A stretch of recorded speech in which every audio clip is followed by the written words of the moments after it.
I got vaccinated because my children can't get vaccinated. Because I love my family and I love my community. To see my mom. It was her birthday coming up, and so I just wanted to be safe and protect her.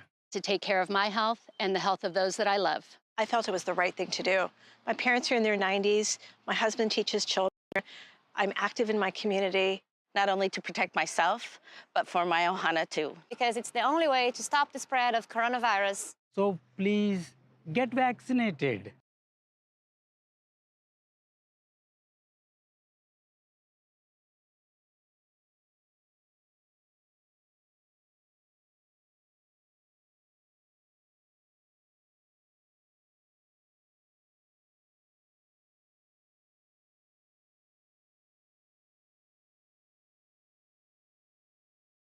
We are in the race of our lives. For all of our lives. Against COVID-19. The virus keeps changing into new variants. Which is what viruses tend to do when they spread. Some variants are more contagious, while others cause more disease and death. If we do not stop the spread of COVID-19 soon, some variants may develop that we do not have antiviral therapies for. Some could make our vaccines less effective or not effective at all. This would set us back to where we were last year. When we were worried that our hospitals would be overwhelmed. When schools closed and children had to shelter in place. And when we could not see friends and family for fear of spreading COVID-19. So it's so important that we take all necessary precautions to protect everyone, especially the most vulnerable among us. We need to vaccinate as many people as quickly as possible. To save as many lives as we can. Together, we can win this race. For our patients. For our elders. For ourselves. For you. For us. For our community. Por nuestra comunidad.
Yo me vacuné porque amo a mi familia y amo a mi comunidad.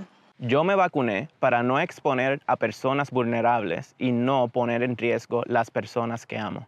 Yo me vacuné. Mi vida es importante, mi salud es importante. La salud de mi hijo, de mi familia, de la comunidad y la humanidad es importante. Vacúnense.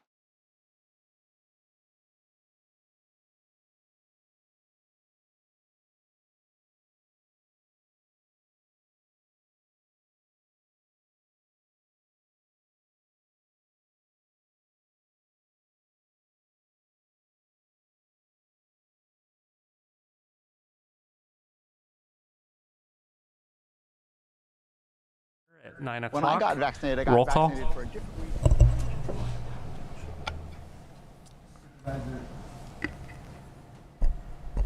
Supervisor Ngordy? Present. Supervisor Mulhern? Here. Supervisor Hashak? Here. Supervisor Jurdy? Here. And Chair Williams. Here. And Sheriff Kendall will be leading us in the Pledge of Allegiance.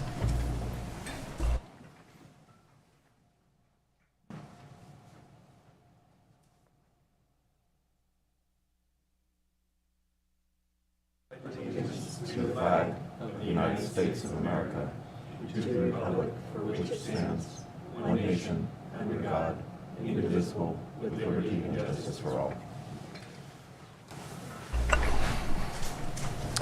Item 2, public expression. We're going to start with in person.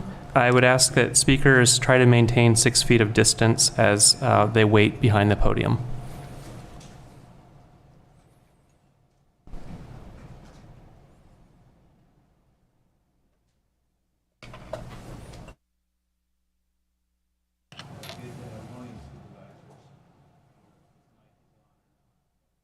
I wanted to ask the clerk, have you accepted my comments that were issued to the Board of Supervisors individually and collectively?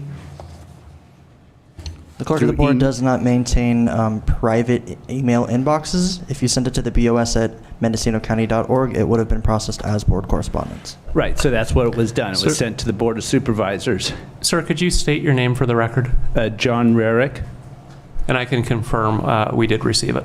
Okay, and you received all the attachments? I don't know that we received all the attachments, but I did see an email from you. Right, so how do I confirm that the 6 attachments that I had were actually received? It's a problem with the e-comment system that you have to have a account in order to address the Board of Supervisors, which requires me to do terms of service, which I don't agree with. So you're inhibiting my ability to provide comments in that forum. I'll let my public comments that I addressed stand as is. Basically, I request that you guys actually do your jobs. The principles of office requires you to devote time, thought, and study to your duties. I presented a letter to all of you and the public health director in October of 2021 outlining concerns of not only myself but of many residents of this county, and not one of you Board of Supervisors responded. It's really appalling that you, especially you, Supervisor Mulhern, who are my supervisor, that you represent us, but yet you refuse to address major concerns, constitutional concerns about people's rights to bodily autonomy, their rights not to be experimented on, because basically you've given full authority to the public health officer to basically experiment on us. The information that I provided to you shows and expresses that after massive review of peer-reviewed journals that masks don't work. You're supposed to represent the entire county, which you don't. You only represent those people who engage in the fear porn of this whole pandemic. And you've shut down government. We pay our taxes and you've shut us down. You don't pay attention to the facts as your principles of office require you to, because the virus is smaller than the distance between the fibers of the mask. And now my time is extremely limited, and I know that the likelihood that you do anything is pretty remote because you get paid by some fund somewhere in order to engage in these tactics. So I'm just going to pray for you, and I'm going to basically pray that you're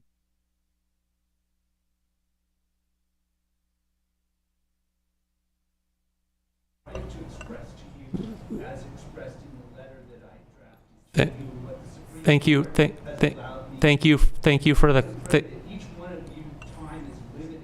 Thank you for the comment. And I hope that you will repeal the ordinance 4462 so as to give the freedom back to the residents of Mendocino County. All right. Do we have any more speakers in person?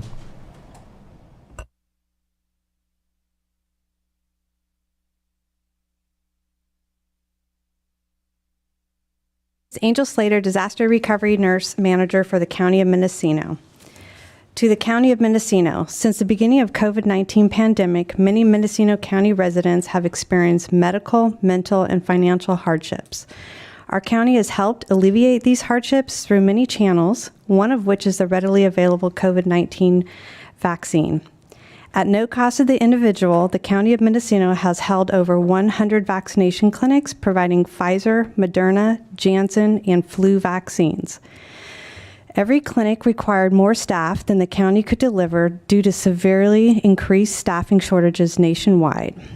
When in need, the residents of Mendocino County stepped up. Over 30 community members showed up at every clinic working 7 to 8 hours days with no monetary compensation for over 2 years.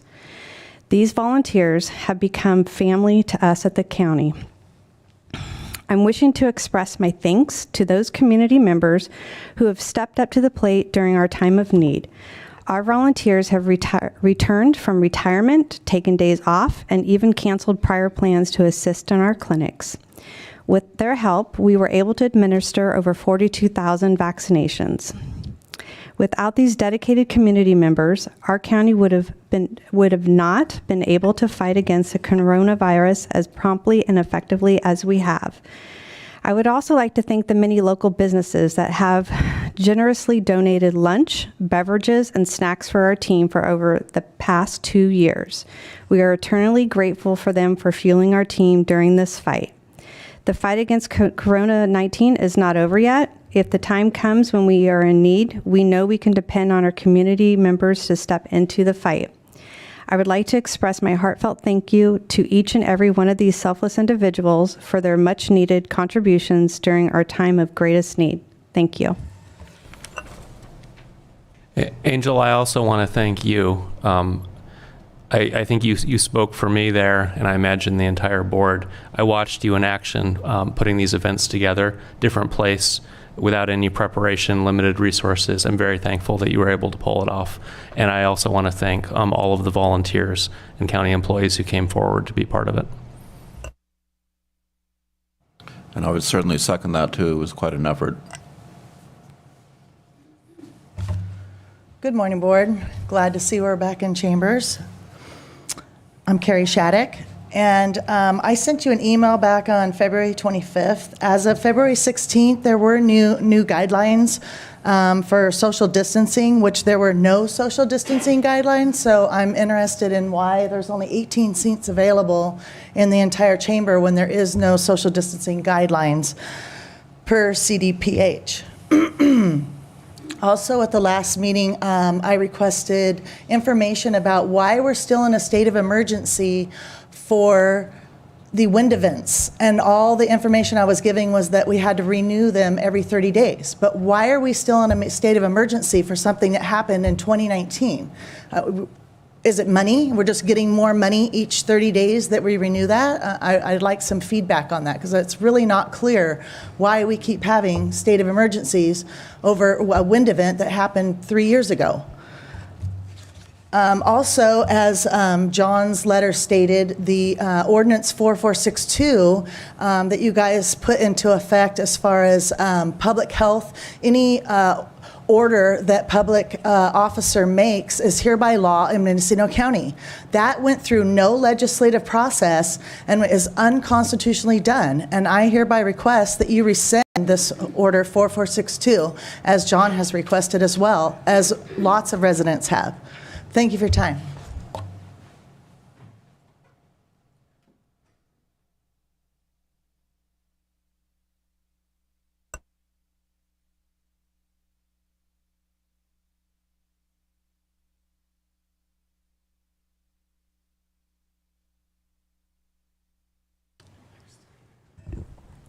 Hi, I'm Paul Spangenberg. You guys all committed a coup against the United States of America. You threw the Constitution out the window, usurping the sheriff's power and giving it to Andy Coren, the public health official, who sat in a hot tub at the public health spot down the road. No mask, in a hot tub. Well, all the 90,000 residents were on lockdown. This is despicable. What you did to children.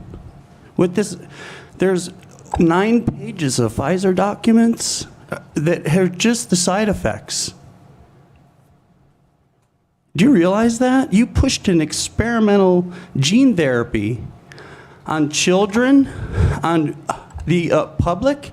You're trying to turn our community into a graveyard because these people, their blood is clotting. Andy Coren said myocarditis is mild in young men. It caused from this vaccine. Are you people all nuts? I mean, is this the Twilight Zone here? Ron DeSantis in Florida, you should have done what he did. Look at you. Governor Newsom forced COVID positive people in nursing homes and gave them remdesivir, which remdesivir says it shuts down your kidneys. It makes your kidneys fill up with fluid. Then they're put on the ventilator, which suffocates them. I think each California hospital got $145,000 per positive COVID. And Terry Mullis, who invented the PCR test, said it shouldn't be used for COVID, who was mysteriously dead after he challenged Anthony Fauci to an open debate. This is a coup. Andy Coren should not be calling the shots while he's sitting in a hot tub at the health club down the road. You guys aren't separated. Look, you got us all separated. You guys are in power, but I'll tell you what. The American people knows what you did. The school's got 43 million some dollars to what they did to our children with this hysteria, which was a scam, a complete scam. They have to, all these CDC, NIH, they have to backtrack constantly because they're getting proven wrong. The conspiracy theorists were right. We've been telling you guys 2-3 years ago that this whole thing was from the World Economic Forum. Klaus Schwab wrote a book called The Great Reset. He says, clearly, I didn't buy it, but I'll tell you, he wants the New World Order. You know, are you guys going to stand by while we all put like Starlink satellites and microchips in our heads? Thank you for the comment. This is ridiculous. And stay away from our kids. Sir, what you do to the children is unforgivable. Sir, thank you for your comment. Yeah.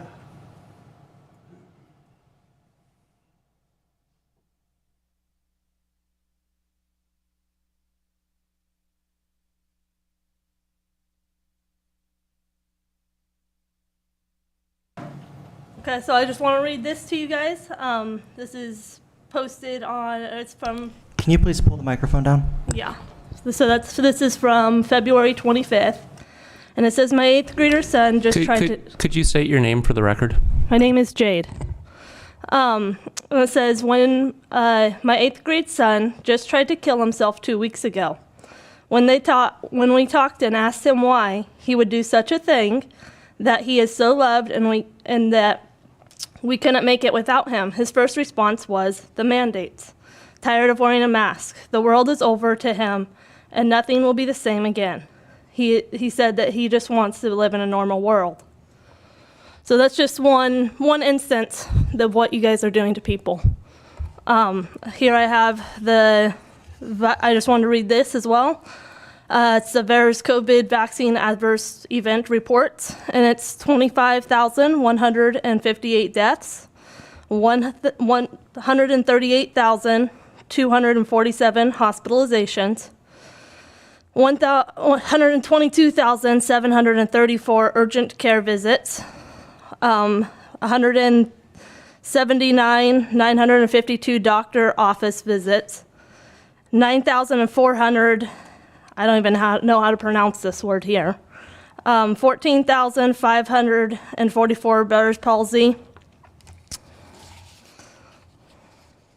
4,279 miscarriages, 12,953 heart attacks, 46,515 permanent disabilities, 28,698 life-threatening, and 40,716 severe allergic reactions, 12,852 shingles, and there's some other things here that I'm just not going to read.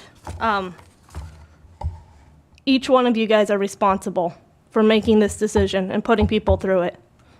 The shutdowns, how many people lost their businesses, their jobs, it's just incredible.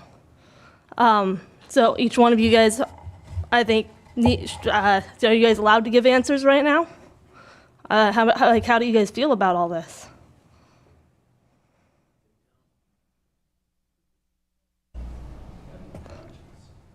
So I think each one of you guys, if you guys don't, you will answer to God for what you did and what you're doing. I want to say to the vax testing on the police, the order you guys have in effect right now, get rid of it now, because you guys are still continuing to ruin people's lives.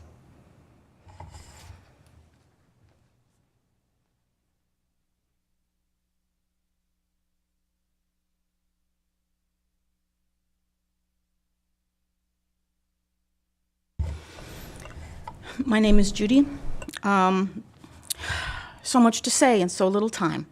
And it's almost like talking to zombies or NPCs because there's not going to be any response. What you've done is unconstitutional. To shut down churches in the middle of a pandemic. Your health officer, Dr. Doohan, wearing a purple robe, mocking, saying, we will not celebrate Easter in churches, while she runs down to San Diego, breaking health orders, her own health orders. Now you're replaced with Andy Coren, who will not talk to the public, even if you accidentally run into them in the grocery store. He does not want to see public. Health officers in other counties arrested for drunk driving. She got $284,000+ a year. In the dark, in the middle of the night, drunk driving, almost hitting another car. Health officers are just COVID-colored glasses, do not care about the public at all. What about fentanyl overdoses? I've seen 3 of them just in the last 6 months. I've talked people out of suicide. The way government works is we're all accountable to God. You guys are all accountable to God. And you're accountable to the people. It's God, the individual, and then government works for the people. But we're just following science. So much to say here. I mean, some of you on this board have special gender credentials. He, him. Okay? Which says that you were probably born female, but doctors no longer can tell male from females. These are the same doctors that now are saying that puberty is a disease that needs to be stopped with puberty blockers. And maybe if you really understood what happens, so to make children happy, feel comfortable, we cut off breasts, we cut off penises, we strip skin off arms to create penises so that we can call people he, him. You know what they do for baby birds that they want to have released in the wild? They cover their faces so they cannot bond with the people who are caring for them. This is what you've done to the children. So little time left here. The downtown, you know, during your reconstruction, you left boulders this size of concrete that could have been thrown through the windows, but the goodness of the people, they didn't do it. Got too many signs, too many lights, but you don't want to hear the people at all.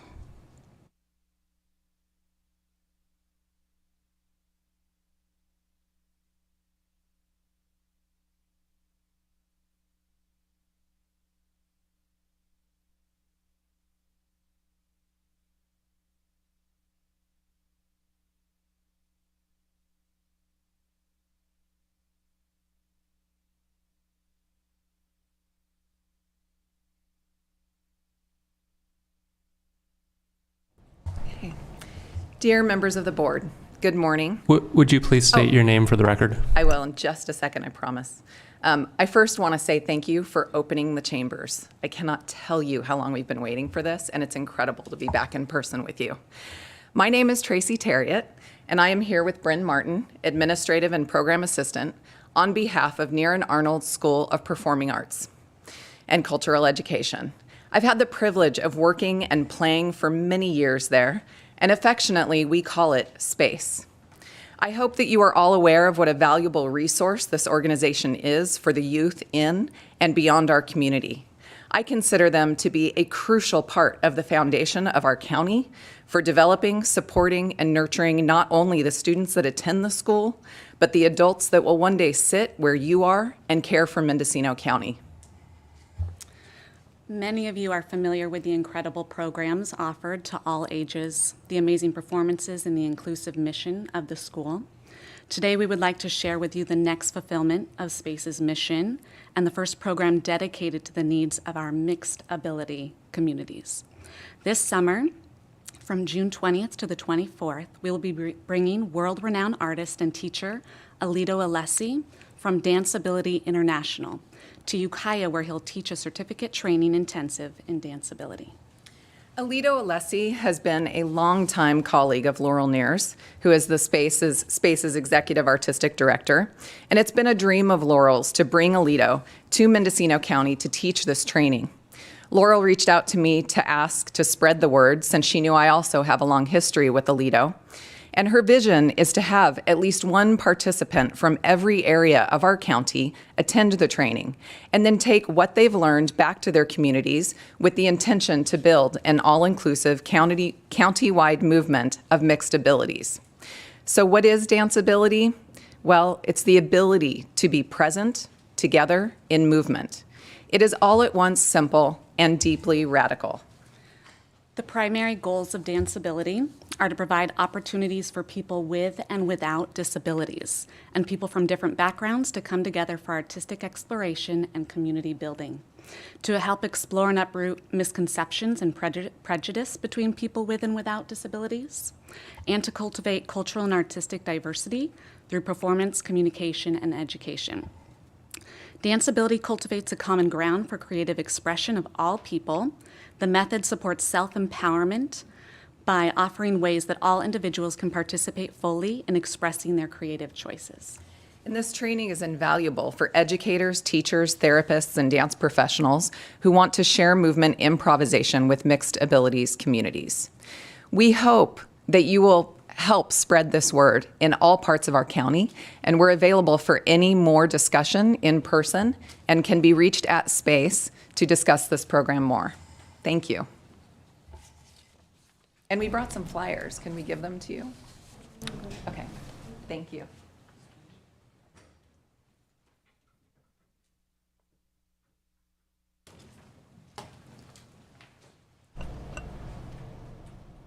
Are there any more speakers in chambers wishing to approach? Okay, not seeing any. We're going to pause public expression. We have a number of online speakers, but we do have an item that's time sensitive. This will be 5B. It's sponsored by Williams & Jurdy, so I'm passing the gavel to Vice Chair McGordy.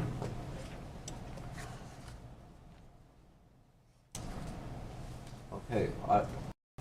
Item 5B is discussion and possible action, including presentation regarding Jackson State Demonstration Forest and state response to the Board of Supervisors resolution requesting scientific review. Supervisor Williams and Jurdy? It was late last year that this board unanimously passed a resolution requesting scientific review of Jackson Demonstration State Forest. And with us today is Jessica Morse, the Deputy Secretary of California Natural Resources Agency, to give us an update in the state's initial response to our request. Supervisor Jurdy, would you like to add any words?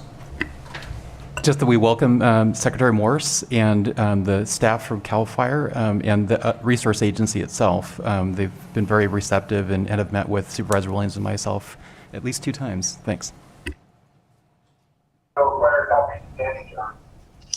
Great, thank you so much for having us. I'm going to have my colleague, CAL FIRE Chief Luke Kendall, start off, and then we'll give an overview of the progress we're making on the Jackson Demonstration Forest.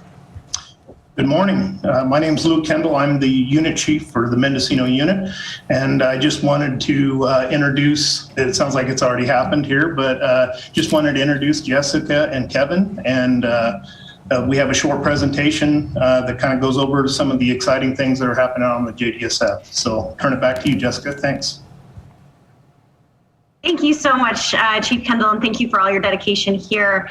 And thank you so much to the supervisors this morning and the community. There has been so much engagement and interest in the Jackson Demonstration Forest, and I just want everyone to really understand that the state is listening, that this is public land, and we want it to be stewarded with the community as our partners in driving its future.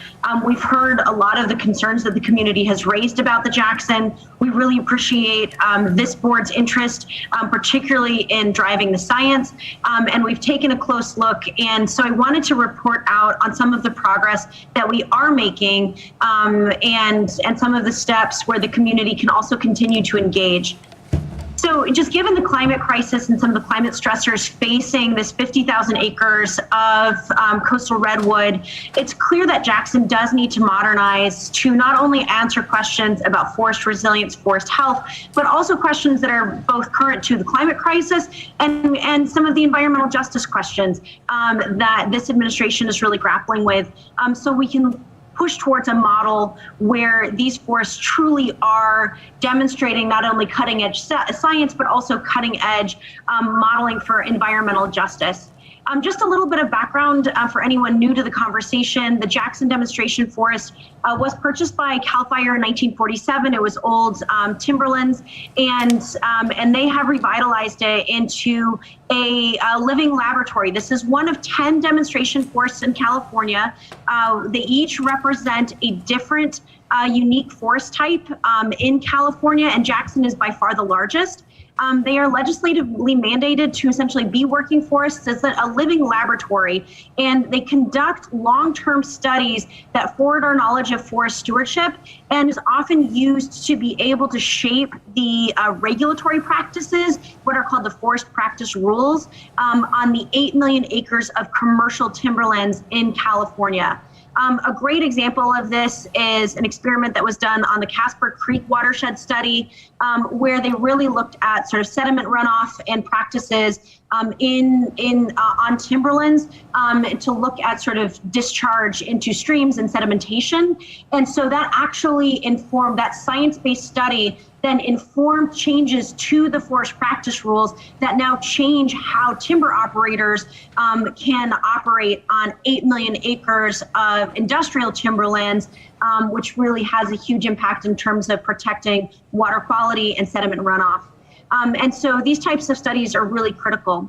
But there were some things that we noticed when we took a deep look that, Jackson needed. For example, the demonstration forests had never had their own funding. Resources for these forests had been timber sales were actually funding the operations historically on these forests.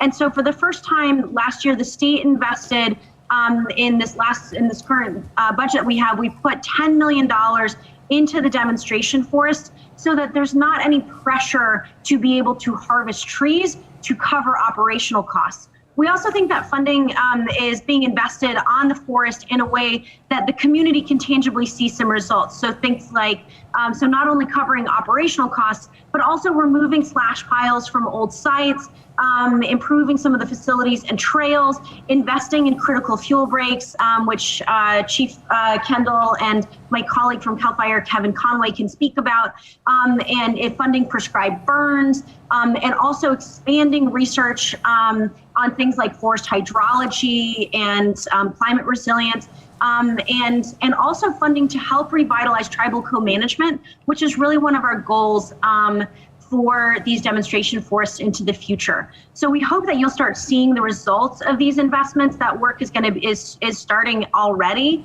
and so that we hope that you'll start seeing the difference from just that direct investment. We've asked for additional funding in this year's current budget before the legislature, so that these demonstration forests can just have a steady income, so that their costs are covered and that they can be these world-class forests that we need them to be.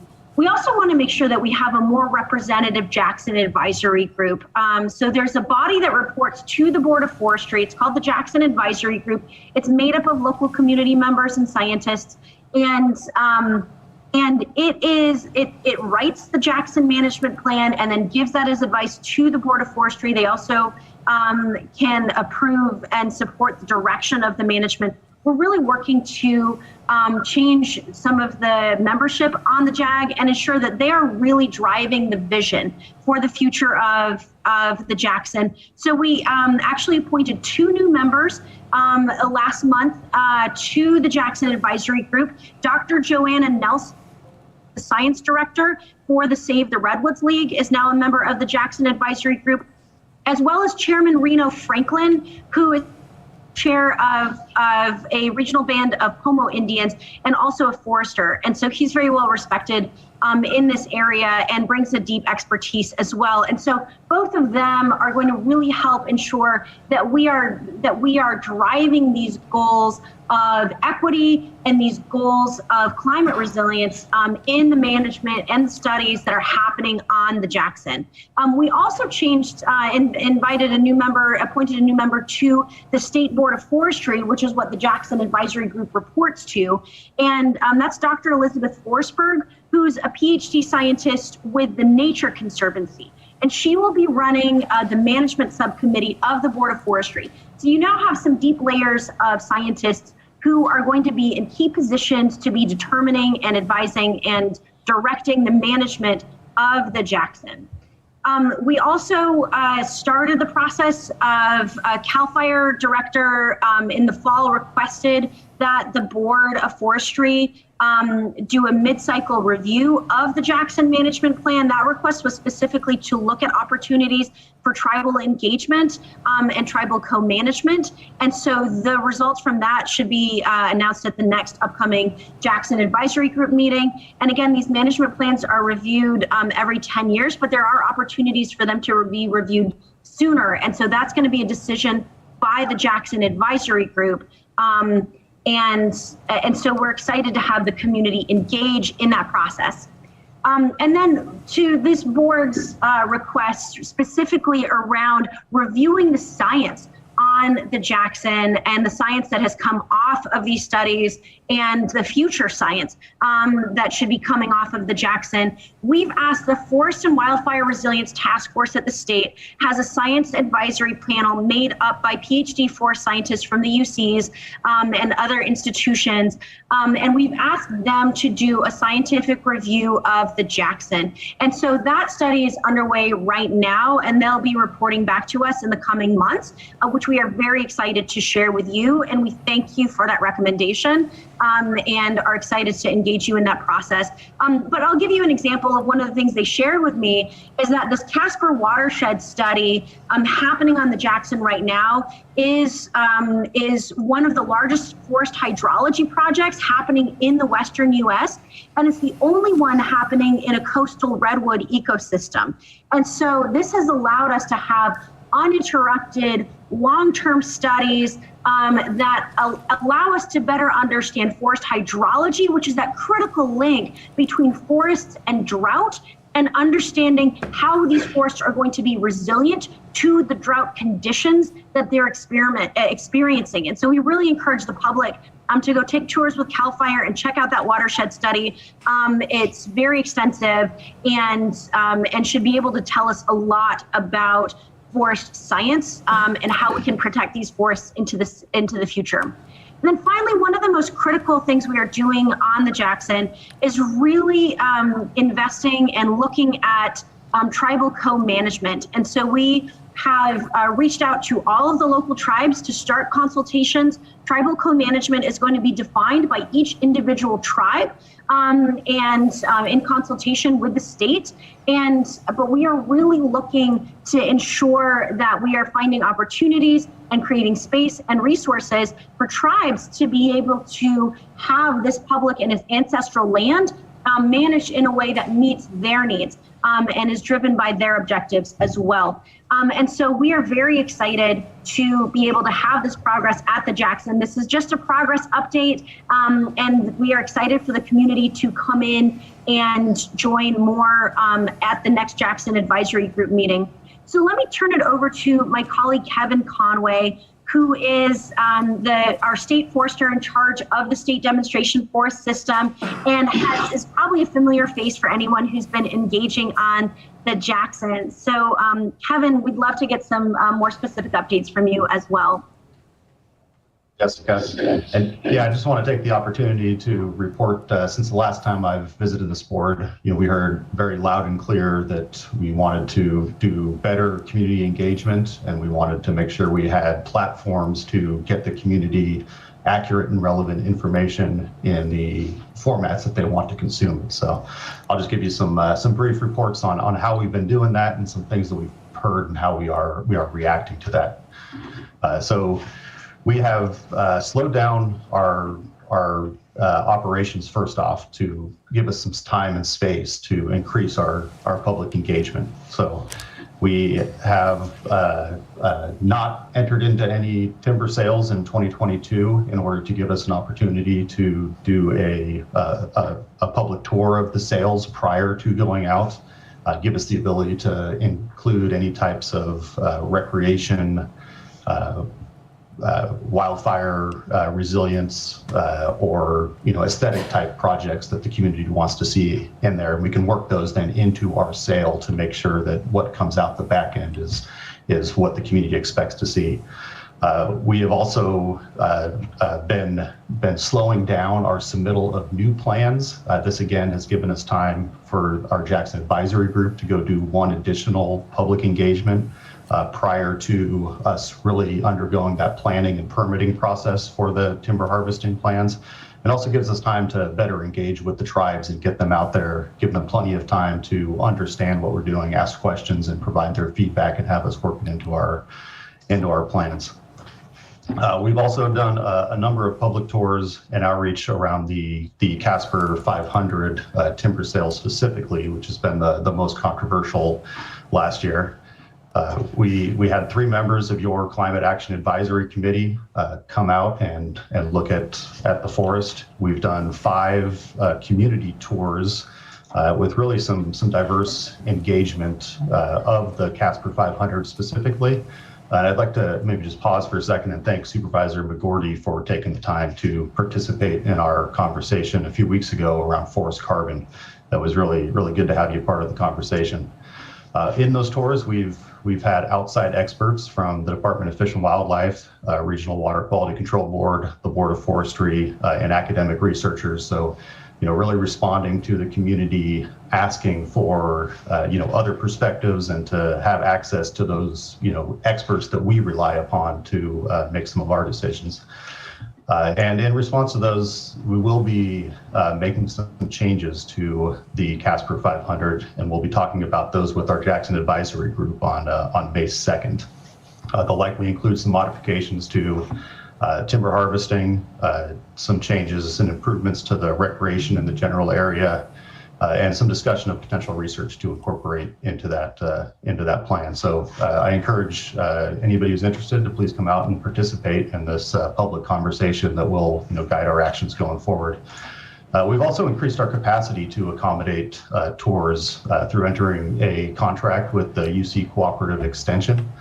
So we now have a little bit of support from their experts in public education to help us reach out, get information out to the public. And we've also improved the information available on our website and are now very regularly posting to our Facebook account, which seems to be a primary way people want to consume information. A couple of things that we're going to be doing with the investments that Jessica spoke about a few minutes ago is we are going to be doing some fuel reduction in the Road 408, 409 and Casper Scales area, so that southwestern side of our forest that has become very popular with our recreationists.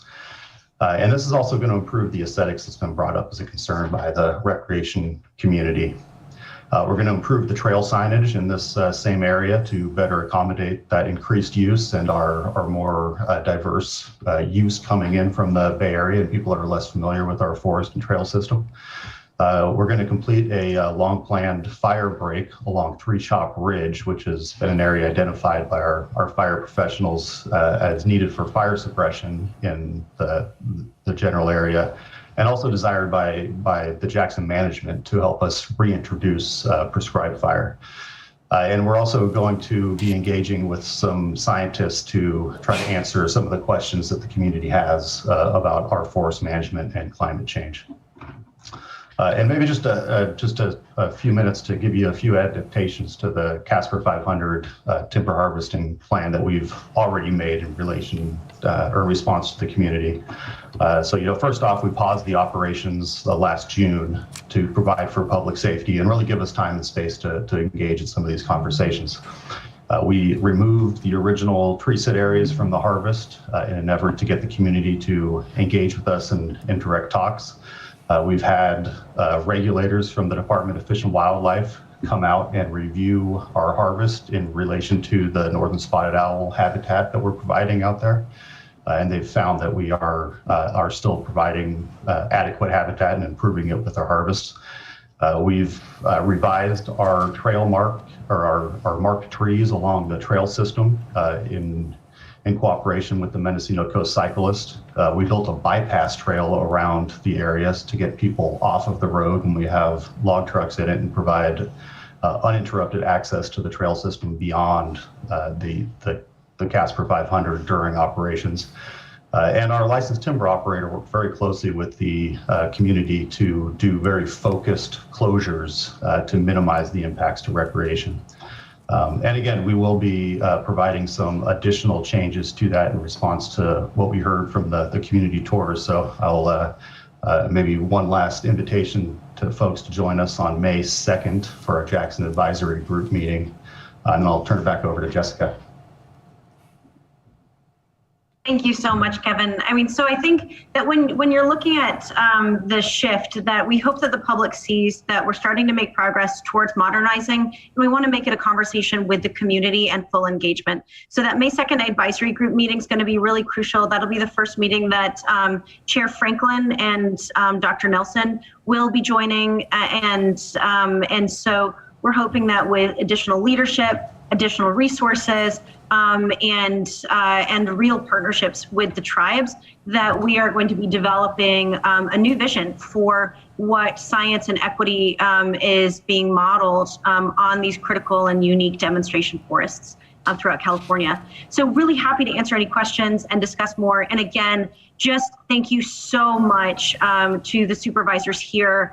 We are grateful for your leadership, your engagement, and and your guidance on Jackson, and really appreciate your interest, particularly in the science of it. And we're excited to work with you and partner with you on the progress here at the Jackson. Well, thank you, Jessica and Kevin. Are there any questions from board members?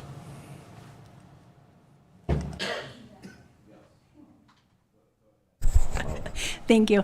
This may be something that you're going to address on May 2nd, but is part of your scientific review the sales of Douglas firs and the questions that we have from the public about that? Let me turn that over to Kevin. The Science Advisory Panel is really looking at the peer-reviewed studies that are coming out, and we're going to be leaning more on the Jackson management, the Jackson Advisory Group, to be looking at sort of specific timber harvest plans. But Kevin may have some additional insight on the questions about Douglas firs or Douglas fir studies that are going on. There are some studies happening on carbon sequestration and climate resilience that these new investments are going to be focused on.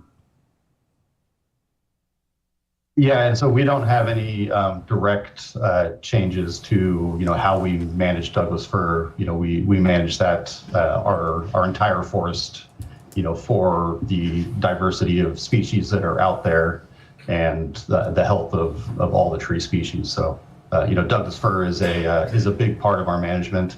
I understand that the community has some concerns that maybe we're not getting adequate price for the Douglas fir that we're harvesting. But it really is incorporated into our whole stewardship of the forest, for long-term forest health.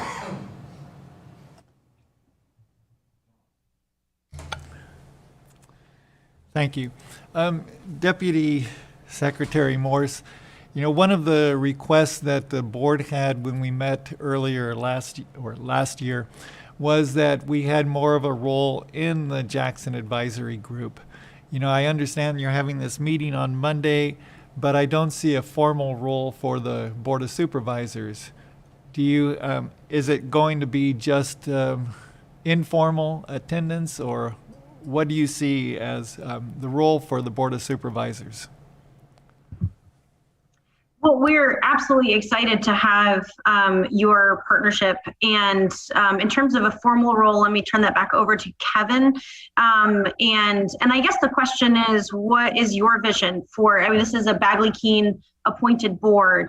And so, yeah, I think it's a question of, it seems like that there's a lot of room for them to collaborate directly with the Jackson subcommittee that you've established here.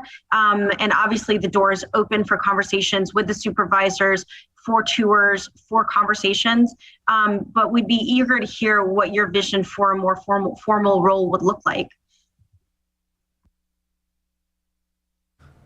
And I'll maybe just follow up that the Jackson Advisory Group, is by design, has both local members and folks that have more of a statewide view on forestry issues. And so, we really do try to have a diverse representation of the community.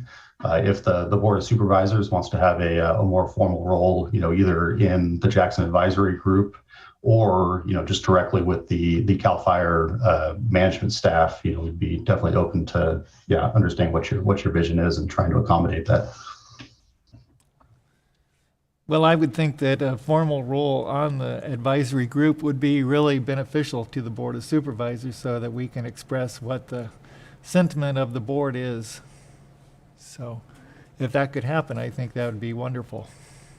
Do you feel that has to be actually a person who participates in the JAG, or do you think that it would be acceptable for us to periodically, put a list of concerns that we have? How do you see that, Supervisor Hasjak?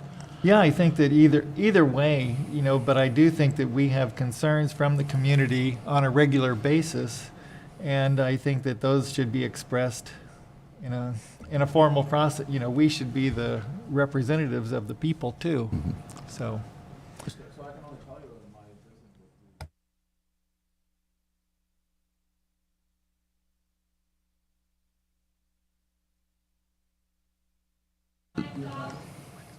Okay.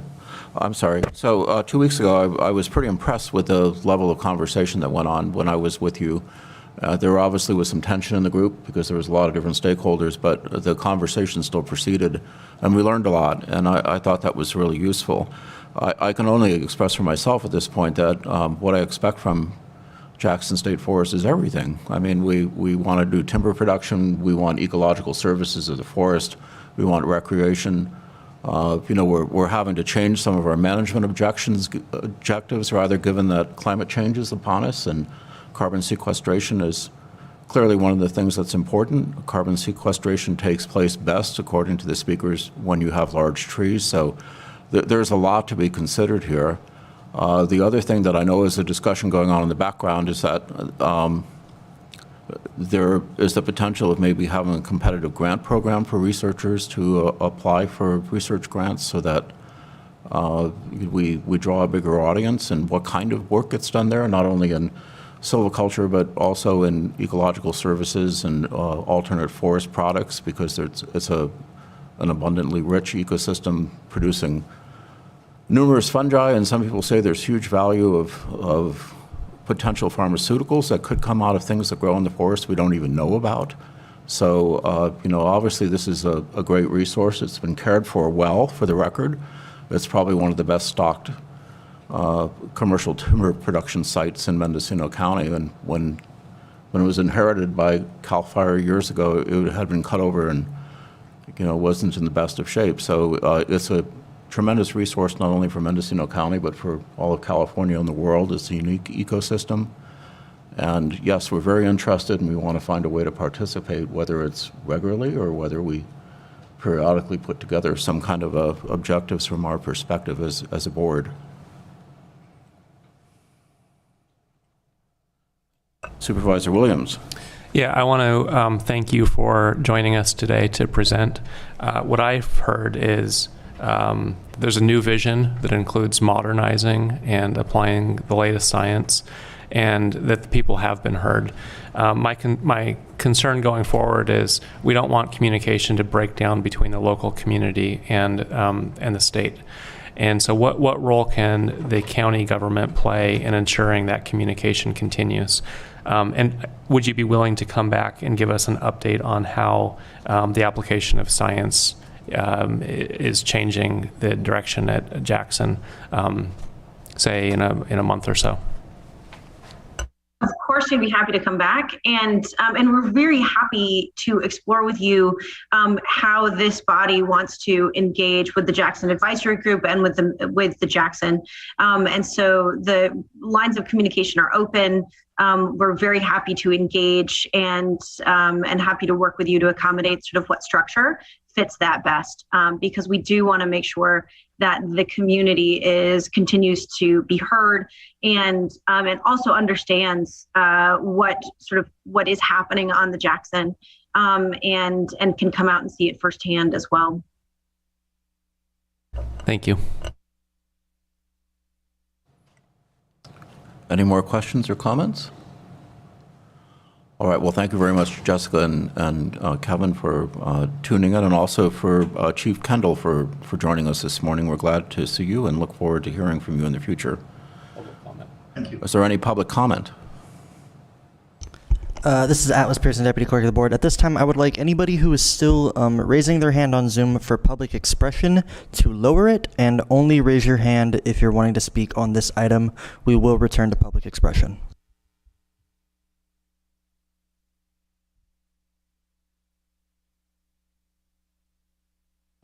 Do you want me to help? Or? Yep. We have Marie Jones.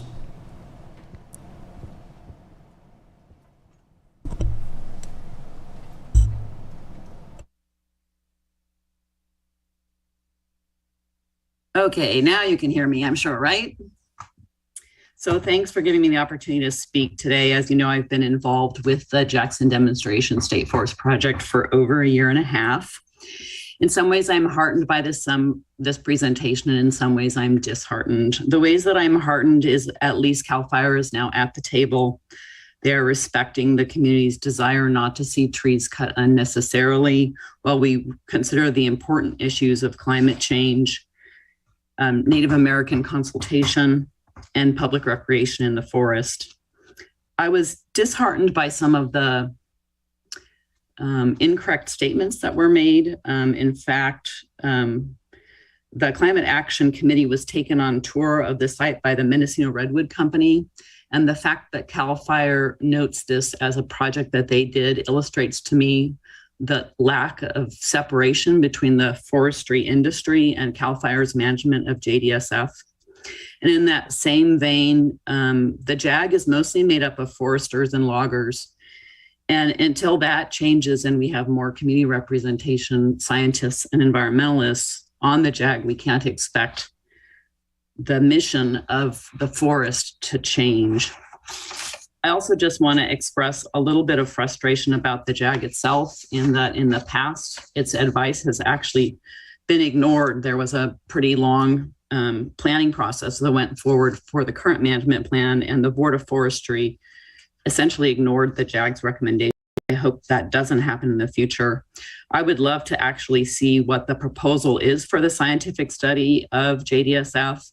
It sounds a little haphazard in that it sounds like that's the advisory group is doing some of the work. Is it possible for you to provide us with an outline of the proposed study so that we can look at it and make sure that our issues will at least be looked at? And finally, I want to emphasize that a lot of the talk this morning was about, seems like CAL FIRE thinks there's a problem in communication. And I don't really think that's the problem. I think the problem is much more fundamental than that. And it's the mission and the role of this publicly owned property that composes 50,000 acres in our county, and the value that it can provide in terms of addressing climate change, providing jobs in the tourism and recreation industry. And those things are negatively impacted by the relentless focus on cutting down trees, including even Douglas fir that have no economic value. And it really bothered me to hear Kevin Conway talk about that they're keeping Douglas fir in the forest, because it simply isn't true. Anyway, great to have you here. Nice to have the dialogue, and I look forward to continuing the process. Thanks, Board of Supervisors, for bringing this issue forward. Really appreciate it. Thank you. Next, we have Anna.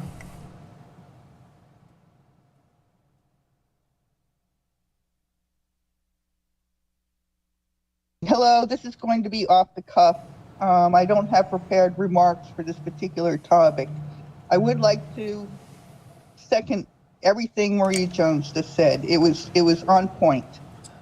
And my only addition to those comments is, as somebody who has led mushroom forays into the forest for I don't know how many years now, over 5, I don't know, getting old.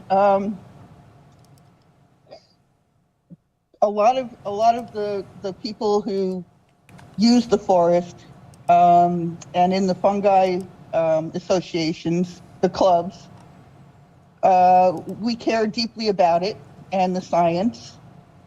And we don't, some of us, me, I'll just speak for me, don't feel like we have been treated fairly. So we all get our mushroom permit every year. It's $20. That's cool. No problem. That's actually, I don't know, some people think it's expensive. I think it's pretty inexpensive. But then there's this weird rule, weird in my mind, that if you mention Jackson State Demonstration Forest in any kind of online promotion, literature, in writing, whatever, and you have to actually take out an extremely expensive permit to go lead, a handful of people into the forest to teach them about fungi. And I don't see the point. And it needs to go away. And it's a lot of the people who go look for fungi, it's expensive to get here. There's gas expenses, there's housing expenses, and this is just another thing that discourages the best use of the forest. Thank you. Next, we have Peter.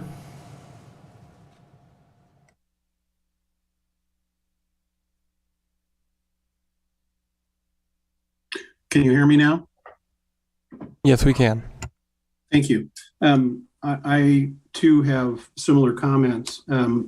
first would be that it would be very helpful for the state to make these reports to the board on a regular basis, because obviously you get great public exposure and input. And my only caveat to that would be that in the presentation made here today, there was nothing in writing for the public to review as an attachment to the board's agenda prior to this. And that would be very helpful so that we're all sort of on the same page when we assess the status of Jackson Demonstration State Forest as it's presented to the board.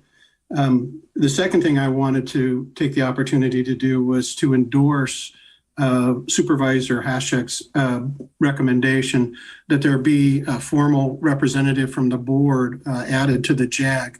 I think it's really maybe understated that we have to find a balance here between the state's interests and the local community's interests.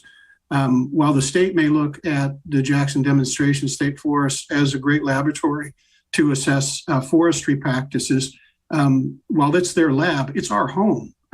This is where we actually live and we actually share the land with. And so locals need to have a greater voice, and not just a forestry voice, but all of the representative segments of the community need to be more equitably represented on the JAG.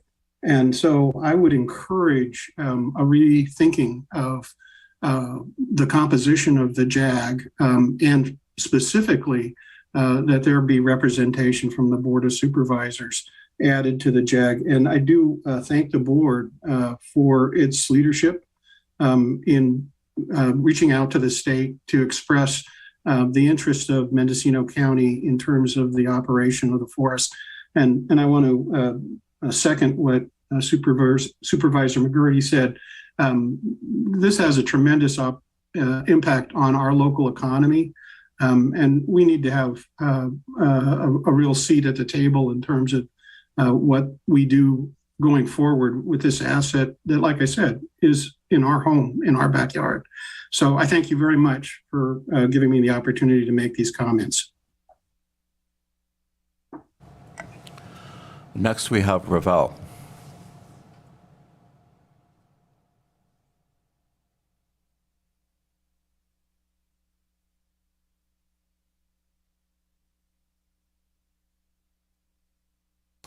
Ravel, are you there? She lowered her hand.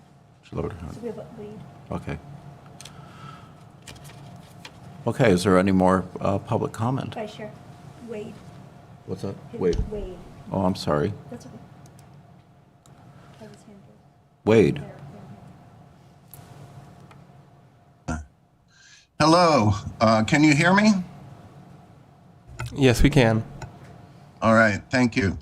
I'm a longtime camper at the Mendocino Woodlands, and it bothers me greatly that it is commonly stated that JDSF was purchased by the state of California in 1947. That was in the introduction of this piece. It's in the written documentation and so on and so forth.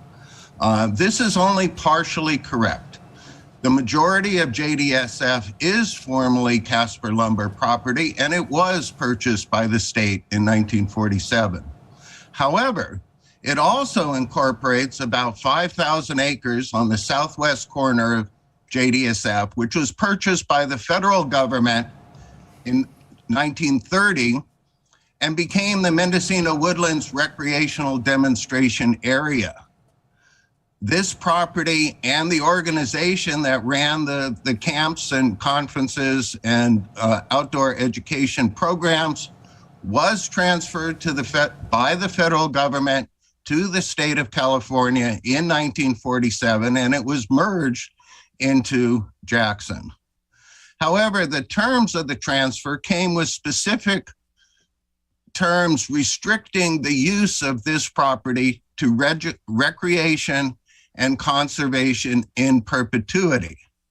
I think this history needs to be acknowledged, and management of this part of Jackson needs to be managed under the terms of the deed of transfer and not just be assumed to be identical or the same as the rest of Jackson. Thank you. I believe that ends our public comment, or is there another? Now we'll go to, I'm sorry, what was that? Ravel is back on the line. Okay. All right, Ravel. My name is Ravel Gautier.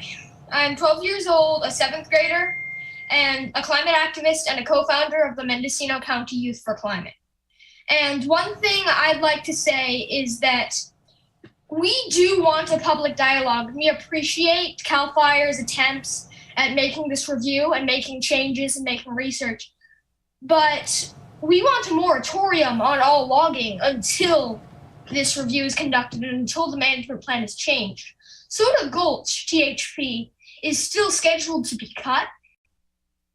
And we don't just want this review, because if we get this review, then they can keep logging throughout the duration. And we want an indefinite moratorium until this review is conducted and until a new management plan is adopted. So CAL FIRE argues that their plans strategically thin and manage the forests in order to reduce catastrophic fire danger, but they cut second and old growth redwood trees. They're centuries of years old, they're fire resistant to the extreme. Second growth redwood trees have an 100% chance of surviving a fire of any intensity, and yet they are logged despite CAL FIRE's claims that one of their goals is fire resiliency. This is a demonstration forest. It is our forest, and it is not just our forest, it is supposed to demonstrate sustainable logging practices. It's not. No matter how much CAL FIRE says they're doing, no matter how they say they're sequestering carbon and providing recreational opportunities, timber production cannot be a goal of our demonstration state forest, because that creates economic greed. CAL FIRE sells these THPs to logging companies. They profit off of these logging operations. That's a conflict of interest in the extreme. The Board of Supervisors voted unanimously to adopt a resolution calling for this scientific review. You must not allow yourself to settle for industry greenwashing and continued party lines. You must continue to push for independent scientific review and stand with us in supporting a moratorium while this review is conducted, recognizing that business as usual cannot be allowed to continue for any duration. Thank you. Thank you, Ravel, for participating. Next, we have Anna Marie.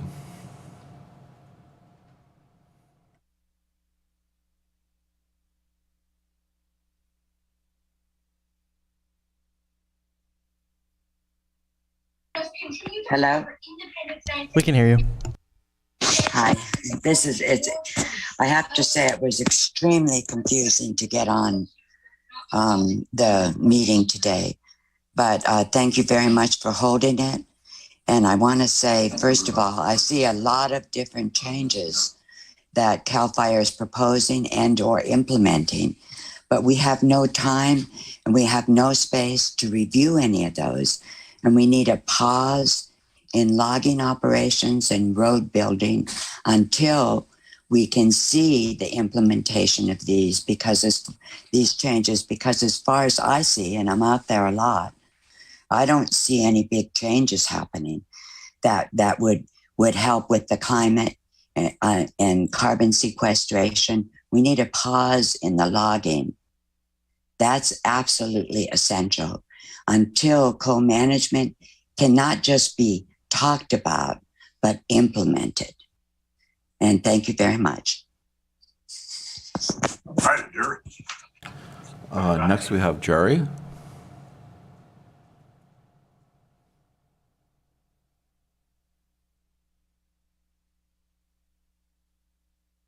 Okay, yes, all I wanted to point out was that there is more to the story of the woodlands than Wade mentioned.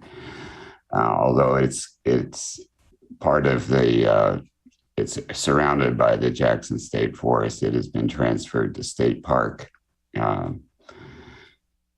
jurisdiction, so it's part of the California State Parks. It's no longer part of the Jackson State Demonstration Forest. That doesn't mean, though, that the surrounding areas don't affect the woodlands. That's all.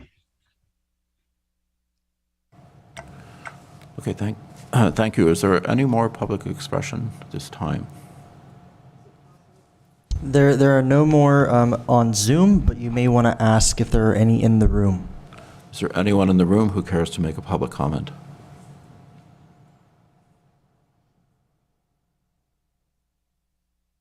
Please state your name for the record. My name is Wendy, and I had a question. Mr. McGorty mentioned pharmaceuticals produced from the forest, and I was wondering what that would entail. So I'm a fan of a scientist named Paul Stamets, who's done a lot of work on looking at pharmaceutical potential from fungi in the forest, and the conclusion is that the pharmaceuticals are probably worth the value of the timber if we find the right drugs. Fungi have really unique properties. Like humans, bacteria are an important pathogen of them, and we find that some of our major antibiotics actually come from fungi, so that's where that comes from. And he's been doing studies for the last 30 years in the Pacific Northwest. Would that be something that would be regulated as far as how much we are willing to lose out of our forest for it?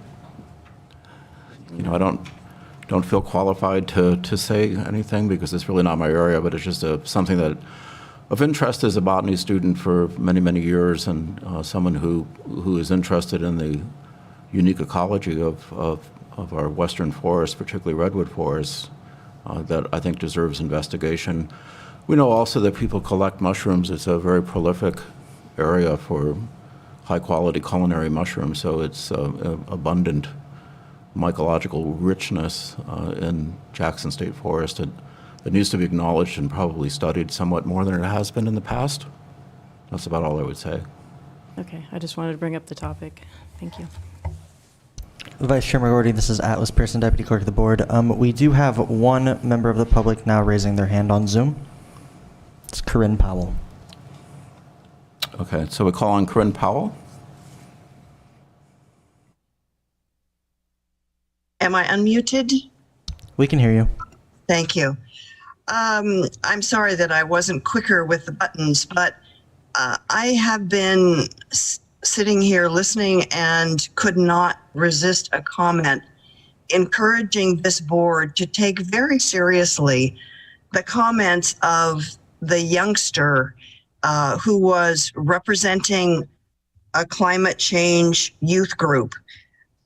They are going to be the ones inheriting the mess we have created. I encourage you strongly, strongly, strongly to take their sentiments into consideration. I too had a peculiar conversation with neighbors, a couple. The gentleman of the couple was a staunch historical and conventional forest management perspective person. The wife and I were on the side of more recent data pertaining to forest structures and not just the old capitalistic forestry model of, you know, taking the big things and letting the little ones grow up. And in today's climate environment, second, third generation forests may not have a chance. So please think of the youth, think of their future.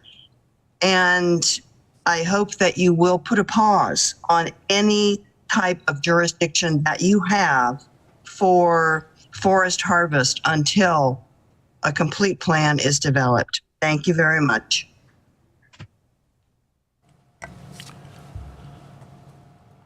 Okay, do we have one more? Yes, there is now a David Martinez raising their hand.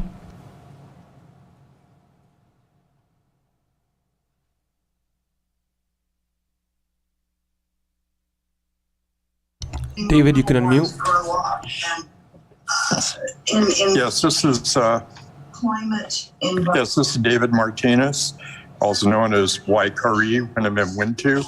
I've been out into the forest many times, especially in the Casper 500, and Soda Gulch. What I see is the road building and destruction of sacred sites, cultural properties, and I see the proposed destruction of cultural gathering zones, and it's all been approved and okayed. It is not okay to destroy historical properties of the Pomo people and the Yuki peoples. Everything that is in their management plan states that they can do these things because it is necessary for forest products production. This has to change. We have to protect the cultural properties of the Pomo people, period. There are historic sites there that cannot be disturbed. I looked at one that they built a road right through, destroyed it, and they want to continue their road through that area. This is wrong. There are burial sites, there are sacred sites. You cannot disturb them, period. It has to end, it has to stop. Co-management, full co-management. No logging until it is in place, 100%. Otherwise, we will lose more of our history. History didn't start because the colonists showed up. We've been here over 10,000 years. We have thousands of years of history and knowledge and ties to these lands and to these trees. Another thing, there was 6,000 acres of old growth when Jackson Demonstration Forest came into existence. There's less than 500. That is not forest management, that is profit management. I also want to know, where did the trees go that PG&E cut? Those 100 old growth trees PG&E cut. Where did it go? Who made the money off it? Thank you very much. Have a good one. Save our forests. Okay, we have Lemos.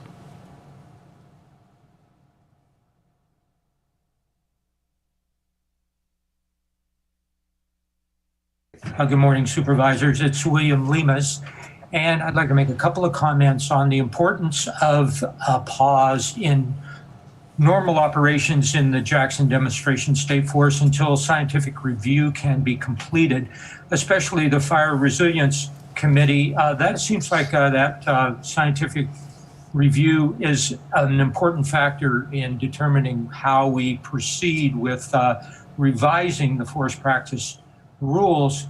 The other thing that seems important is that one example of how CEQA works in terms of industry cooperation as opposed to public cooperation, the CEQA requirement is that notification needs to happen to property owners adjacent to any development.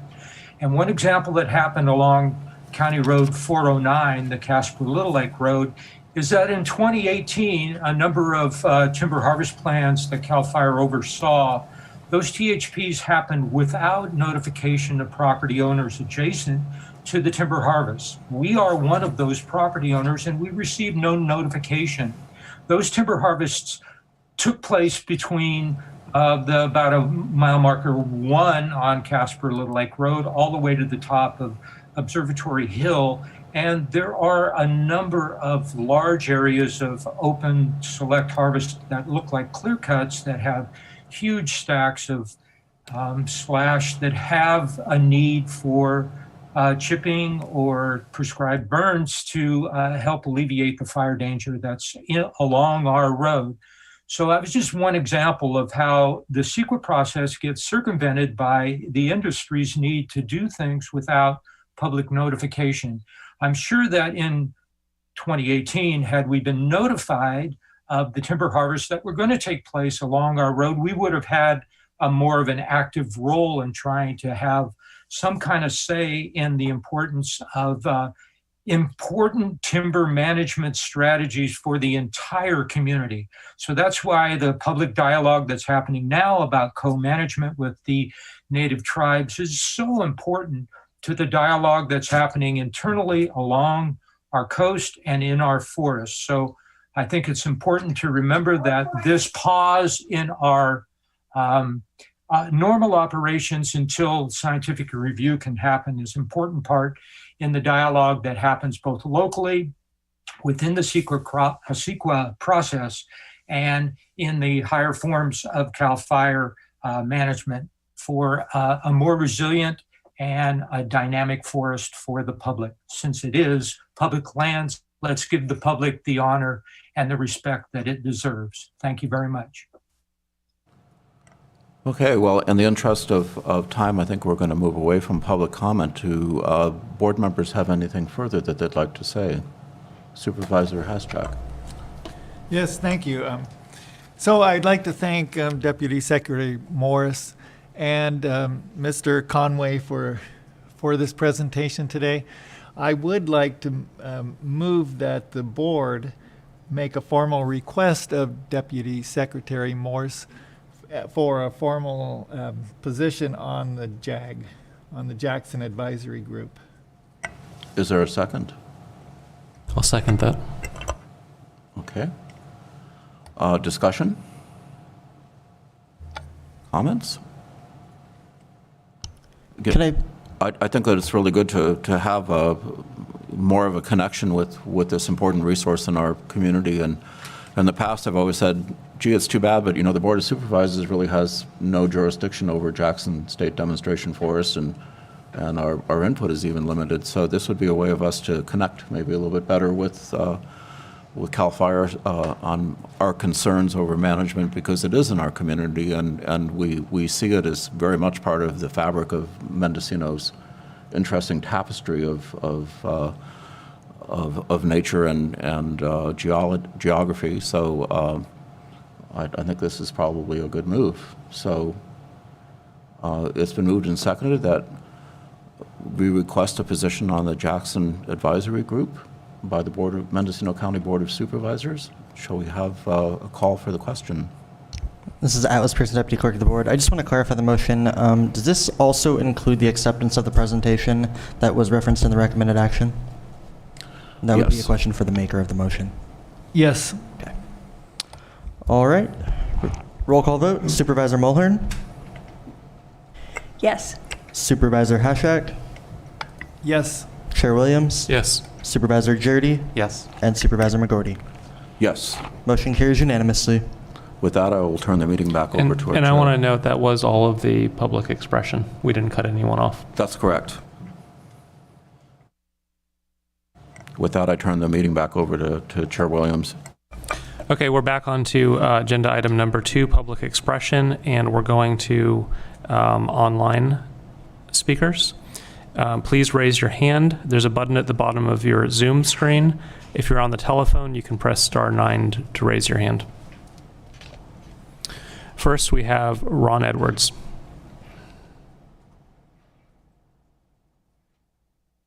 Good morning, Board, and thank you for this hybrid meeting. It has been very to allow for I would like to comment. It would be nice if speakers. Excuse me, Ron. This is Atlas Pearson, Deputy Clerk of the Board. You're extremely muffled. Is that a bit better right there? Yes, that's much better. Okay. I was getting back to the point that these are public meetings and there are a variety of ages of people listening. So if people could keep their comments appropriate for a broad audience. I also would like to, the state has a lot of deadlines coming up next month around the cannabis permitting issue. And I know there's going to be some supervisor reports. I don't know if there'll be time to get into some of the issues that really need to be addressed. I mean, it is unfortunate that the state puts these deadlines on and it puts the county in a crunch. And I know we're short on staff, but unfortunately, we really need to address some important issues. So I hope that there's some time on the vegetation and we can really work on the equity program, because that has been dragging on for a long time. I mean, originally we were talking about, there was a deadline of February. Now we're into March and we're looking at some things not even taking place till September. So I know you're short staffed, but unfortunately these things need to be addressed timely manner. Thank you. Next, we have Anna Stockel.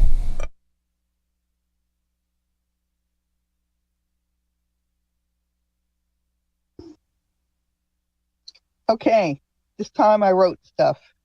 Thank you for allowing the time. This is an update of the case Counties of Mendocino versus Anna Stockel, which is pretty much you guys versus me. And it's case number SCUK CVG 20-74 20-74829. I'm a little bit disappointed that it took so long to get back to public expression, because, there are other people who might want to hear this, and you have an agenda, and then the rest of us have to wait. And some of us might actually have to run to the potty. But nonetheless, if you could stick to the agenda, that would be really, really helpful. So this update is another important update to the residents of Mendocino County. The case filed against me in November of 2020, which has been 18 months now. I am not an attorney, and I have been representing myself. Even so, the cost of defending myself against the Board of Supervisors, you guys, and Maureen, don't take that badly, from New York, girls or guys. This situation is just so crazy. What county board of supervisors files a complaint against a resident for living in an RV on her own property who spent the money and the permits to get everything hooked up properly, and in particular, the sewage? And I'm not just fighting this for myself. I'm fighting for the other people who want to live in their RVs on their properties as well. I'd like everybody in the county to also know that I requested mediation long ago, and it was denied. The most recent communication I received from county counsel was, the county is aware that you filed 2 pleadings with the court pertaining to case number titled Answer to Complaint, Affirmative Defenses, and Cross Complaint. And by the way, that's where I'm countersuing you for $1.5 million now. At the present time, the county intends to object to each of these 2 pleadings through demurrers. I didn't even know what a demurrer was a year and a half ago. Pursuant to the California Code of Civil Procedure, I'd like to speak with you to determine how an agreement can be reached. I spent time on the phone with county counsel. I asked, what is the resolution? And I could not get an answer. Oh God, I'm running out of time. So I just got my email flooded with 15. I ran out of time. Michael Katz.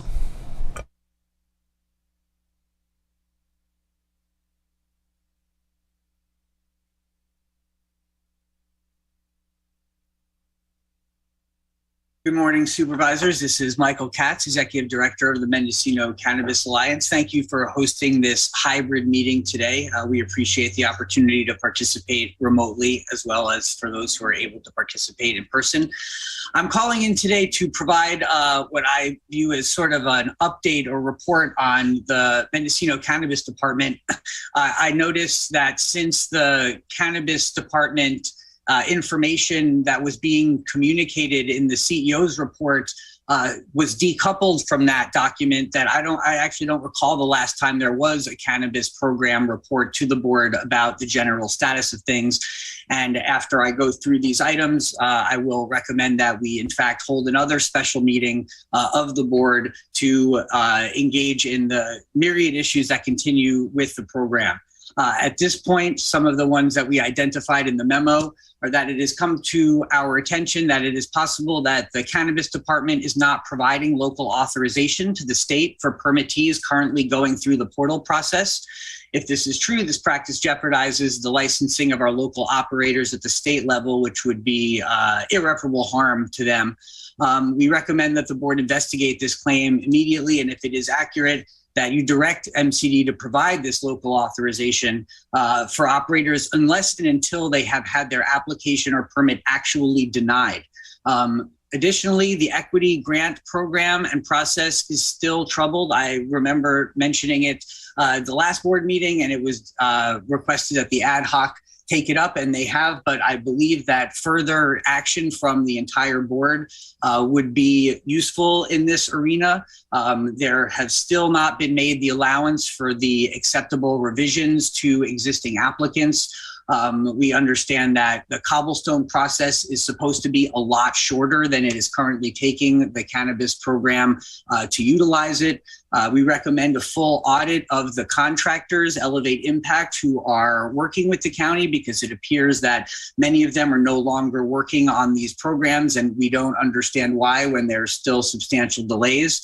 Additionally, on Friday of last week, Director Nevedal informed all of the folks on the Cannabis Weekly webinar that the Cannabis Department is currently in a hiring freeze, which was very confusing and disheartening, considering the many, many conversations over the last year plus that have been had in this chambers or on these meetings at the need to staff up and the resources that have been provided to do so. Yet here we are still facing massive staffing challenges with rapidly approaching deadlines. It's clear more supervision is needed of the department, and we request a special meeting to address this and other issues. Thank you for your consideration.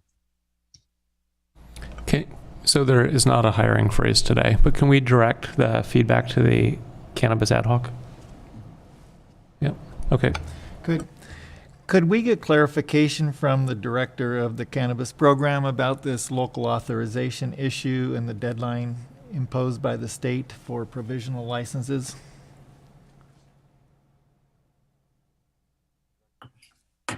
CEO? Oh. Darcy Entel, interim CEO. Yes, we can connect with Kristen. Did you want that today or later in the afternoon or next meeting? Well, I think there's an urgency with the May 5th deadline, so today would be great. Okay, we'll reach out. Thank you. Next online, we have a number ending in 5225. Would you state your name for the record?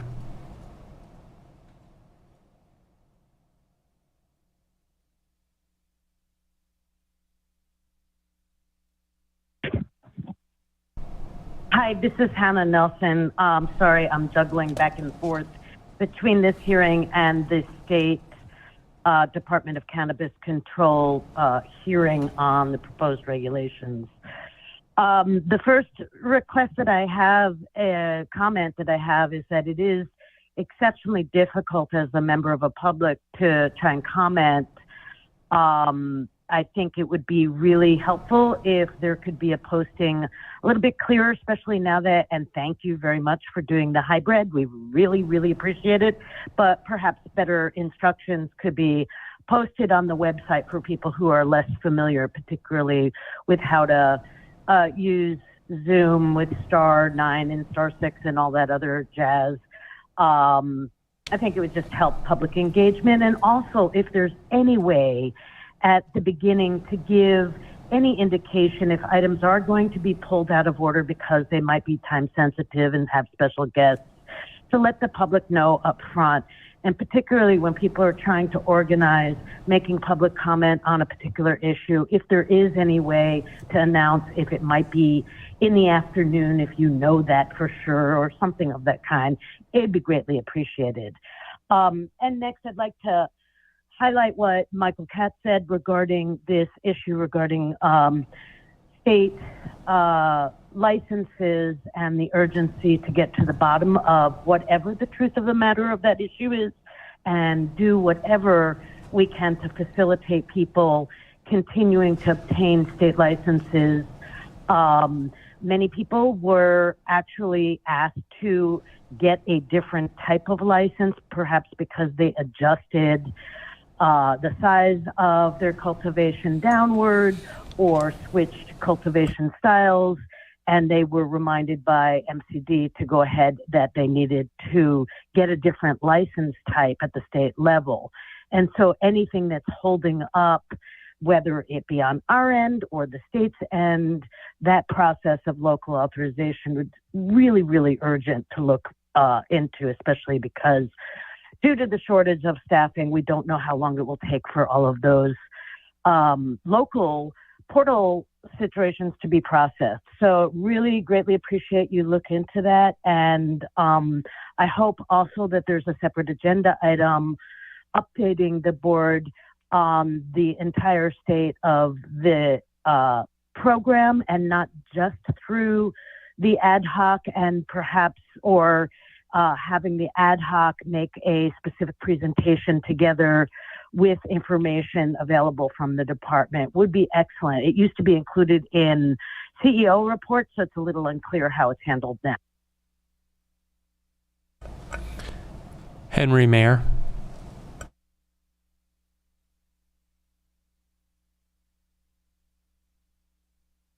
Yes, hello. So my name is Henry Mayer. I'm a resident of Wallala and a member of the Wallala Municipal Advisory Council, but I'm speaking today as a private citizen. And I wanted to first echo the thanks for doing the hybrid meeting and making remote participation possible. That's very much appreciated. So I want to discuss the closure of Bower Park in Wallala, which is owned by the county and was closed down due to, as I understand it, a great number of hazardous trees. The park closure has affected the community in a number of ways, especially, though not exclusively, parents of kids of any age. Young children don't have a playground to play in. Little leaguers lack a field. Seniors have lost a walking path away from cars. And celebrations for all ages have lost a public venue. The park is also an irreplaceable space for community formation. There are few genuinely public gathering spaces in Wallala, and the park helps knit the community together in any number of ways, especially now when having outdoor space to play and to meet friends and family is more important than ever. I dearly hope that the park can be reopened fully soon, but in the intervening time, getting as much of the park as possible open as fast as possible would have substantial value. So I would like to request that the board treat the closure of Bower Park as an urgent matter. It certainly feels that way to me and to many other residents of Wallala. Thank you very much for your time. CEO Antle, could you give us an update? Are we waiting for board action, or does staff have what it needs to mitigate the life safety hazard and reopen the park? Darcy Antle, interim CEO. Staff is preparing an item for consent on May 3rd to move forward with the urgent cleanup of Bower Park hazardous trees to present to this board for the use of the ARPA funding. Thank you. Paul Hansberry.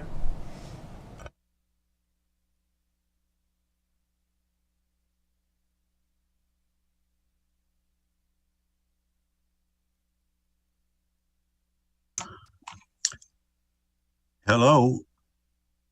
We can hear you. This is Paul Hansberry, lovingly and legally. I'm fortunate enough to have gone through the process, or at least most of the process, for the current equity grant program. I consider myself very lucky. It was not a pleasant experience, but and there's a number of issues. It's very complicated. I get it. The staffing, the newness of the program, the deadlines, and all the different encumbrances. But I've found that the major encumbrance, or at least what most of the delays were blamed on, was cobblestone. So I thought maybe we should find out why that was such a big stumbling block. And I actually called the people at Cobblestone. And they said that they would be very happy to come and tune up and update the cobblestone to make it more efficient, that they send out these different updates to the administrator, regularly. Whether they're paid attention to or not is another issue.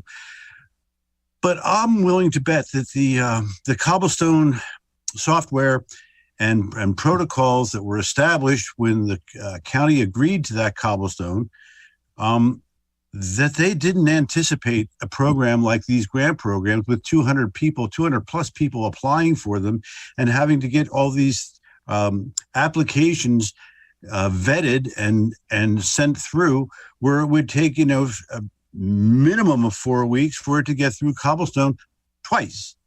So updating, and I know this is something that the county does not want to do. Nobody likes change. But if that's the thing that's preventing this from going forward and preventing this program from being a success, and I do believe it's one of the major factors that's preventing this from being a success. And if it's not a success, it puts a black eye on Mendocino County and jeopardize future programs and grant funding from the state. I think we should do everything that we possibly can to try to make this program a successful one. And I think that taking another look and revamping and tuning up Cobblestone for the sake of these programs that are ongoing and coming down the pike would be a great benefit for the entire county, for the applicants, and I understand that it's going to be difficult for people to readjust to a new system, but if it streamlines in the meantime, I think it's best that it work for the constituents and not necessarily at the convenience of the people that are running the software. Learning and updating would be paramount to a successful program. Thank you very much. Corinne Powell.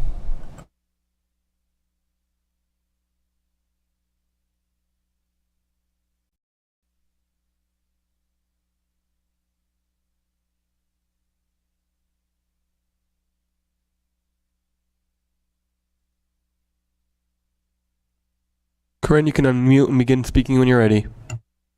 Oh, sorry, I was rambling for nothing. Can you hear me now? Now we can. Thank you. This is a day for the public responding to what they're hearing, I guess. And I have one more direct response to Supervisor McGorty's interest in medicinal benefits of fungi and other forest products and his history with botanicals in general. And I want to remind him and all of you that cannabis and its medicinal qualities and benefits have been utilized for millennia. Seeds are found in the Egyptian pyramids, among many other artifacts of the use of cannabis. And I am hoping that as you contemplate the forest, you also contemplate the resource of medicinal cannabis in our county and think of ways to protect the viability of those who create the medications and listen to the fact that it's only political prohibition that has put in the minds of many people in this country that cannabis should be avoided. Other countries in the world have embraced the research into cannabis medicinals, and I would like to see our leadership in the county take more of a stand amenable to open-mindedness with cannabis as medicine. I also want to carte blanche repeat and echo what Michael Katz brought forward regarding the cannabis program. It's in a mess. It's very difficult to know which way we're going on which issues. Policies seem to be arbitrary without explanation. Questions go unanswered. And we seem to be kicking things down the road in a way that is only going to extinguish many good practicing cannabis farmers and other businesses to become extinct just by our own lack of action. Let's bring this more than $6 million asset to the forefront of proper planning and proper implementation. Thank you. Geronimo.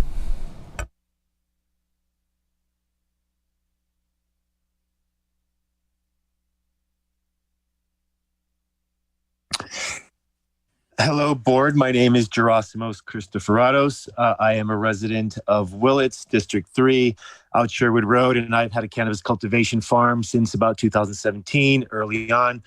And my message to you today is in regards to the vegetation modification situation. As Michael Katz and Corinne mentioned, this possibility of issues with the state permitting, I fear at this point that this veg mod situation could potentially cause some issues with us on the state level. Now, I believe that we were cleared in 2018 by code enforcement, CDFA, and the county regarding things that came up around supposed clear cutting. Code enforcement came, did an inspection. They acknowledged there was no wrongdoing, and now we find ourselves in this situation having to prove again that we did no wrongdoing. So right now we're on hold. We're altering our maps to try to get the county to allow us to give us the okay to continue with our permitting process while we have to prove again to them that we have no wrongdoing. Now, I was baffled after reaching out to code enforcement to find out what kind of records they had and to find that they actually keep no records at all on any of their inspections. To me, I found it extremely confusing. I was perplexed. It was disappointing that a county office or a county organization who's entrusted to do this work on inspecting wrongdoing or potential no wrongdoing, for them to not have any records at all on their inspection. To me, I thought that there was some legal recourse where they had to keep documentation. And the fact that there is none and they can't offer us any documentation, again, I'm extremely perplexed at that. I'm hoping that something gets corrected here, because there are a lot of us who have gone through this process already, and we're having to go back a second time to prove once again that there was no wrongdoing, and it's getting even more difficult to do it as we move on. And I truly hope that we could find a correction. For me to tell you the whole story and the whole ordeal, we've sent emails and letters to you guys.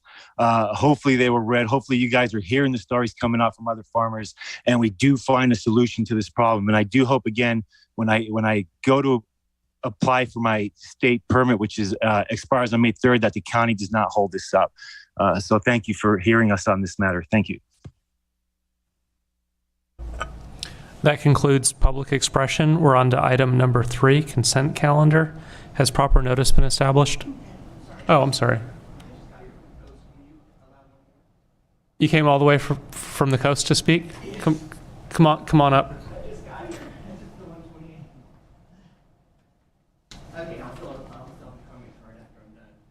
You don't need one. Go ahead and speak, but please state your name for the record. Okay. So my name is Dan Turbyfill. I'm a proud resident and taxpayer of District 5. I just moved to Mendocino, the little village out there, last Christmas, actually. I've been here since 2017. In May, I'll be celebrating 5 years. It'll be my Mendoversary. And I moved out here specifically to work on cannabis policy and to help farmers get through this gnarly regulated system here in California. And I tell you, I wasn't expecting it. 23 years as a public servant. I've taken 3 oaths of office to serve our constituents in a manner that shows leadership and integrity. And I challenge you, have you over the last 5 years been good leaders with integrity? Especially with the way that these farmers have been treated here in Mendocino County. My wife and I started a company. We started advising and getting licenses from San Bernardino to Santa Cruz. We have experience in Trinity, Redding, here in Mendocino, Lake County, and some in Humboldt. I'm telling you, it's different in every place and it's challenging in every place. But it was so progressive to begin with here, and somehow it fell off the rails when we took it. I loved working with Siobhan. I learned so much from Daniel Bowe when we were in the ag department getting through these terrible, difficult policies. It's been a nightmare. It's been a nightmare for me, my wife. I maybe slept 2 hours last night thinking about today. And I was talking to a farmer this morning. He's having night terrors. He doesn't know how he's going to pay for his bills with the taxes. Consider getting rid of the taxes. Give us some opportunity to thrive. And I need to talk about the tags. Oops, sorry. The metric tags are a huge waste. They're a cost to the environment. They're a cost to the farmers. They're a cost to us. Those blue tags are not recyclable.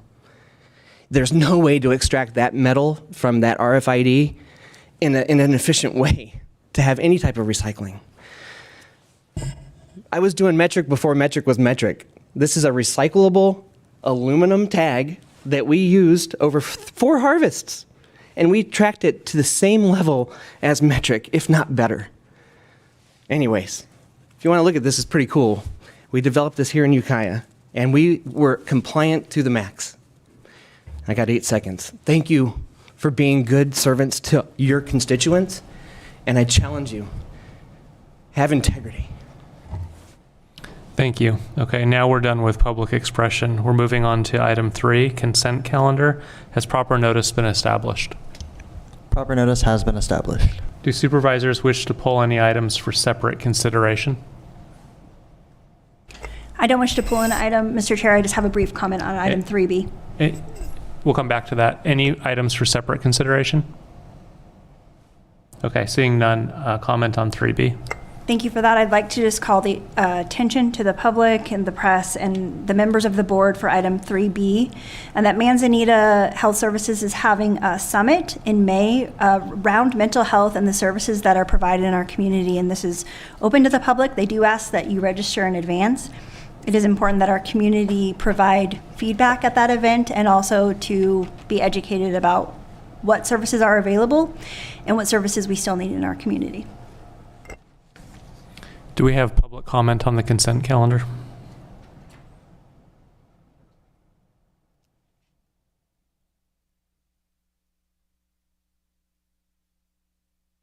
Please state your name for the record. Hello and good morning, board members. My name is Yvette Magallon, and I am the lead program coordinator at NCO Volunteer Network. I want to take notice to item 3S, which is our volunteer proclamation for recognizing the volunteers throughout Mendocino County. I first want to thank you on behalf of North Coast Opportunities and NCO Volunteer Network for supporting our volunteers throughout this county. I want to just bring forth my experience. It has been so humbling seeing so many volunteers come back, returning to the volunteer site, and even responding to the COVID needs, the pandemic needs of our community. With the support of the county, volunteers have been able to assist public health with vaccination clinics, contact tracing, and delivering food and household goods to community members in quarantine. I also want to, I also want to thank the county for the continued support of CERT and CERT volunteers. They have been sharing disaster preparedness information throughout our community and want to keep on helping spread the information out. But I definitely want to thank the county for supporting all of our volunteers throughout, and it's deeply appreciated. Thank you. Thank you. Any participants online wishing to give comment can raise their hand now. If you're on a telephone, use the *9. And for the record, item 3T was withdrawn by the department, and item 6A is being heard as part of the consent calendar.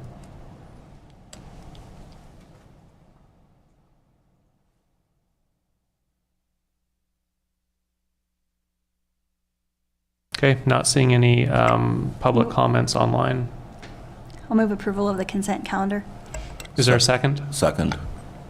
Motion on the floor, discussion. Not seeing any. Roll call vote. Supervisor McGorty? Yes. Chair Williams? Yes. Supervisor Jurdy? Yes. Supervisor Hashak? Yes. And Supervisor Mulhern? Yes. Motion carries unanimously. Okay, the next item is 4A, but it's estimated to run about 45 minutes. Do we want to take a break? Yeah, I'm seeing heads nod. So how about we come back at 11:05?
We're on item 4A. This is sponsored by the Executive Office in regards to master fee schedule policy. CEO, would you like to present? Darcy Antle, interim CEO. Board, you have 7 departments with additions, deletions, or revisions to their fees. And this is pursuant current county policy 47, the master fee schedule.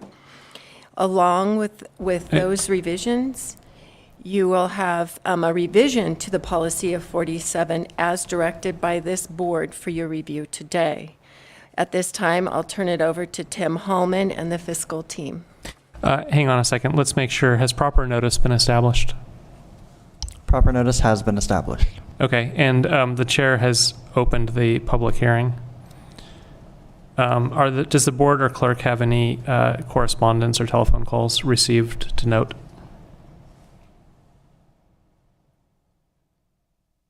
Okay, we can go ahead with the staff presentation, and then we will go to public input, public comment, give staff a final chance to offer remarks.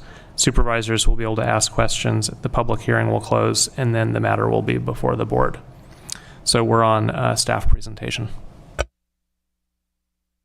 All right. Good morning, Chair Williams, Supervisors, CEO Antle. This is Acting Deputy CEO Tim Hallman. This morning, again, as CEO Antle has stated, we do have 7 departments and offices that are bringing forward updated fees. And I'm going to go ahead and share my screen for the update involved. To begin with, just to go through and give you a shortened version here, we have facilities coming forward with park fees. These are just being moved from the bottom below here at Cultural Services Agency. They are being removed as the management is now under General Services.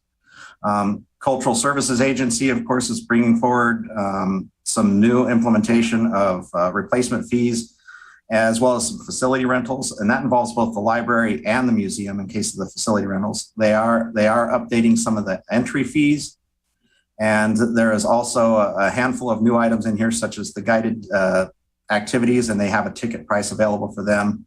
And again, down here below, we have those fees that have been removed and just basically been transposed up to the top of the Exhibit X for general services. Moving on to probation, they have several fees that are being removed due to state legislation. Again, if you'd like some more clarity as to what that legislation is, I do believe that we do have Eisen Locatelli available to come in, and Chief Locatelli can explain the legislation involved there. The assessor clerk recorder has brought in some clerk recorder fees. They have updated them for state compliance, as well as allowing them to increase fees due to long time non-updates from the state. Down below, we also have the recorder fees, where they have updated both for copy fees as well as vital records in the recording. Court collections is also suffering from a similar item to probation, in which they have had several fees that have had to be removed due to state legislation. And the acting treasurer tax collector, Julie Forrester, should be available if you have any questions on that legislation as well. Moving on to ag, they went through and reviewed several of their items where they had variable rates in their mileage, and they chose, instead of having to reoccurringly come back to the board to approve that mileage, they have chosen the IRS mileage rate for that mileage in the fee. And they have also done a similar thing with the hourly rate of an individual. They used to just charge a set fee. Now they're going to charge what is going to be the going weighted rate for that group. And you can see that in their presentation here. Animal care and control, they have gone through and they have heavily reviewed and revised all of their fees.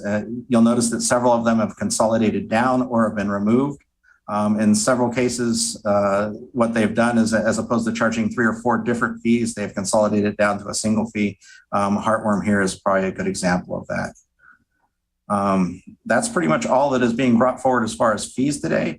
If you have any questions, of course, any of the department heads or any of the office holders are available to answer the questions. And at some point here, I would like to go over the revised policy 47 as well. and bring that up. I don't know if that's something you want to do right now, or if you'd rather deal with the fee hearing first and then talk about the revised policy. County Counsel. Chair's discretion, but it may be a little bit cleaner just to get the public comment and the public hearing out of the way. Okay. Does that conclude the staff presentation? Yes. Any board questions of staff regarding the presentation? Supervisor Mulhern. Thank you, Mr. Chair. I have a question regarding the parks fee schedule. I understand the move. I don't anticipate that this would be enough to help support our parks. So I'm just wanting to clarify for the public if we expect that there will be another round of changes in the fees for the parks.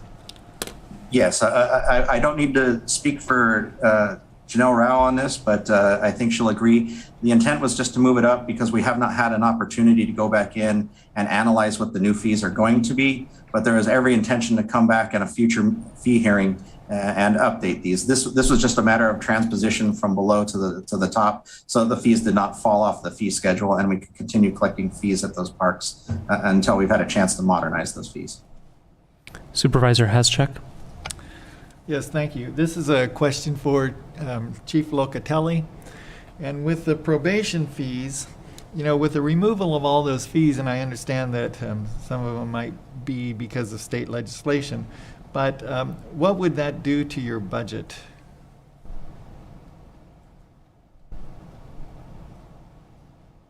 What is going to be the impact on your department?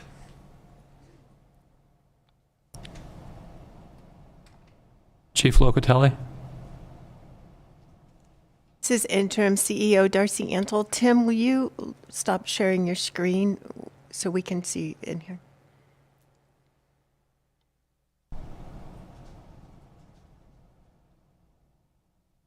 I think you're muted. If you're on Zoom, click on the unmute. Otherwise, press *9. Okay, you can speak now.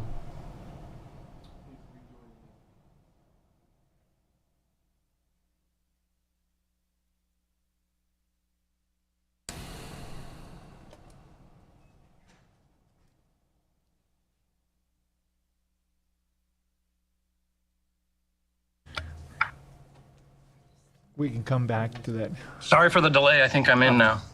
We can hear you. Okay. Apologize. I believe the question was from Supervisor Haschak about the elimination of my fees and what that does to my budget. Correct.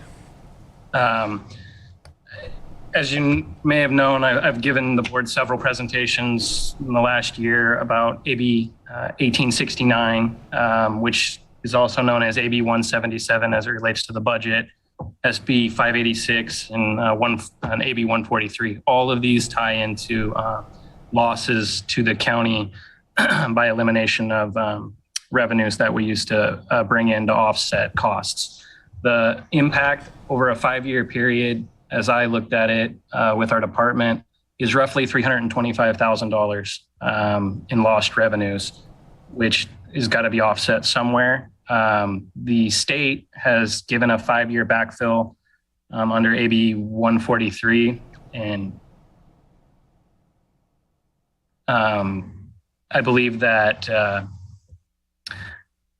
the state's essentially giving roughly $197,000 to the county, and there's 3 departments that were impacted, with mine being obviously about 86 to 90% of the impact. The board, I think, is going to have something before them May 3rd. The executive office can correct me, but I think there's a discussion of how you're going to reallocate those funds and how what we need to do as a county to expend those. But there's still a pretty large gap. Supervisor Jurdy. Oh, just thank you, Chief.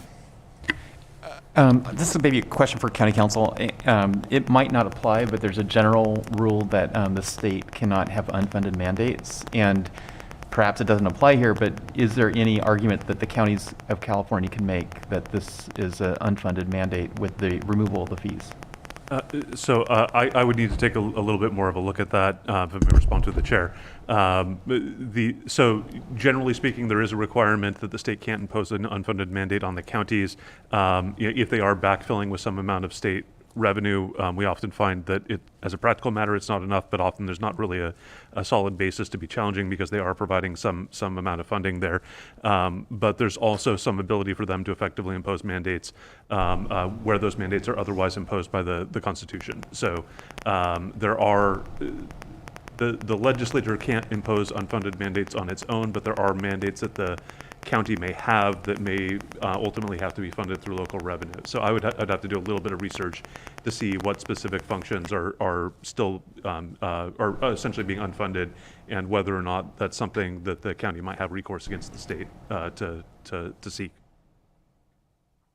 I could also provide a little more information.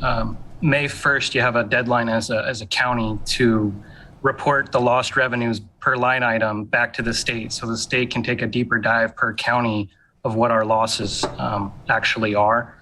And then January 1st of 2023, we have an expenditure report due to the state. So they only gave us $65 million over 5 years as a backfill.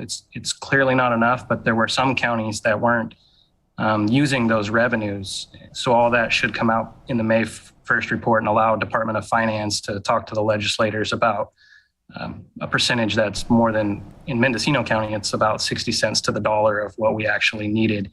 But there are some counties that, that percentage is different.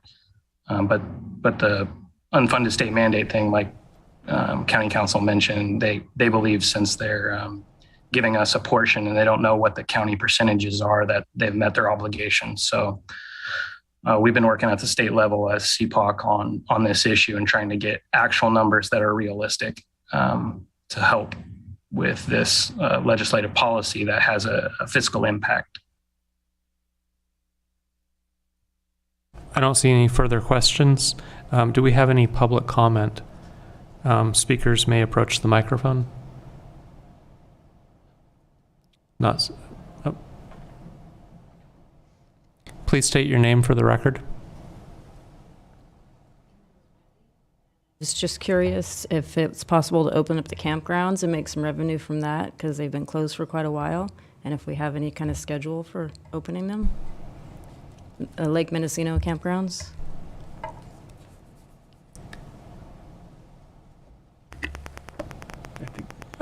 Supervisor Jurdy. I think that's in Supervisor McGordy's district, but I think was it Bureau of Land Management that runs those? It's the U.S. Army Corps, and those campgrounds are open, and you can register online to reserve a space. Okay, I was told they were closed, so I didn't.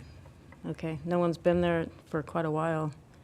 So Their Facebook page states that the reservations are open, and I checked the online website, and it does appear as though you can reserve a site. Okay, thank you.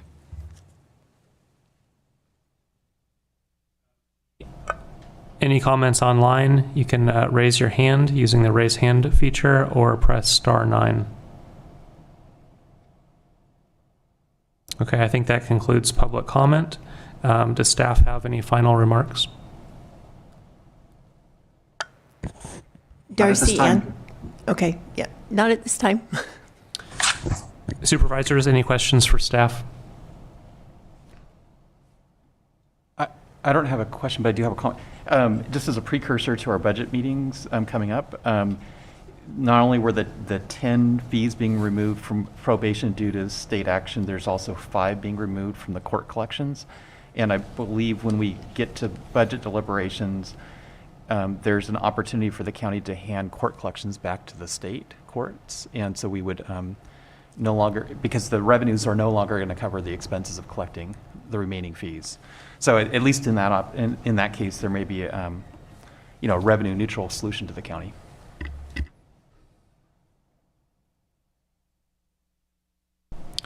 Okay, the public hearing is now closed. The matter is before the Board of Supervisors. And public comment is no longer permitted. Any discussion, or can I invite a motion? I move that we adopt the resolution. Second? Second. Second from McGordy. Any discussion? Not seeing any. We're ready for a roll call vote. I'd like to clarify that this is the recommended action, which also includes providing direction to staff regarding Policy 47, the Master Fee Schedule policy. Yes. No. No. Well, we are taking the policy separate. So just the resolution for now? And does the second agree? Yes. Supervisor Hashak? Yes. Mulhern? Yes. McGordy? Yes. Williams? Yes. And Jurdy? Yes. Motion carries unanimously. Now, could staff present the Policy 47 proposed changes? Of course, hang on one moment. I'll bring it up on the screen. This is the edited version that we have also presented to the Budget Ad Hoc Committee. This is Tim Hallman, acting CEO at the Executive Office, Deputy CEO. What you're looking at is just an overall redoing of it. It will continue to have 2 fee hearings per year. The primary difference now is going to be that the Executive Office Fiscal Unit will now go in and review both in January and in October fees for individual departments and make recommendations to those departments that they bring back fees at the corresponding fee hearing.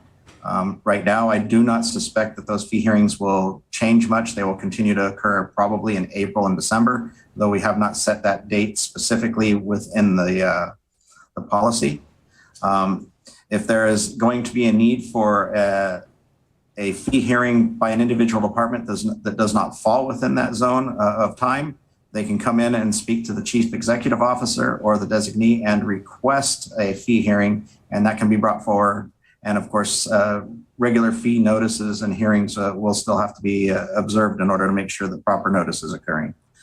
Down at the bottom, nothing has really changed at the bottom. We will continue to post this on the website. It will be made publicly available. I just wanted to go ahead and give you a quick synopsis there. If you have any questions, of course, feel free to ask. I don't see any questions. Public comment? Not seeing any in person or online. Can I invite a motion? I move that we accept the policy with a comment, and I see that Supervisor Jurdy has his hand up. Yeah. Second motion, I'd just like to thank the Executive Office for bringing back this policy. I think what we've seen is that some departments review their fees pretty regularly, and others have been decades between reviewing the fees, and it's put a burden on the general fund to subsidize some departments, or at least some functions within some departments that other departments are not requiring of the general fund. My comments are similar. It's critical that our department heads or the designee follow the budget closely and make sure that they're staying on top of the opportunities to make sure that the departments are funded. I think we're ready to vote. Chair Williams? Yes. Supervisor Jurdy? Yes. Supervisor Hashak? Yes. Supervisor McGordy? Yes. And Supervisor Mulhern? Yes. Motion carries unanimously. Thank you. Okay, next is item 5A, discussion and possible action, including direction to staff regarding presentation of the Mendocino County preliminary fiscal year 2022-23 budget, sponsored by the Executive Office. Darcy Antle, Interim CEO. To the board, this is your opportunity to provide direction to staff regarding the 22-23 budget year. With the strategic plan nearing completion, it is now time to rethink again how we put the budget together. Traditional budget planning process is ill-equipped to address decrease in revenue and the increases in expenses due to the cost of doing business and inflation. Traditional budgeting methods embed a historical precedent based on past decisions and priorities and encouraging budgeting and incremental increases year over year. The fiscal team looks forward to rethinking the budget process to a zero-based budgeting and priority budgeting or priority budgeting for expenses following the strategic plan and collaboration across departments. And this would begin shortly after you approve this budget for 22-23 as we start working on 23-24. In your presentation today, you have budget considerations. Your goals and priorities of the past are attached. Non-department revenue for Budget Unit 1000, we had to cut this 3% to meet the revenue projections for 22-23. This is a 4.3 million reduction that is going out to departments during 22-23. The health plan deficit without the IMBR currently is 5.7 million. And as you know, there has been a decrease in cannabis tax revenue. This, again, your opportunity to provide funding considerations and options for this board. As we move forward through the presentation, I will now turn over the non-departmental revenues to Acting Deputy CEO Tim Holman. Good morning again, supervisors. Slide 5 shows the non-departmental revenue trend that has occurred over the last 5-6 years here. We worked with the auditor's office to come up with projections for 22-23. And as you can see, for the first time in quite some time, we are looking at a reduction in actual revenues from year over year. So from last year to this year, just in the budgeting alone, we're looking at a 1.4 million decrease. And that of course does not include any increases as far as cost of living or anything else involved there. So even though our costs have gone up, our revenues have gone down.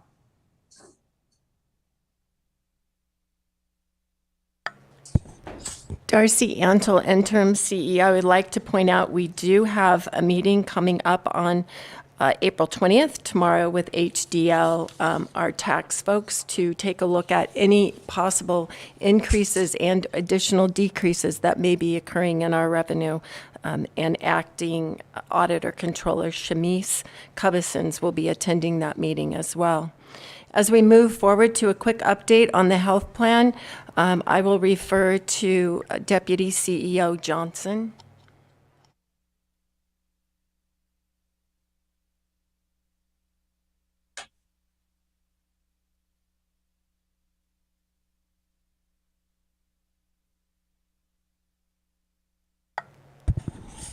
So there, Darcy Antle, Interim CEO, there appears to be a delay there. So I'll begin as we look for Deputy CEO Johnson. And is she there now?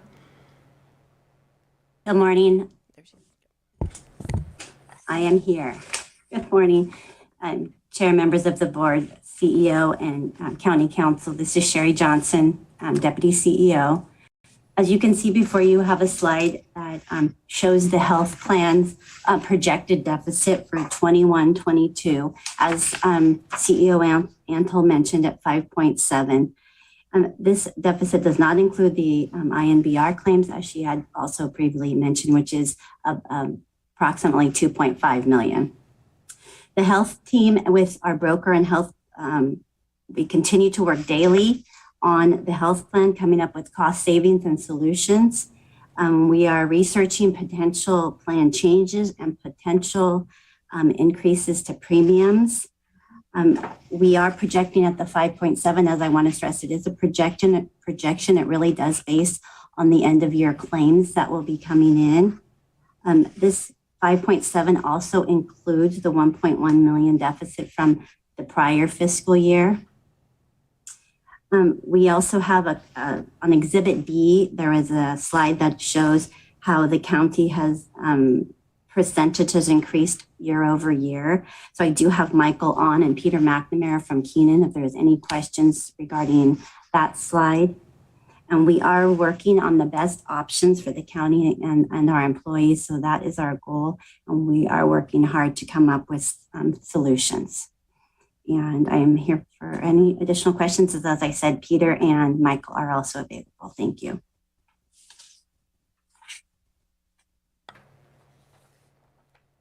Okay, moving forward, we will go to Darcy Antle, interim CEO. We will move to Cannabis update by Tim Holman. Hello again, Tim Holman, acting deputy CEO.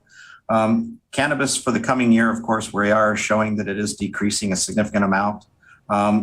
This projection was created by using information from our consultant, as well as a collaborative interaction between the auditor's office and the executive office to come to this total. It is showing close to $4.5 million decrease over what was collected in the 2021 fiscal year. This, of course, is going to have a huge impact to the net county cost and its allocations. We also want to make sure that you note that the Measure AJ was an advisory, and it stated that at least 50% of that cannabis business tax was to be taken and distributed to mental health services, repair of county roads, and an increase to fire and emergency services. Right now, with it being as unpredictable as it is, and the fact that we have partially had our budget units begin to use that money, it is definitely impacting the general fund across as a whole, and it represents a significant amount in the trend as to why the decrease occurred with our budget unit 1000 revenue projections. Acting Deputy CEO Sarah Pierce will address the 22-23 funding requests. Good morning, Board of Supervisors and CEO Antle. To begin, each budget unit is assigned a net county cost. This slide is representing the currently 21 budget units that have requested above their net county cost, which currently represents a impact to the general fund of close to $6 million. And I'll jump to the next slide. So this slide, we've tried to break out, as CEO Antle and acting Deputy CEO Holman pointed out, we have about $84 million in projected non-departmental revenue. The base net county cost assignments were $83 million. And as noted before, this does include the 3% reduction, which left about 746,000 left to allocate. And then during budget conferences, the budget units turned in about $7 million in additional requests, which has been broken down by the categories of salaries and benefits, operating expenses, and fixed assets. I'll turn it back over to CEO Antle. Interim CEO Darcy Antle. So for the board's funding considerations, one would be to consider using ARPA funding for eligible requests. There's approximately $1.7 million in the ARPA funds that can be used for backfill staffing levels that were reduced during COVID. Again, these are one-time funds that are through the ARPA, but there may be a couple of years worth of the 1.7 to help us get through these tough times we're looking at for the next couple of years. Also, there's some eligible funding requests of about 1.6 that can be applied from the ARPA funds. Consider reducing contract expenses. We're estimating we would have to work with all the departments if you're looking at cutting service contracts by 5%, that could get an additional $500 to $1 million. But we would have to be working with the departments, and we can bring something to you on May 3rd. Position allocation review, go through the positions and consider removing any positions that are not state mandated or required at this time. Review all owned and leased property, consider reducing and selling. Again, this is in your space assessment that's coming before you, I believe, in June of 2022. And then consider reducing travel and mileage due to inflation. We're currently projecting 2.1 million miles in fiscal year 22-23. And that's about a 50 cents per mile, which includes the fuel and the garage into that, and that'll cover us up to $5.50 per gallon. Also encourage all county vehicles to get filled at the county garage, where we are receiving bulk fill at a reduced rate compared to going to the filling stations. That's not always possible for everyone, but the major filling should happen here on county property. And we'll go to the American Rescue Plan. Sarah Pierce. Good morning, Sarah Pierce, Acting Deputy CEO. So the American Rescue Plan, the County of Mendocino was awarded a little over $6.8 million. To date, we have obligated about $4.8 million. 1.4 went to public health and COVID response. Another 1.1 has gone to addressing negative economic impacts through food and financial support to the community through our nonprofits. And we've also obligated $2.2 million in community improvements in water and sewer infrastructure. During the Q1 budget presentation on November 16th, the Board of Supervisors directed the ARPA funding to be designated for county core services, county infrastructure projects, and county emergency funding.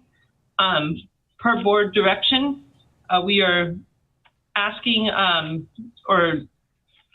asking that the up to $10 million of the remaining $12 million be set aside for the county core services. The 10 million number comes from the final rule, where it states that counties that have received over 10 million can use up to 10 million of their award for county services. We have done some initial outreach to internal departments to see what their requests could be for ARPA, and that internal request totals well over $23 million. But like I said, we can only use up to 10 million of it. And then set aside some funds for parks. And then, as CEO Antle noted earlier, there's the 1.7 million that can be set aside to bring staffing to pre-COVID levels for hiring new staff. I will turn it back over to CEO Antle. Interim CEO Darcy Antle, I just want to clarify, the award is $16.8 million. 8.4 was received last June or July, and another 8.4 is due to arrive in the next few months. That concludes our presentation. I'll turn it back to the board. Thank you. Supervisor Jurdy. Yeah, so I just wanted to, I support the recommendations of the Executive Office. I do want to suggest one possible amendment, and that was in the discussion of a hiring freeze for the departments. I think departments should be invited to make the case if there are positions in their department that they believe will increase revenues.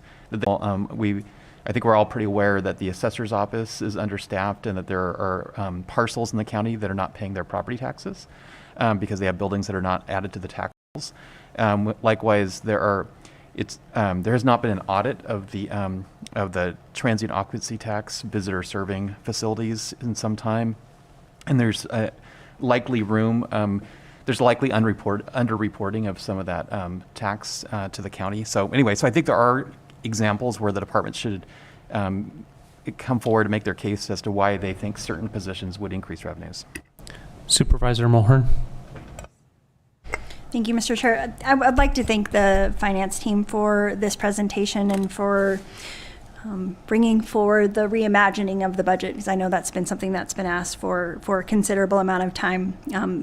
As a former county employee and as someone that's been watching the county for many years, the idea of keeping positions that are funded and not filled seems nonsensical to many people. So I really look forward to having the departments, and hopefully the board agrees, having the departments take a very quick look at their positions and see which ones are truly necessary. I think that there are probably departments that have employees that are working really hard because they are understaffed, and I want to make sure that those employees are being supported.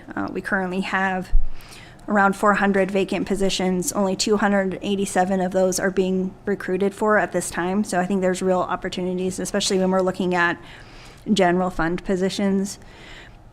I understand the need to potentially reduce contracts with our partners. I would like to make sure that they're properly notified and that we have those discussions with them as soon as possible. They are relying on those funds, so if that's what's going to happen due to our budget, we really need to be communicating with them.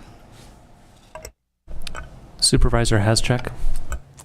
Thank you. So if we can look at the 16.8 million, so my understanding is that we've already obligated 4.8, so we're down to 12. If we did that plan with the 1.7 over 2 years, that would be 3.4.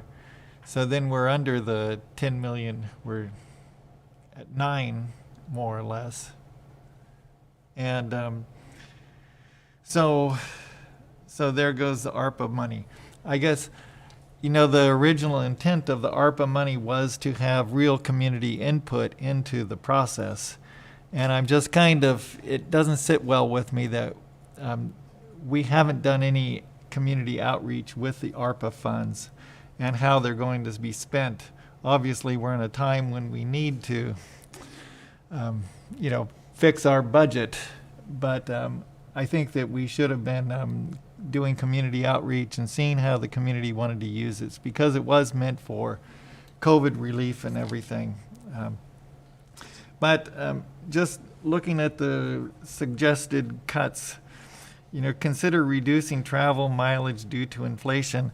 I'm just concerned that the far reaches of our county might be getting cut for mileage. And so how do we ensure that the services are still being met, but we're trying to do as much as possible with Zoom, and that's probably reducing a lot of our mileage. But how do we make sure that all of the communities throughout the county are being dealt with? And, Darcy Antle, interim CEO. Definitely we would have to work with the departments to see what they can consolidate and shorten.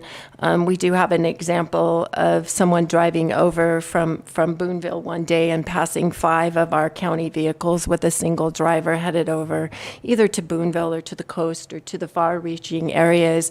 So there may be some ride sharing and collaboration that the departments can do together to consider reducing, individual travel in that manner. Of course, we wouldn't want to reduce anything around public safety, but I think if we look at health and human services and some of the other travel that we're doing, how do we consolidate and work together? Okay. Thank you. Supervisor McGordy. So I'm serving on the Parks ad hoc with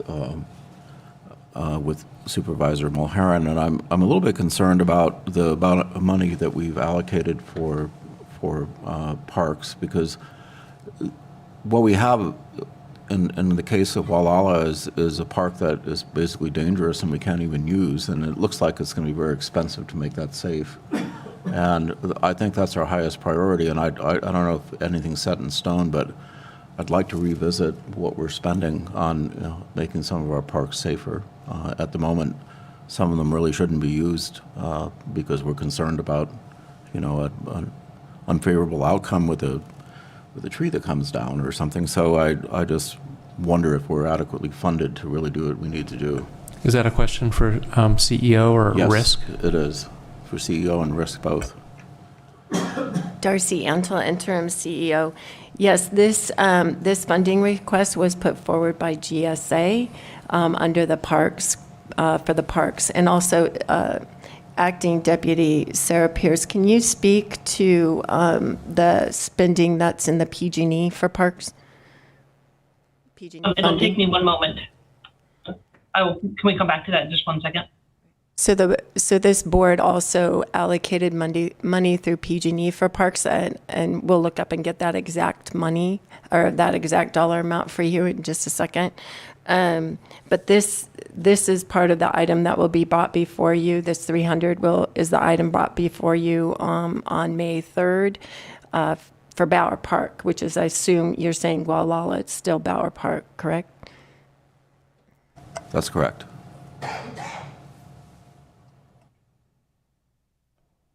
CEO Antle, have you received adequate feedback, or are you looking for more from the board? Darcy Antle, interim CEO.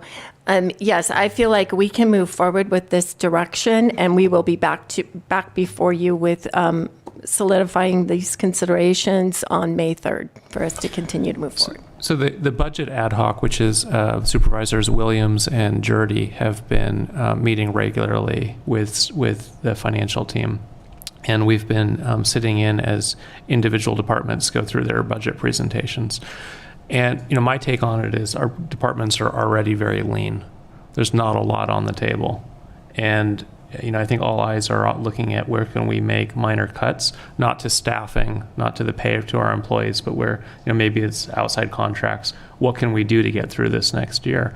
And I appreciate hearing zero-based budgeting. I actually brought that to the board looking for support 2 years, 7 months, and 2 days ago. And this highlights the speed that government moves. And after I brought that proposal to the board, I went to a workshop about government finance and learned just how difficult zero-based budgeting is in California with the fractured nature of governance and funding, that there's so many streams with differing set of rules. I think it's important that we move forward with zero-based budgeting, or maybe reimagining our budget. If we were to build county government tomorrow from scratch, what would it look like? And then how do we get there from what we have today? I think that's really important, but part of that necessitates looking at more than 1 year out, because the ARPA funding is helping us get through this difficult time, but it won't help us in the next fiscal year. I think we have a problem. If we were to chart the next 5 years, I think we might see that we have a real problem on our hands. One potential solution is looking for more revenue, making sure we have fair taxation, everyone gets their tax bill, and that it's accurate and that we collect. But I guess I'm wondering, does staff have any other ideas forward-looking how the board should begin to address the financial realities of the years ahead?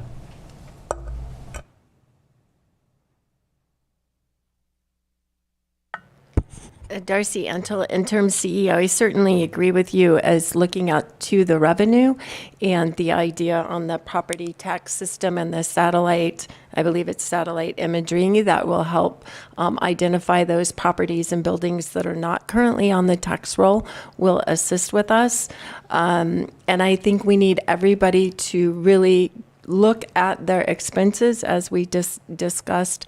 It's really hard in a government system.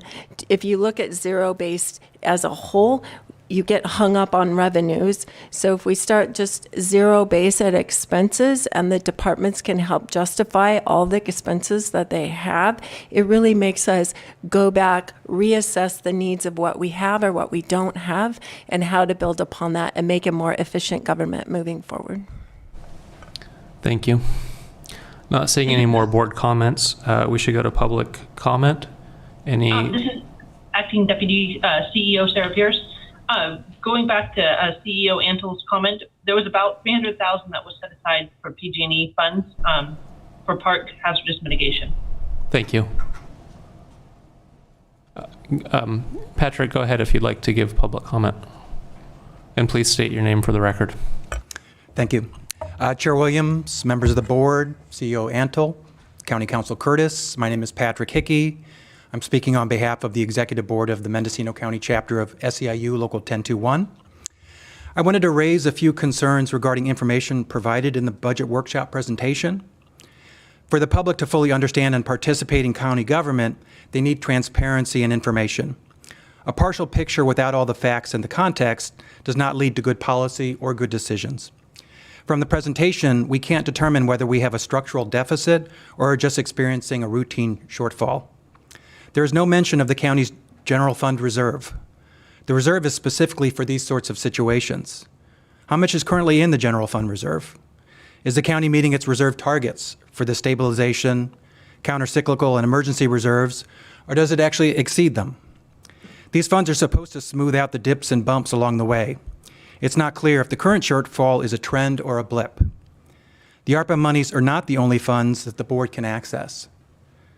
The board has identified a number of promising sources of ongoing revenue for beefing up property tax and TOT enforcement. The county has a number of unfilled positions that are revenue generators, Filling these should be a top priority. We need to remember that a large part of the county's budget is not covered by the general fund, but comes from other sources. Also, it would be useful to know the status of the HHSA General Reserve with the breakup of the Health and Human Services Agency. For an effective budgeting process, we need a full financial accounting. The board and the public need to be able to refer to last year's annual comprehensive financial report. Mendocino County's 2021 ACFR is not yet available. Many counties are able to release their reports by November or December following the close of the fiscal year at the end of June. Trying to budget without this information or making educated decisions is problematic. Let's get all the facts before the board starts trimming department budgets. Let's focus on the county's core mandates. Let's reduce underutilized assets and real estate. Let's prioritize revenue-generating positions. The county is responsible for carrying out an extensive and vital range of services, from public safety to public health, road maintenance to conducting elections, our libraries, our parks, building inspections and planning, making sure our restaurants and public facilities are safe and healthy, and much, much more. You're tasked with finding the right balance. Let's invest in our county to make it stronger, more vibrant, and more resilient. Thank you. Thank you. And maybe the CEO could comment on the delayed AFR. Darcy Antle, interim CEO. Yes, our ACFR is delayed. I don't know if Acting Auditor Controller Shamise Cubison is on the line, but we do know that due to COVID, staffing levels, internal and external, has caused part of this delay. I don't believe we're the only county in the state of California, as well as we understand that they are looking into all and auditing further into the additional fundings that we received from FEMA and the CARES funding. So there's additional workload that the outside auditors are performing. I don't see Shamise on it this time. The other question that I can answer for you today, which has been in our mid-year report, is the revenues, the general fund revenue reserve is at $12 million, with our monthly expenses at $18 million per month. And then the overall reserve is close to $20 million. That would include the HHSA and other restricted uses. I believe those are the ones I can answer at this time. Any other public comment?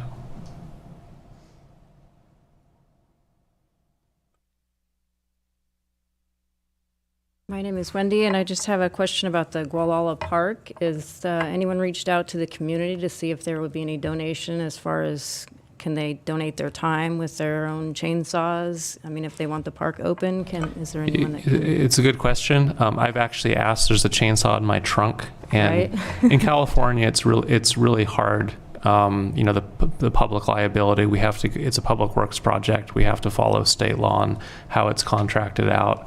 Internally, there has been some discussion about looking for ongoing partnerships.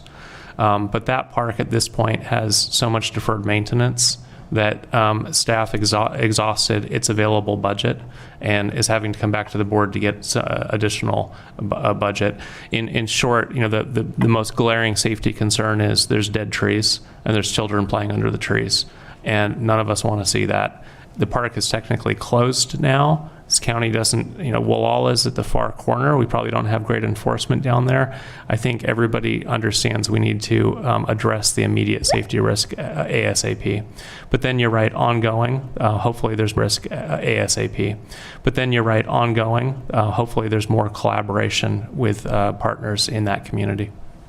Is it a possibility for the community to come together as a volunteer thing, as a group, and clean up the park, maybe? I don't think we could ask the volunteers to be chainsawing the trees. If somebody had a business that did that? And you would probably have to refer to county council, but the short of it is in California, I think it's rather difficult to use labor on public works projects in this type of way. That's a shame. The cost is rather significant because there's been so much deferred maintenance. The folks on the South Coast pay tax. You'll notice they don't get a lot of services from the county. The park is one of the few things, they get some potholes filled now and then, but that park is one of the few obligations that the county should be providing and hasn't been for some time. And we did, about 2 years ago, we did a parks needs assessment where we went down there and we looked at the safety concerns. Are we meeting ADA? How could people get injured in our park? That puts public money at risk. And we're addressing the most pressing of those needs. Supervisor McGordy has his hand up. So this is precisely the one park I'm really concerned about, and I actually went so far as to call John Anderson at Mendocino Redwood Company about, could we go in and actually log that? There's so many trees that need to come out. And he goes, no, our fallers wouldn't touch those trees if they're dead. He said they were a high risk of to them as fallers, so they tend to stay away from those if they can avoid them. So that's why we really can't have the public in there if even the professionals don't want to take them down. To do it properly takes our arboriculturists who have the right equipment to be able to take them apart in pieces and lower them to the ground. You generally just don't drop them down on the ground in one fell swoop. So that's a big expense, and that's why I'm concerned about what we have allocated may not be adequate. Just one more thing. I feel like if there was a company that does that for a living, there's plenty of them around in this area, that somebody would have the knowledge of how to fall any tree. So I kind of don't really agree with that, but hopefully somebody can do that. Thanks. Okay, we're going to go to public comment on Zoom. Remember to raise your hand, click the raise hand or press *9. First speaker is Paul Hansberry, and then we can go back to in room if there's more. Hello, this is Paul Hansberry. I'm in District 3. I thought it was very interesting that the decrease in the cannabis taxes, I wonder what caused that? What caused people to leave the program? Perhaps it's the onerous nature of the regulations. Perhaps it's the inefficiencies. I would strongly advise that in order to help with some of the bureaucratic expense, that perhaps a revamp, I stated earlier in public comment, that you might be able to save some money if you were able to fine-tune the process, the bureaucratic process known as Cobblestone, which we believe is a aptly named software because it seems to be quite a bumpy and slow road. And in order to move things along, there will be less hours spent on the administration and the bureaucratic process, and more time available from staff to get things done. Anyhow, that's all I have to say. Thank you very much. Michael Katz.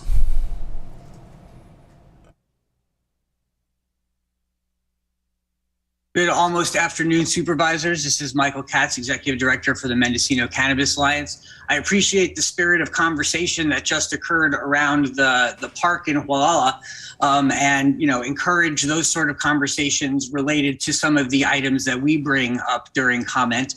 Specifically here, I'm drawn to the information provided in the budget document that shows that, in fact, the cannabis tax for the year 2020 to 2021 wound up coming in at about $6.4 million, which is about $800,000 more than was previously projected. And it just goes to show that if you look at the trajectory of the consistent increase in cannabis tax revenue for the county up until this point, that despite the challenges that we've had, our community has continued to contribute more and more to this county on the tiniest footprint imaginable, only 290 acres of licensed cannabis cultivation. And so when we're here talking about the budget and how can we identify items that are revenue generating, it's pretty clear that doing everything in our power to save the existing licensed operators in the cannabis program and enable as many of them to transition to their annuals and to continue moving forward is the best immediate chance that this county has to maintain the revenues that it has come to expect from this community. We are sincerely appreciative of the agenda item coming up later today to discuss relief in the cannabis cannabis taxes, because the truth is that if we don't see some cannabis tax relief, then this resource that has become such a reliable resource for the county is going to go away, because people are continuing to find it harder and harder to maintain their position in the licensed cannabis market. And we understand there are challenges at the state level, there are challenges in the market, but there are significant challenges at the local level. And so when we're talking about how to invest in areas that bring revenue in, we should also be talking about how to invest in keeping revenue here and keeping the community that's producing that revenue here. And so I just hope that that's made clear from this budget proposal and this presentation rather, that the significant impact this community makes and the dire need to support and protect that community in the benefit of the entire county. Thank you for your consideration. Peter?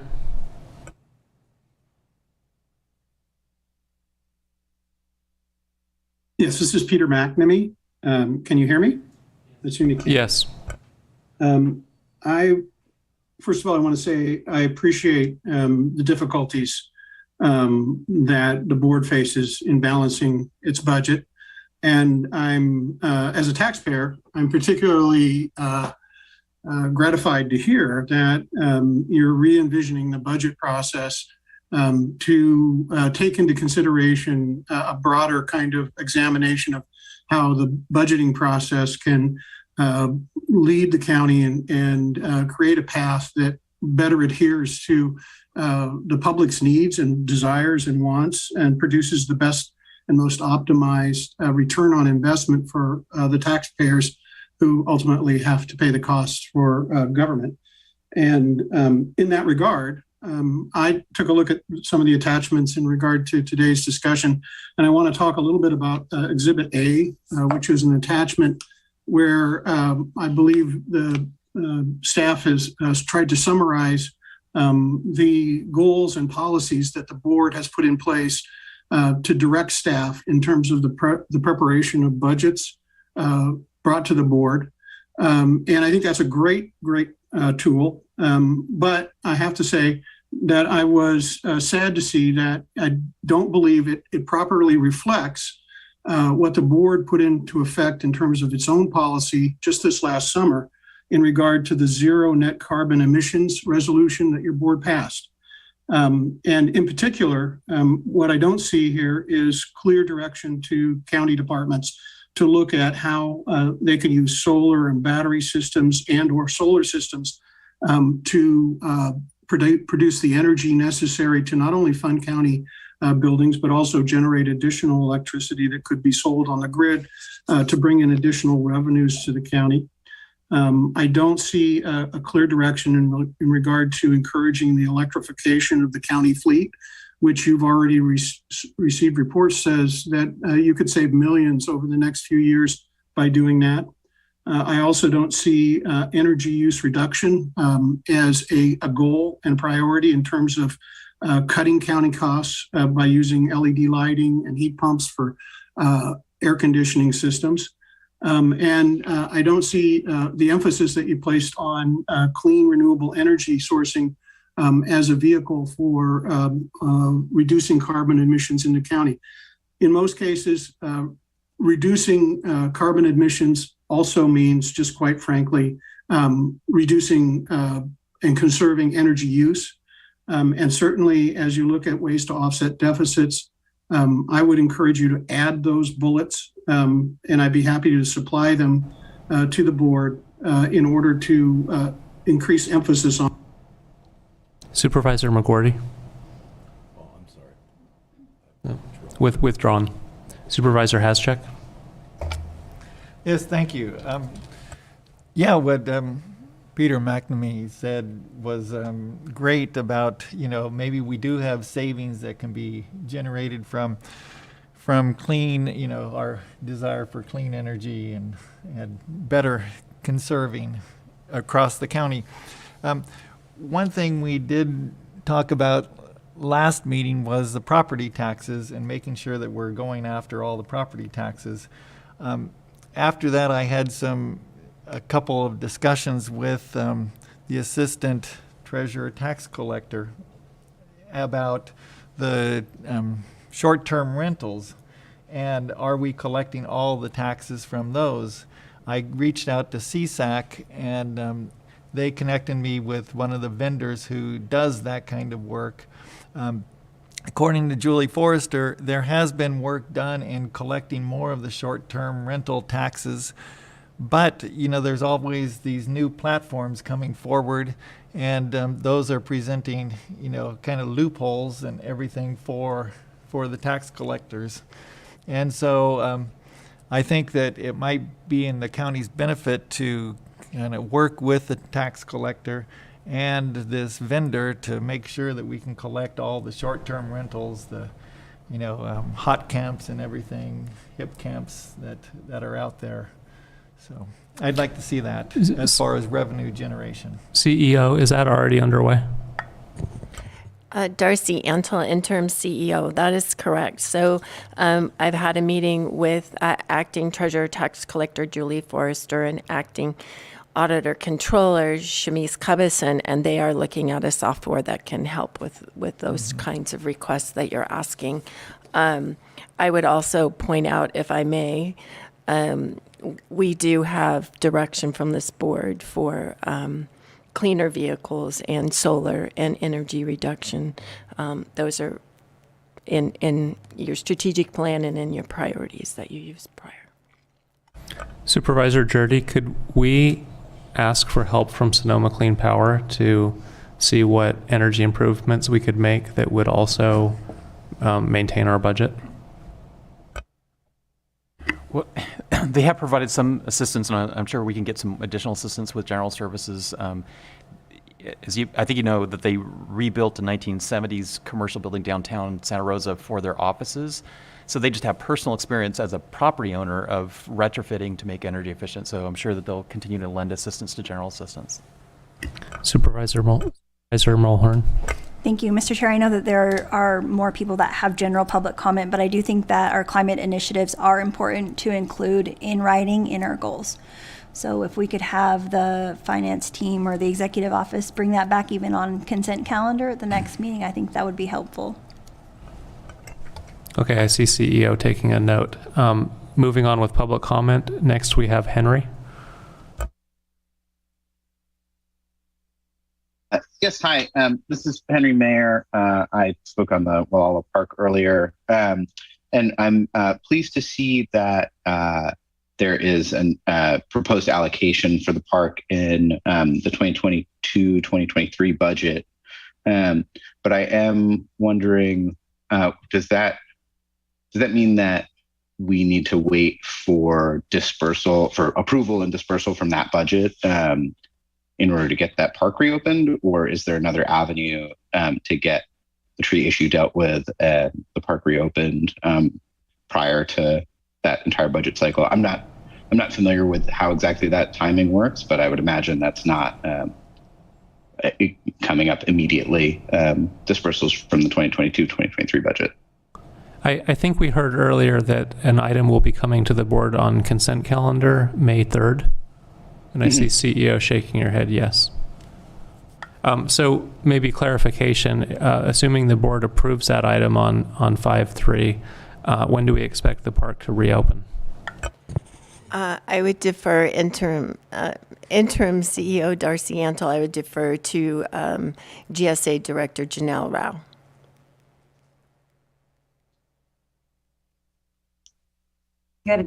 Good afternoon, board members. Janelle Rao, General Services Agency Director. We've been working diligently to address the issues within the parks, as this board knows, and the parks hazards. We're also working on the emergency nature of the hazardous trees within Bower Park. We've worked with one contractor who has performed the analysis of the trees, and we'll continue to work with them. So once the funding is allocated, we will be pursuing it as an emergency project, a continued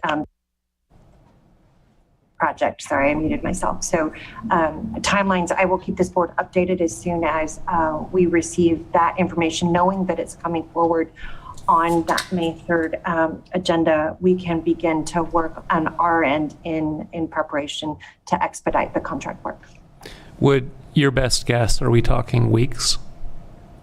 I would say my best guess weeks, our problem is mobilization of the resources. So we're held to the contractor's ability to perform the work.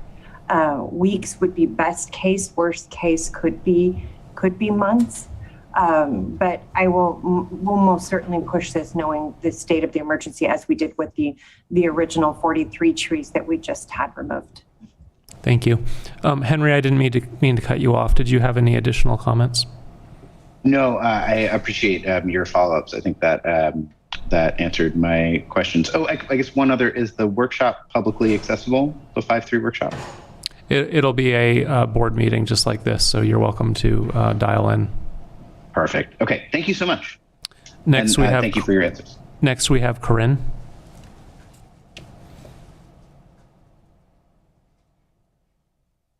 Thank you. This is a real quick request.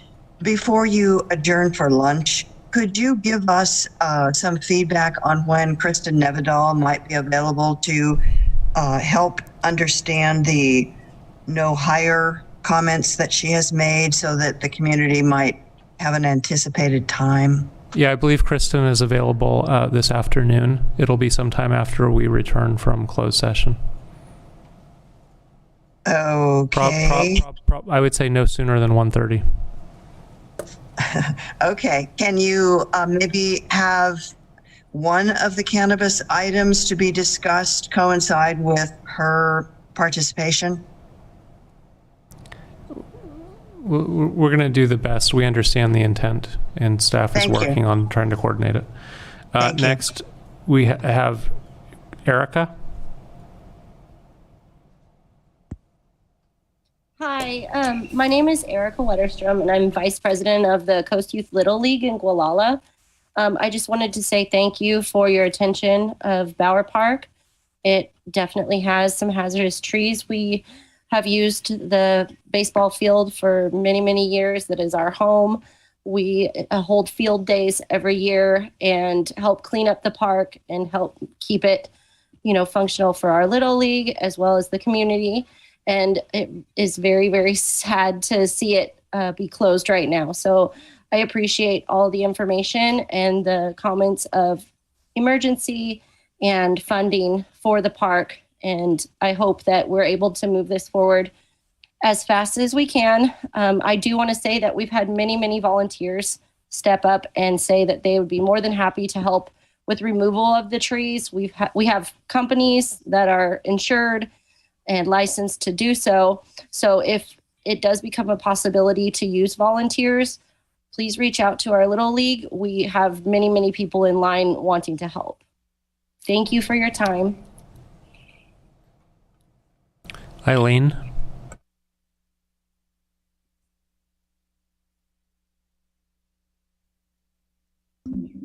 Hello, my name is Eileen Mitro. I hadn't planned to speak, and hearing the budget review, I thought I should, and scrambling, trying to figure out how to get on. I did not hear Peter McNamee's comments, but I just wanted to ask about the lease with Enterprise and how that's going, because that certainly should save funds on gasoline. So that's the question I had. Thank you. CEO. Darcy Antle, interim CEO. That contract was just approved at last meeting, and I believe Department Head Janelle Rao for General Services is still on there. Hi, Janelle Rao, General Services Agency Director. Yes, the board did approve at the last meeting for General Services to proceed with the lease program. We will be bringing the contracts forward. I believe they were just approved on this agenda.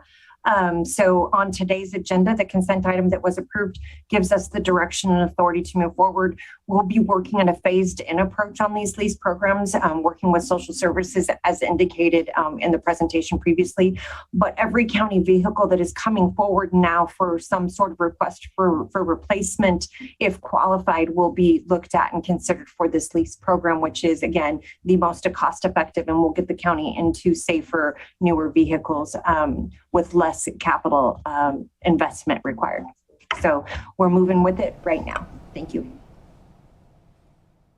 Okay, that concludes the Zoom-based public comment. Do we have any additional in person? Please state your name for the record. I'd like to point out that the board chambers were recently renovated, even though the meetings weren't even being held here. How much was spent for that? County Council just received a raise, while the county's budget revenue is declining. Going solar and electric vehicles is a long-term solution and is a large investment upfront with little to no savings initially. We're not a business-friendly county. It took us like 9 years to get Costco here. We're holding up businesses with environmental and different issues instead of being more friendly. Also of note is the merging of the auditor, controller, tax collector that just happened into one office. This also going to have impacts on the revenue as the tax collector recommended not merging these offices as their new property tax system was not even up and running completely to take advantage of the revenues that were available. But yet the board proceeded to vote to merge those offices anyway. It did not seem like a sound decision when the budget revenue is declining. And we're talking about doing more for finding revenue for rentals and, things like that when it's not even completely initiated for the revenues that could be potentially there now. This raises a lot of questions about the decision-making of the board and the future of our county. Thank you.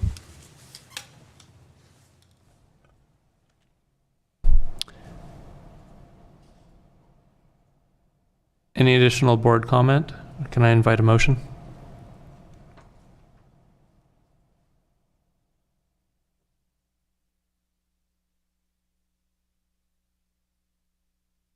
Supervisor Hascheck. Yeah, I'll move the recommended action. Second. Go ahead. Just requesting, would the maker of the motion include the changes that were discussed during the board meeting, including requesting that departments make the case if they have positions that would be increasing revenues, that they would be invited to do so, and that also we incorporate the comments that I thought I heard several supervisors talk about incorporating in the budget item, either today's meeting or a future meeting, about our energy conservation measures. Yes. Let's make sure the clerk has the motion. Can you restate it, either supervisors? Well, it's the recommended action and including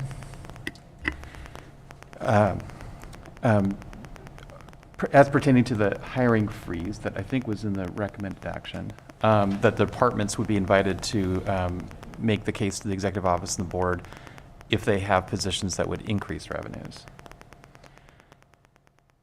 And that, go ahead, Supervisor. Sorry, point of clarification. I actually think that all of the positions should be reviewed. Certainly, we would like to know which ones allow for extra revenue, but I think that we have some positions that are no longer necessary. So as the second of the motion, I just want to have board support for reviewing all the positions.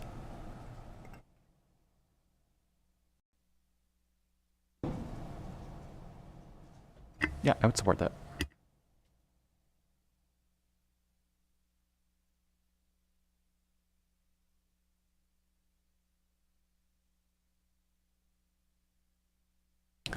Clerk, can you read the motion back? I currently have provide direction to staff regarding the priorities and preparation of Mendocino County's fiscal year 2022-23 budget and direct departments to review all positions that are ... I need a little bit of clarification there. It wasn't as spelled out in the recommended action, I think, is.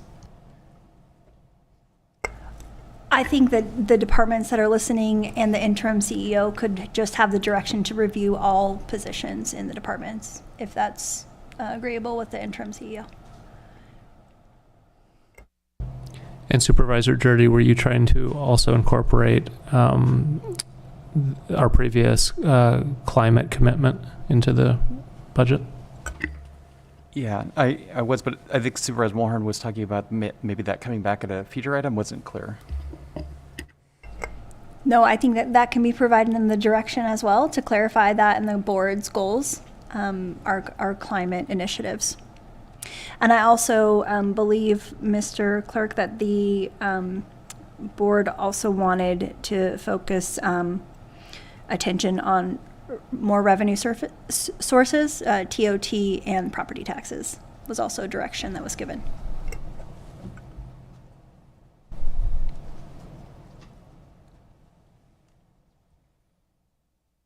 Supervisor Hascheck? Withdrawn.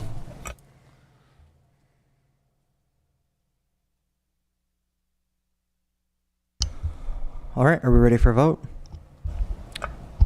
You want to read it back? No.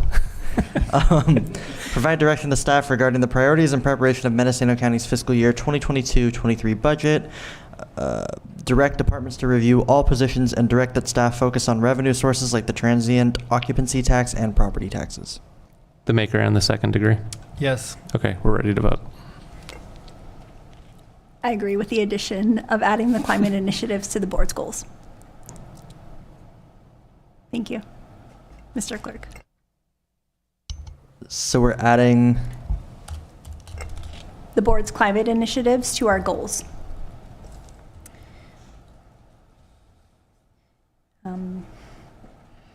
That's Exhibit A.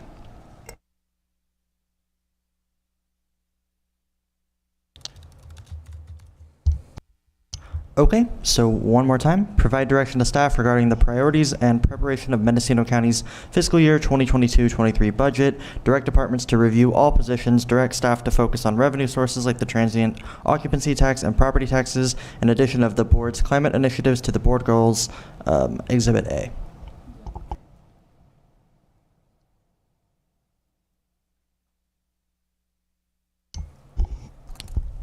Supervisor Mulhern?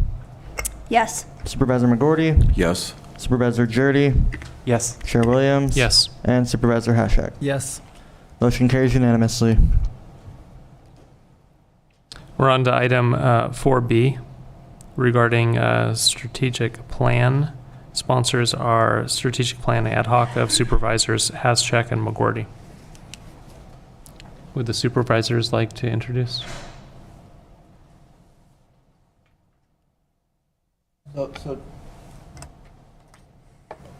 at this point, our plan is finished, and I think we're ready to talk about the next steps of implementation. And I believe we have Ann Mulgard with us today.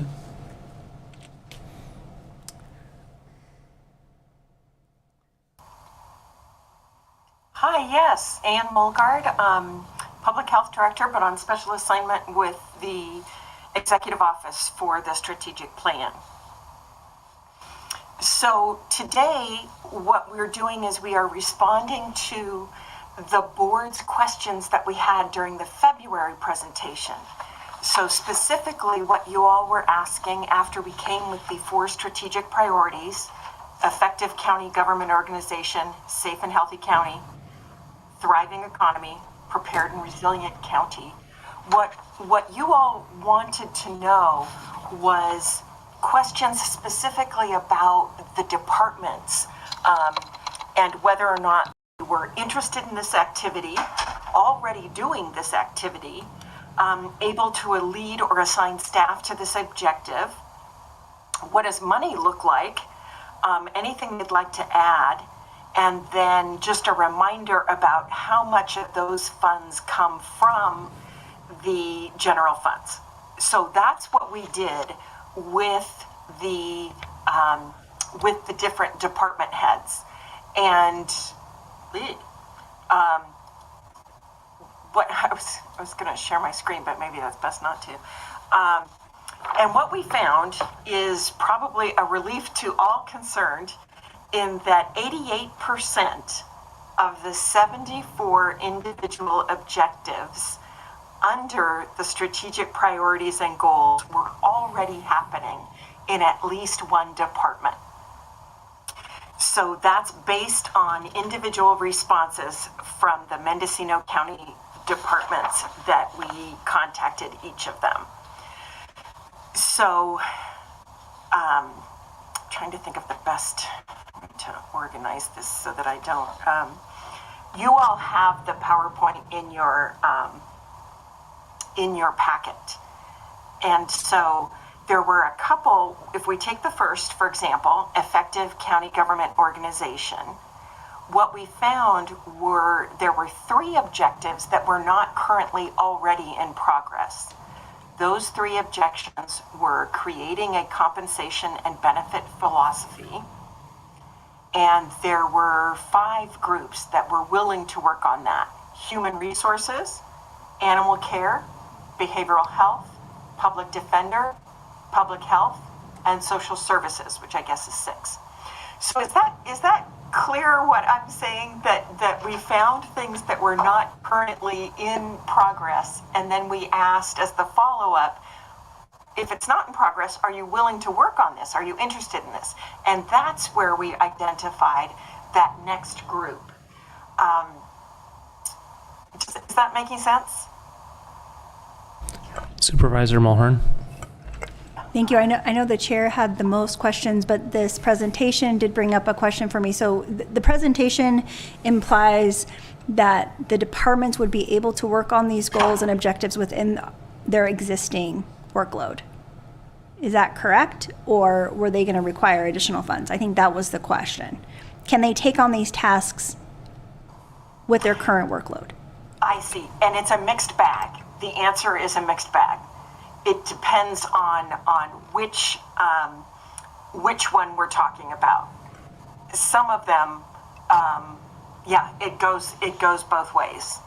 And maybe to elaborate on that point, because I think it may have actually come from my question. Last time we met to discuss strategic plan, we gave direction that we wanted to see which items in the strategic plan we could afford today, and which would need to be, we would need to identify funding in the future. Is that a project that's still moving forward?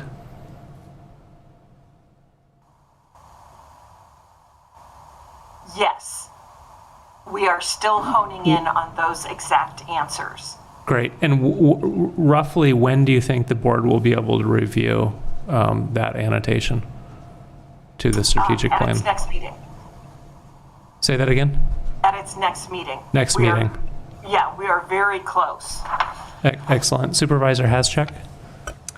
Yes, thank you. So I think what Ms. Mulgard was referring to was that we have departments that are kind of enthusiastic about working on this strategic plan. We have supervisors who have been working on a lot of these topics already, and I think Ms. Mulgard has kind of taken in that information. So what we need to do at this point is kind of accept this plan, form these groups that will really start working on these themes and the goals, and move forward with it, because we have the energy behind it. At some point, we will see where the sticking points are, like whether we need more resources or what, but we don't know that until we really start having these teams formed and start working on it. So, Supervisor Jurdy? Yeah, we're getting pretty deep into the closed session time right now already, and we've got quite a few closed session items. I wonder if we could kind of cut to the chase, and I personally would like to endorse the idea of these teams meeting as soon as possible. And so I don't know if that's essentially the recommendation from the ad hoc, but if it takes a vote of the board, I'd like to vote that we request that these teams form as soon as possible and have our first meetings. Is there a second? Second it. I think I heard McGordy first. Okay, motion on the floor. Any discussion? So I'm going to support it, but I would like, before we officially adopt the strategic plan, I would like to see which items we think we can afford today versus which will remain unfunded. And with that, I'm likely to support the plan. So then that's what I will come back with at either your next or the following meeting, is an outline of the teams of those who have volunteered to be part of those teams, with what can immediately be done, immediately funded, and longer term. I appreciate that, and it's mostly so that the public understands what we think we can get done. I don't want to pass the plan and convey that we think we can do all of it if we don't actually have the funding to back it. Understood, Chair. Do we have any public comment on this item? Yes, we do. On the line is Michael Katz.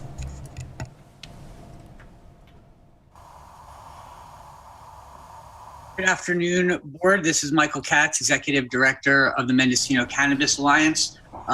Definitely appreciate the need for strategic planning and was disappointed to see that the Cannabis Department was not included in this presentation as being one of the departments that was interested in participating in auditing core processes for conducting business. There are numerous issues with the way that some policies and procedures have been rolled out, and there really is no standardized set of policies and procedures for a lot of how the department operates. And so we certainly encourage the board to include the Cannabis Department in this audit and to work together with them and stakeholders to identify ways to alleviate the pain points for everyone. Thank you so much. And that concludes public comment. We're ready to vote. And to clarify, that was the recommended action with no modifications. Would the maker of the motion clarify recommended action? I believe it was the recommended action. With the formation of the working The working groups to meet as soon as possible. And the second degrees? Yes. Second one. Oh, I seconded it, didn't I? Yeah, you did. Okay. All right, Supervisor Hashak, Yes. Mulhern, Yes. McGordy, Yes. Williams, Yes. and Jurdy. Yes. Motion carries unanimously. Okay, agenda item 7. This is a closed session. We will be hearing items 7A, 7B, 7C, 7D, 7E, 7F, 7G, and 7H. Is there any public comment on the closed session items? I don't see any in the room. We have two on Zoom. First is Michael Katz. Yes, thank you so much. This is more of a question. Is there any idea how long those several items will take? Is the board thinking that you will be coming back at 1:30 or will it likely be later? Thank you. Our best guess is it'll run later than the 1:30 due to the number of items. Ron Edwards.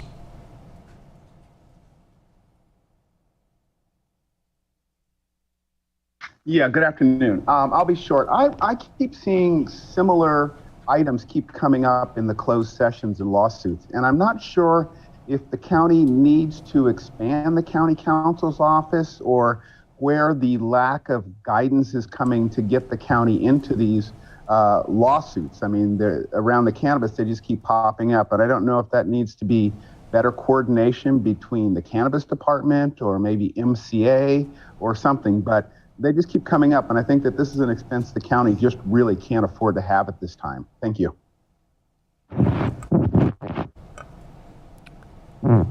That concludes public comment. We're adjourning to closed session back sometime after 1:30.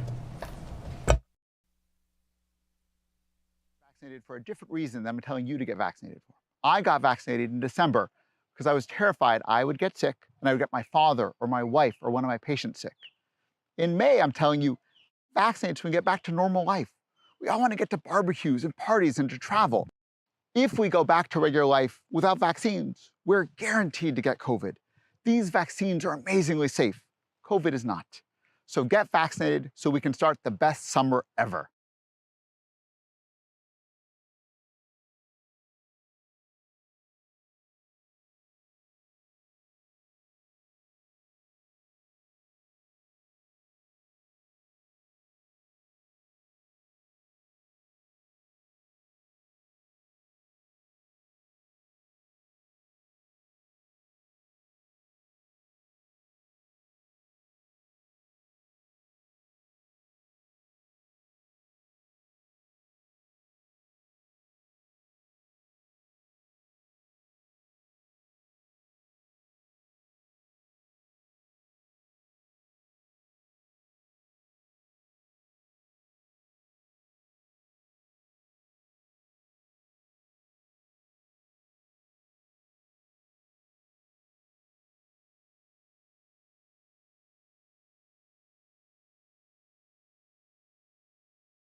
I got vaccinated for the people who can't. I got vaccinated because I want to be part of the solution. I love Mendocino County, and I want us to be able to live our lives again and build stronger communities. I got vaccinated because I believe in science. I want to protect my community, my patients, and my family. I want to do my part for others, for children who should be in school, for frontline workers who we so depend on, and for the millions of people worldwide who lost their lives to COVID this last year.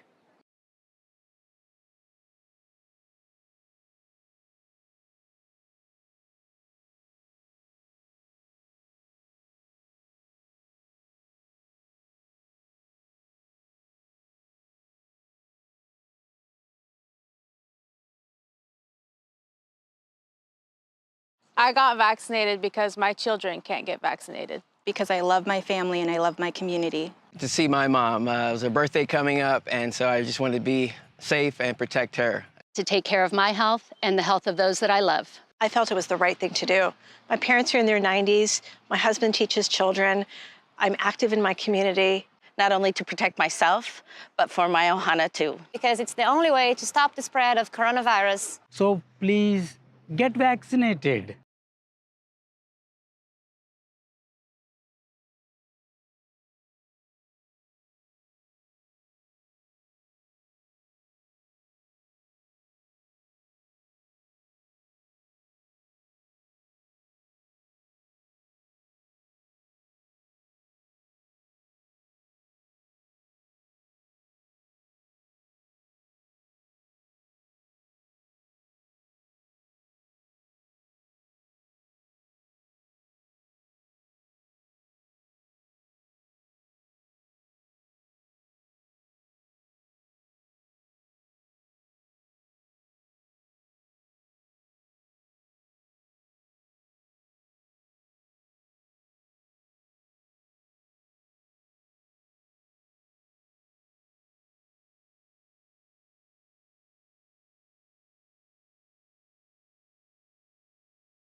Los latinos componemos el 25% de los habitantes del condado.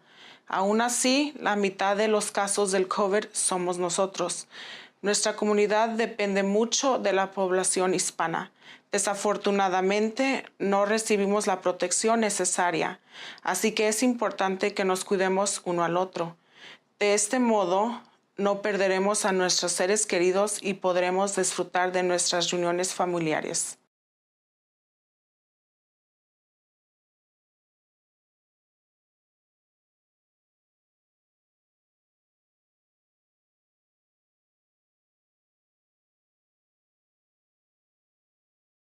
We are our ancestors' children, and we carry their intergenerational traumas attached to trusting the government and vaccinations.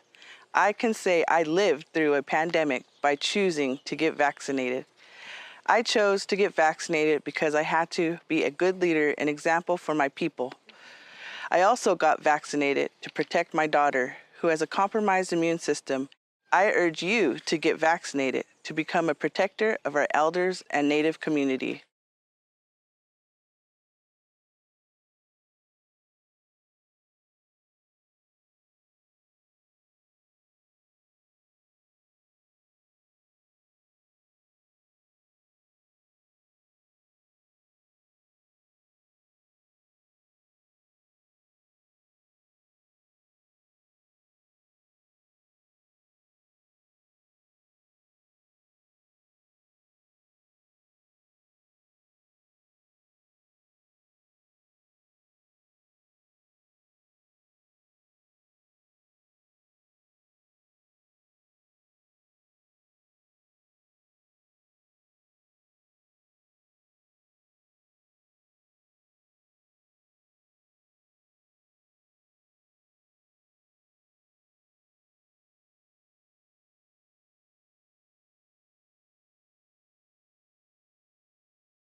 Cuando contraté el COVID me espanté, pero cuando admitieron a mi papá al hospital con la infección de COVID me espanté aún más.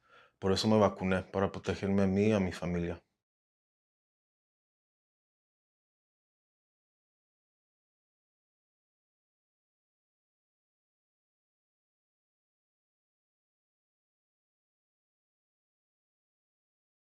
We are so lucky to live in Mendocino County. The beauty of this place is reflected in the hearts of the people who live here. We may not all look alike or sound alike, but we are all one community. During this pandemic, we need to be kind to one another and keep each other safe. By being careful not to spread the virus. And by getting vaccinated as soon as we can. We need to do this for each other. And we can do this together. We can do this! हम सब कर सकते हैं. ये bet में आया. 我们能够做到. Podemos hacerlo por todos nosotros. Hindi man అందరికీ సాధ్యం. A gente pode fazer isso. Yun robrum kniya. Wamanye mape. Aba, kayang-kaya natin to. Wir können das schaffen. Namaste. આપણે કરી શકીએ છીએ. Ehikino kako. हामी यो गर्न सक्छौं. या ये है all day.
I got vaccinated because my children can't get vaccinated. Because I love my family and I love my community. To see my mom. It was her birthday coming up, and so I just wanted to be safe and protect her. To take care of my health and the health of those that I love. I felt it was the right thing to do. My parents are in their 90s. My husband teaches children. I'm active in my community, not only to protect myself, but for my ohana too. Because it's the only way to stop the spread of coronavirus. So please get vaccinated.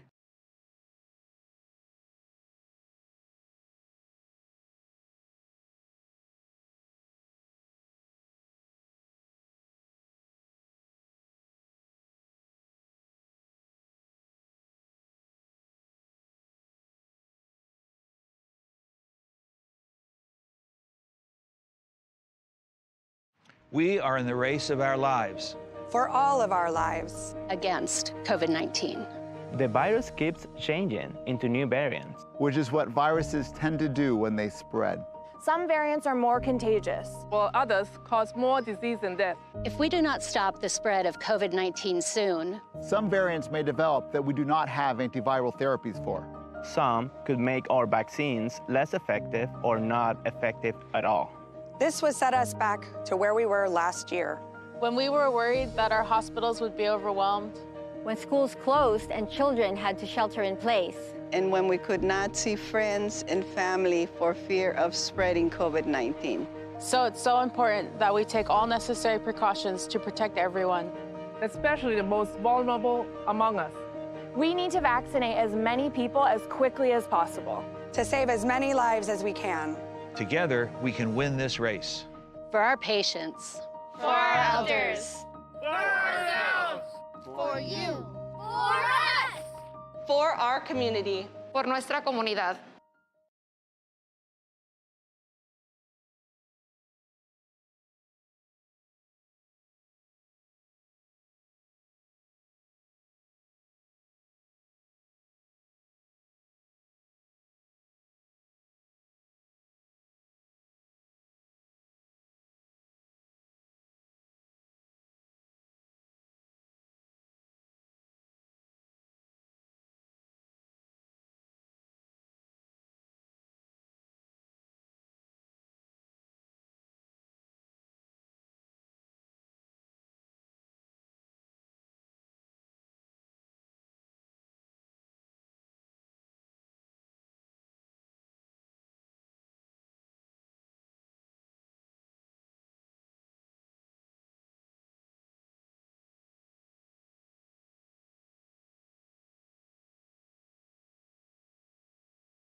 Yo me vacuné porque amo a mi familia y amo a mi comunidad. Yo me vacuné para no exponer a personas vulnerables y no poner en riesgo las personas que amo. Yo me vacuné. Mi vida es importante, mi salud es importante. La salud de mi hijo, de mi familia, de la comunidad y la humanidad es importante. Vacúnense.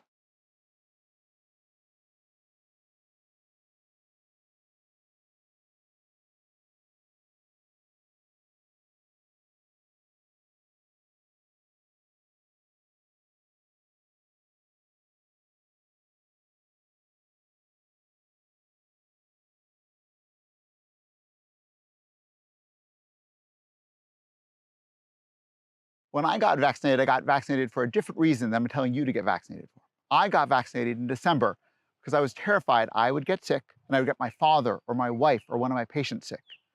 In May, I'm telling you, vaccinate so we can get back to normal life. We all want to get to barbecues and parties and to travel. If we go back to regular life without vaccines, we're guaranteed to get COVID. These vaccines are amazingly safe. COVID is not. So get vaccinated so we can start the best summer ever.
I got vaccinated for the people who can't.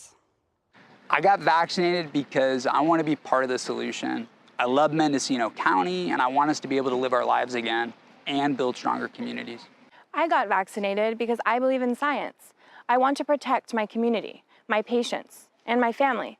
I want to do my part for others, for children who should be in school, for frontline workers who we so depend on, and for the millions of people worldwide who lost their lives to COVID this last year.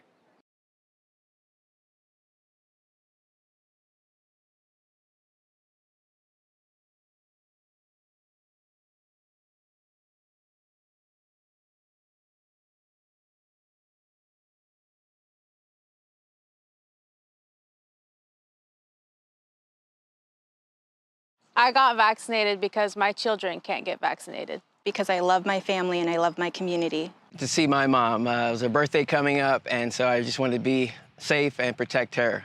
To take care of my health and the health of those that I love. I felt it was the right thing to do. My parents are in their 90s. My husband teaches children.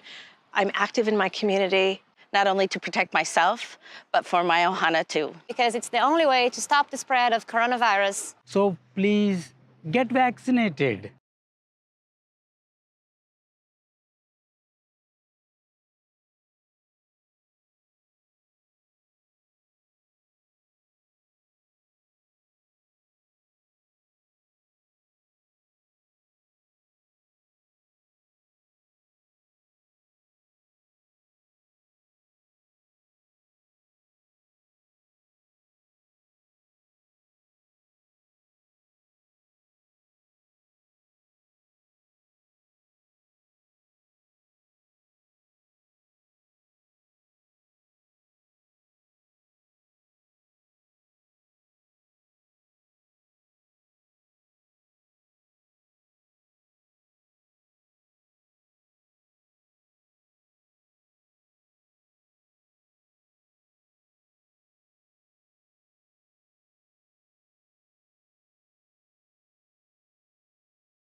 Los latinos componemos el 25% de los habitantes del condado.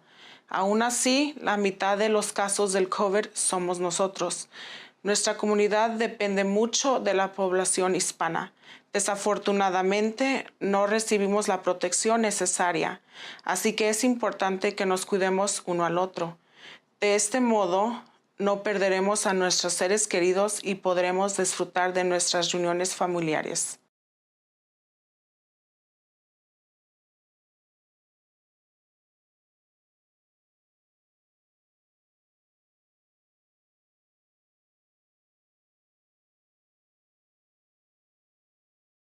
We are our ancestors' children, and we carry their intergenerational traumas attached to trusting the government and vaccinations. I can say I lived through a pandemic by choosing to get vaccinated. I chose to get vaccinated because I had to be a good leader and example for my people. I also got vaccinated to protect my daughter, who has a compromised immune system. I urge you to get vaccinated to become a protector of our elders and Native community.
Cuando contraté el COVID me espanté, pero cuando admitieron a mi papá al hospital con la infección de COVID me espanté aún más. Por eso me vacuné, para protegerme a mí y a mi familia.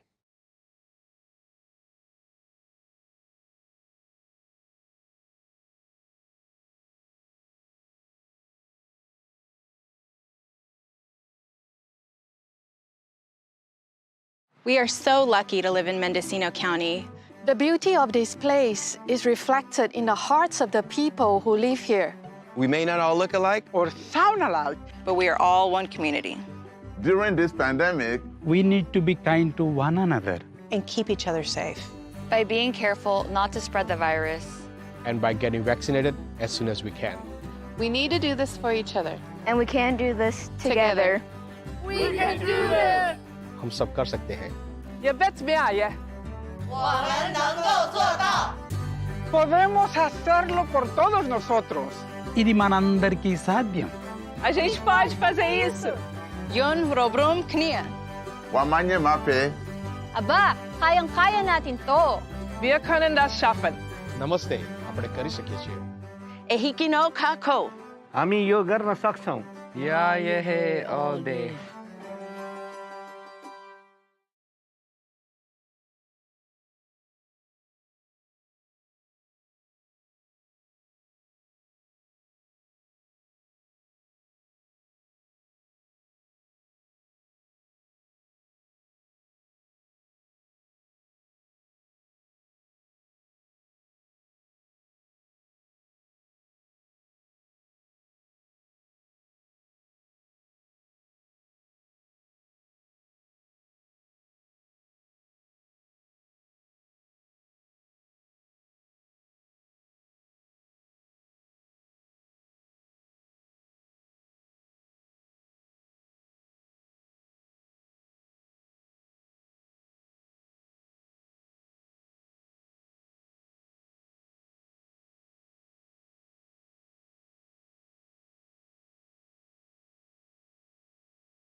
I got vaccinated because my children can't get vaccinated. because I love my family and I love my community. To see my mom. It was her birthday coming up, and so I just wanted to be safe and protect her. To take care of my health and the health of those that I love.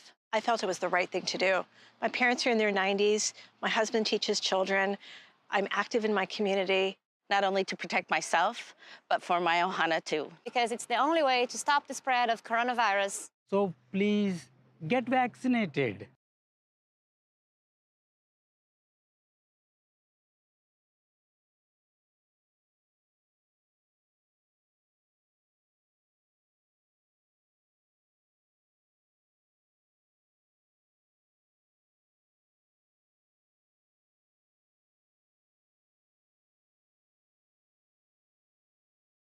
We are in the race of our lives. For all of our lives. Against COVID-19. The virus keeps changing into new variants, which is what viruses tend to do when they spread. Some variants are more contagious, while others cause more disease and death. If we do not stop the spread of COVID-19 soon, some variants may develop that we do not have antiviral therapies for. Some could make our vaccines less effective or not effective at all. This would set us back to where we were last year. When we were worried that our hospitals would be overwhelmed. When schools closed and children had to shelter in place. And when we could not see friends and family for fear of spreading COVID-19. So it's so important that we take all necessary precautions to protect everyone, especially the most vulnerable among us.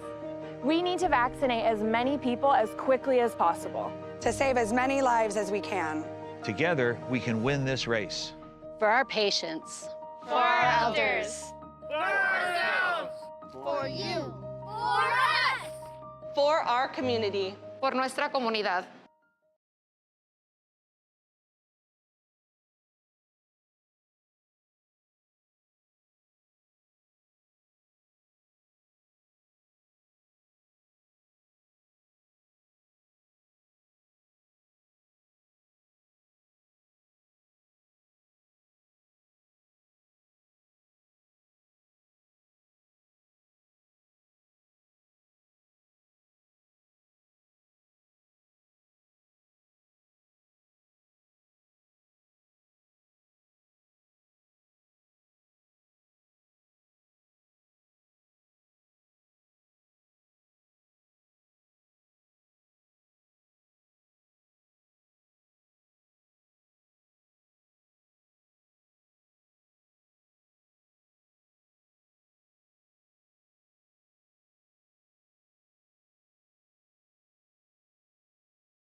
Yo me vacuné porque amo a mi familia y amo a mi comunidad.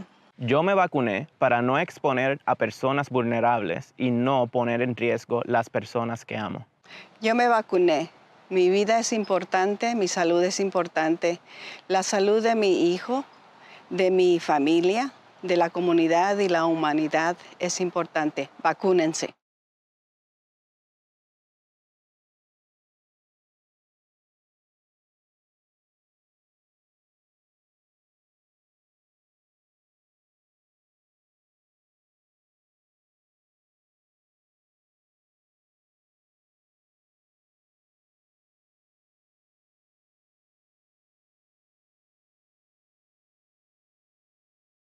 When I got vaccinated for a different reason than I'm telling you to get vaccinated for. I got vaccinated in December because I was terrified I would get sick and I would get my father or my wife or one of my patients sick.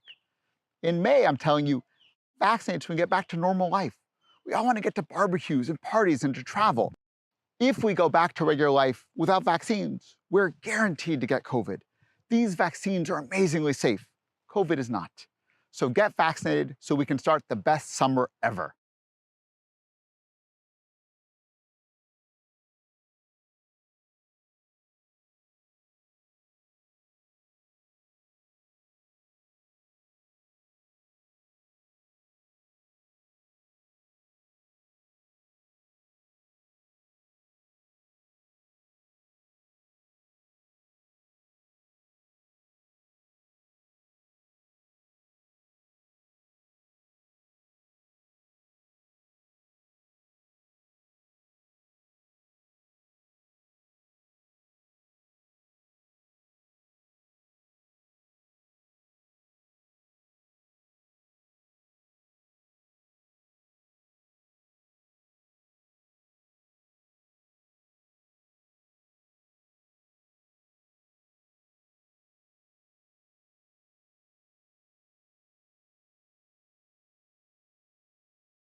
I got vaccinated for the people who can't.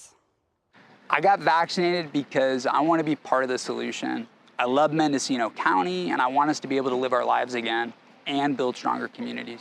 I got vaccinated because I believe in science. I want to protect my community, my patients, and my family. I want to do my part for others, for children who should be in school, for frontline workers who we so depend on, and for the millions of people worldwide who lost their lives to COVID this last year.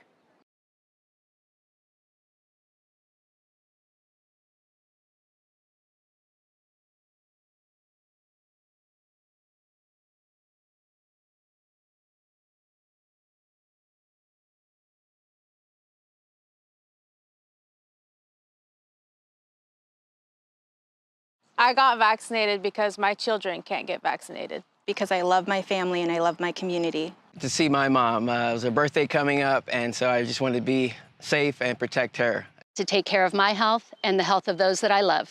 I felt it was the right thing to do. My parents are in their 90s. My husband teaches children.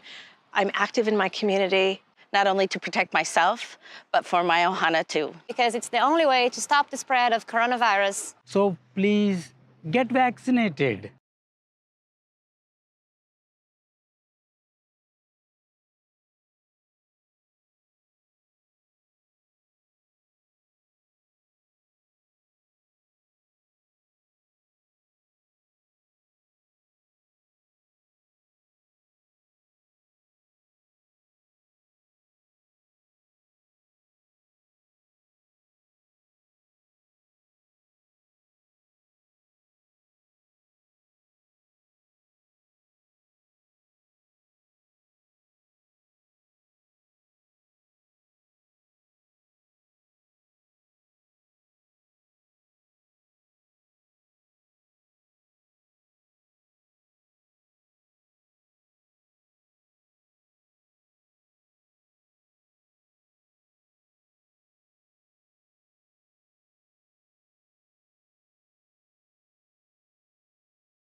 Los latinos componemos el 25% de los habitantes del condado.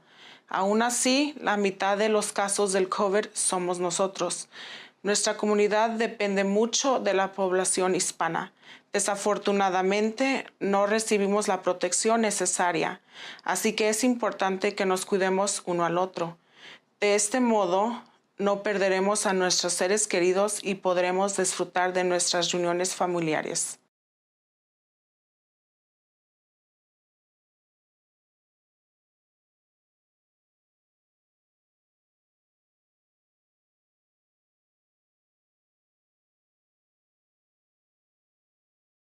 We are our ancestors' children, and we carry their intergenerational traumas attached to trusting the government and vaccinations. I can say I lived through a pandemic by choosing to get vaccinated. I chose to get vaccinated because I had to be a good leader and example for my people. I also got vaccinated to protect my daughter, who has a compromised immune system. I urge you to get vaccinated to become a protector of our elders and Native community.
Cuando contraté el COVID me espanté, pero cuando admitieron a mi papá al hospital con la infección de COVID me espanté aún más. Por eso me vacuné, para protegerme a mí y a mi familia.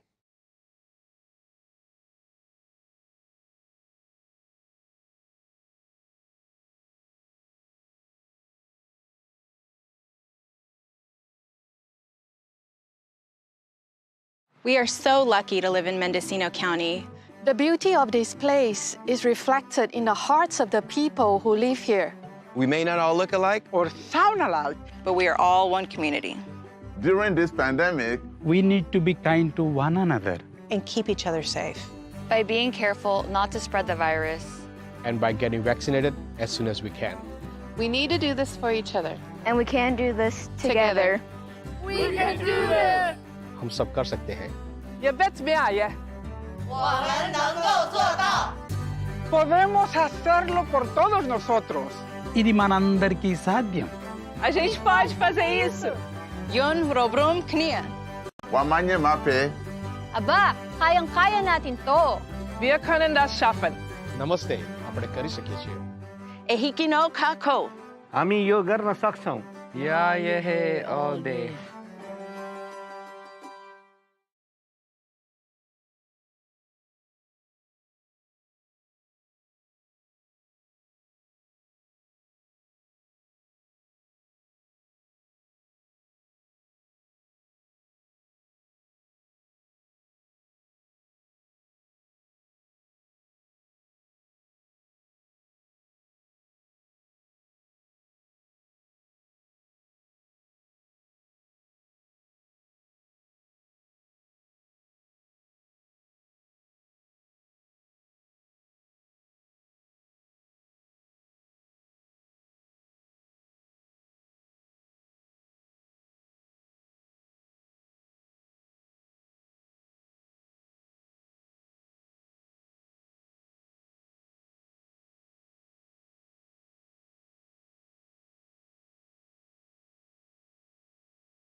I got vaccinated because my children can't get vaccinated. because I love my family and I love my community. To see my mom. It was her birthday coming up, and so I just wanted to be safe and protect her. To take care of my health and the health of those that I love.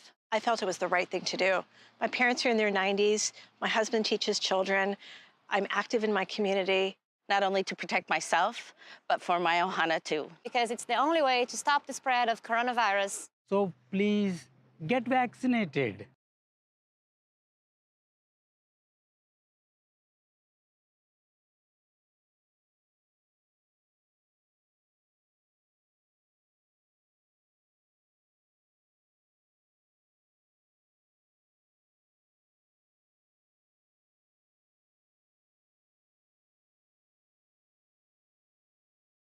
We are in the race of our lives. For all of our lives. Against COVID-19. The virus keeps changing into new variants, which is what viruses tend to do when they spread. Some variants are more contagious, while others cause more disease and death. If we do not stop the spread of COVID-19 soon, some variants may develop that we do not have antiviral therapies for. Some could make our vaccines less effective or not effective at all. This would set us back to where we were last year. When we were worried that our hospitals would be overwhelmed. When schools closed and children had to shelter in place. And when we could not see friends and family for fear of spreading COVID-19. So it's so important that we take all necessary precautions to protect everyone, especially the most vulnerable among us. We need to vaccinate as many people as quickly as possible. To save as many lives as we can. Together, we can win this race. For our patients. For our elders. For ourselves. For you. For us. For our community. Por nuestra comunidad.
Yo me vacuné porque amo a mi familia y amo a mi comunidad.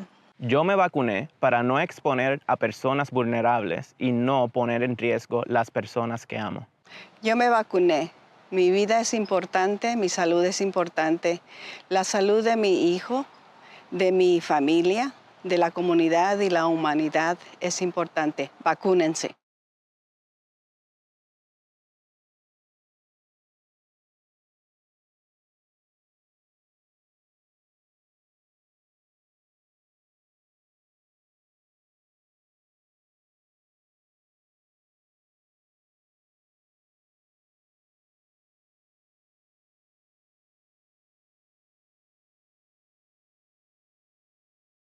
When I got vaccinated for a different reason than I'm telling you to get vaccinated for. I got vaccinated in December because I was terrified I would get sick and I would get my father or my wife or one of my patients sick.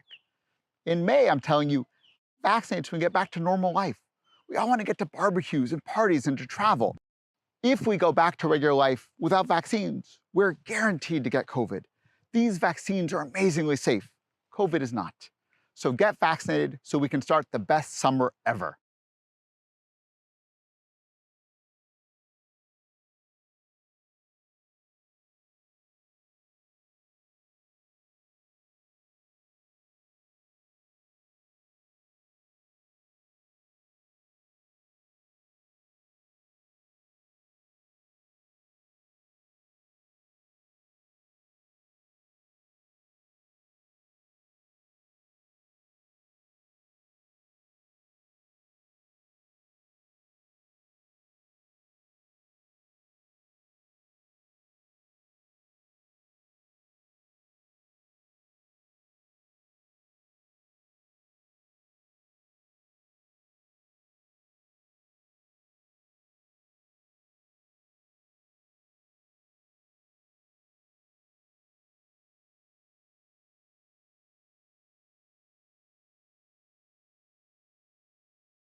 I got vaccinated for the people who can't.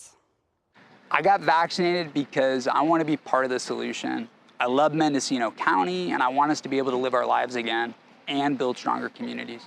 I got vaccinated because I believe in science. I want to protect my community, my patients, and my family. I want to do my part for others, for children who should be in school, for frontline workers who we so depend on, and for the millions of people worldwide who lost their lives to COVID this last year.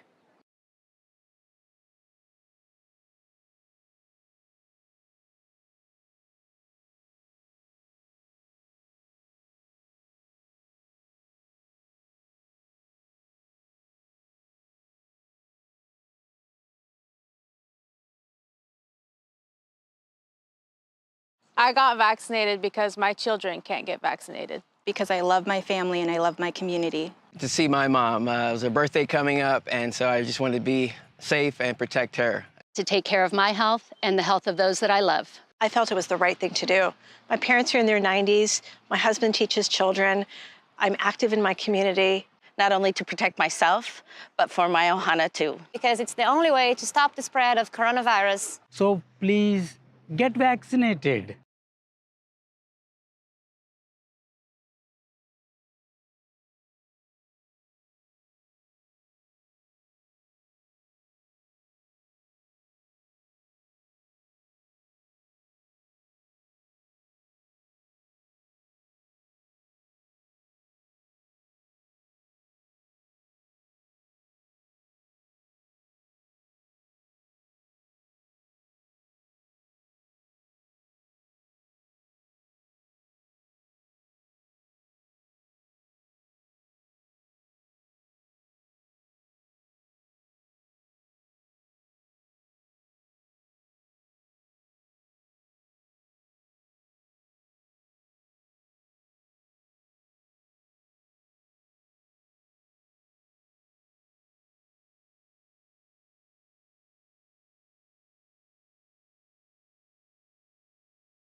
Los latinos componemos el 25% de los habitantes del condado. Aún así, la mitad de los casos del COVID somos nosotros. Nuestra comunidad depende mucho de la población hispana. Desafortunadamente, no recibimos la protección necesaria, así que es importante que nos cuidemos uno al otro. De este modo, no perderemos a nuestros seres queridos y podremos disfrutar de nuestras reuniones familiares.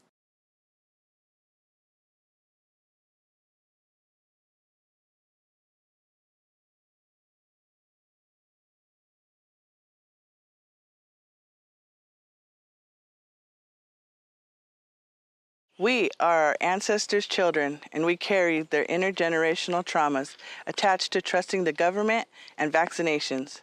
I can say I lived through a pandemic by choosing to get vaccinated.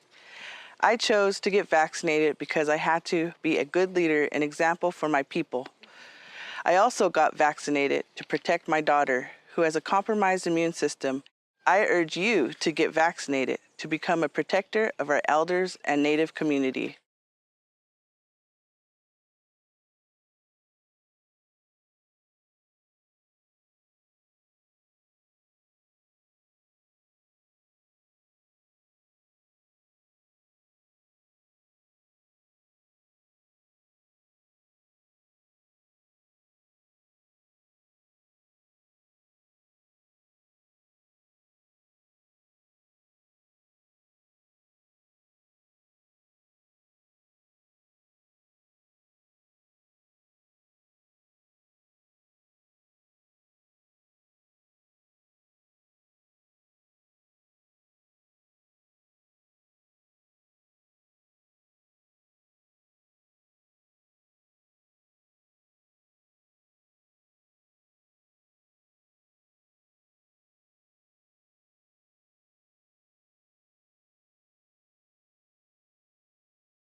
Cuando contraté el COVID me espanté, pero cuando admitieron a mi papá al hospital con la infección de COVID me espanté aún más. Por eso me vacuné, para protegerme a mí y a mi familia.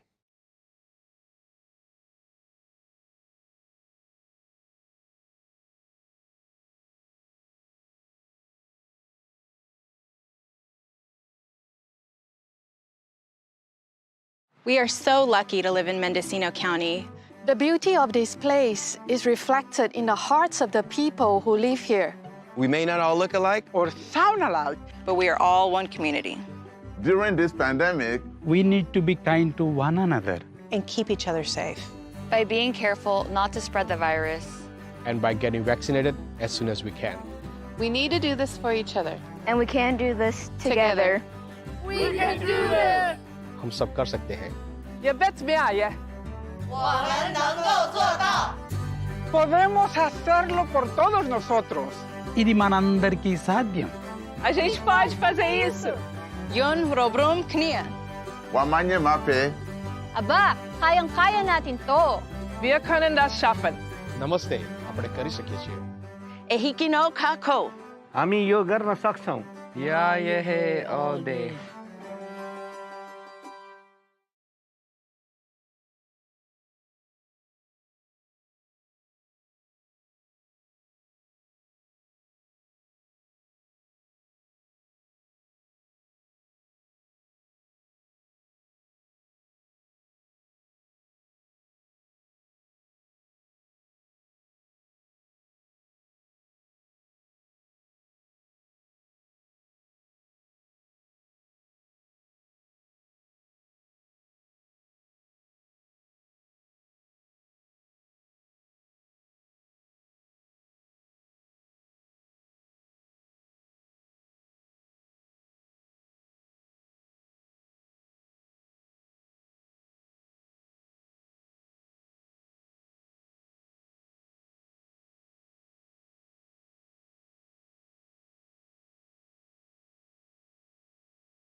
I got vaccinated because my children can't get vaccinated. because I love my family and I love my community. To see my mom. It was her birthday coming up, and so I just wanted to be safe and protect her. To take care of my health and the health of those that I love.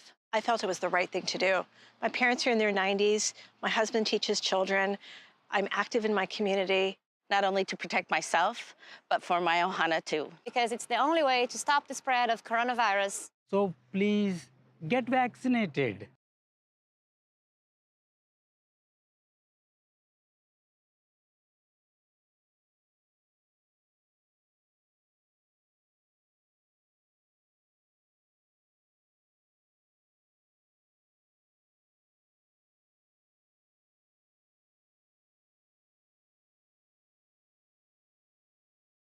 We are in the race of our lives. For all of our lives. Against COVID-19. The virus keeps changing into new variants, which is what viruses tend to do when they spread. Some variants are more contagious, while others cause more disease and death. If we do not stop the spread of COVID-19 soon, some variants may develop that we do not have antiviral therapies for. Some could make our vaccines less effective or not effective at all. This would set us back to where we were last year. When we were worried that our hospitals would be overwhelmed. When schools closed and children had to shelter in place. And when we could not see friends and family for fear of spreading COVID-19. So it's so important that we take all necessary precautions to protect everyone. Especially the most vulnerable among us.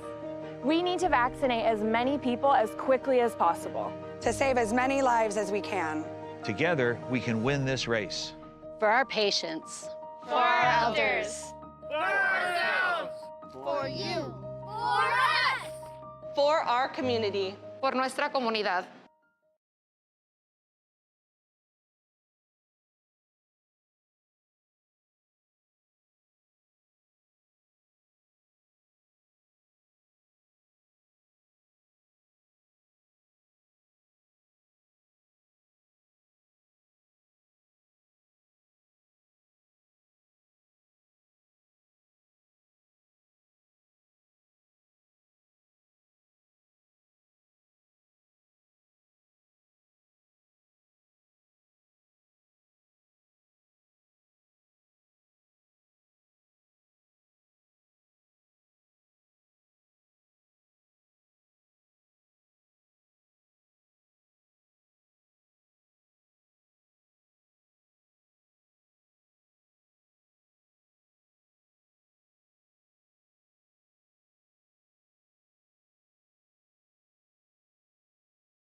Yo me vacuné porque amo a mi familia y amo a mi comunidad. Yo me vacuné para no exponer a personas vulnerables y no poner en riesgo las personas que amo. Yo me vacuné. Mi vida es importante, mi salud es importante.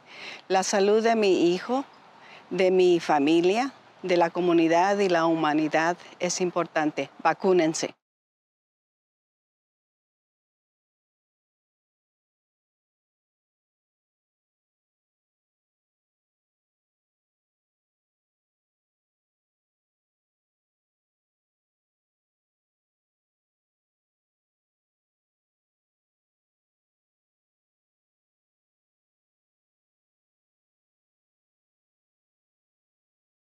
When I got vaccinated for a different reason than I'm telling you to get vaccinated for. I got vaccinated in December because I was terrified I would get sick and I would get my father or my wife or one of my patients sick.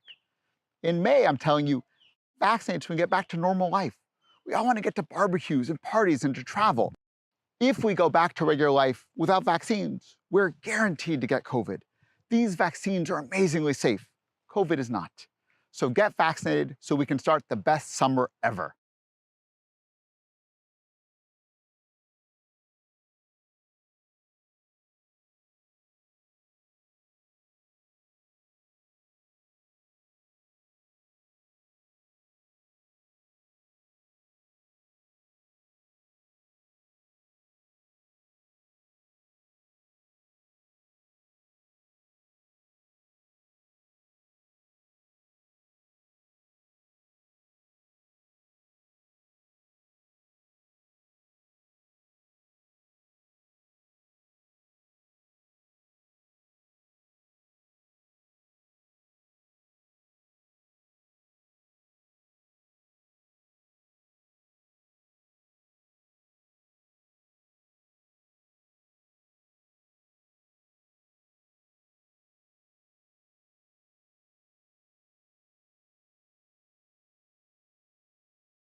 I got vaccinated for the people who can't.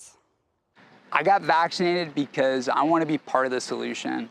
I love Mendocino County, and I want us to be able to live our lives again and build stronger communities. I got vaccinated because I believe in science. I want to protect my community, my patients, and my family. I want to do my part for others, for children who should be in school, for frontline workers who we so depend on, and for the millions of people worldwide who lost their lives to COVID this last year.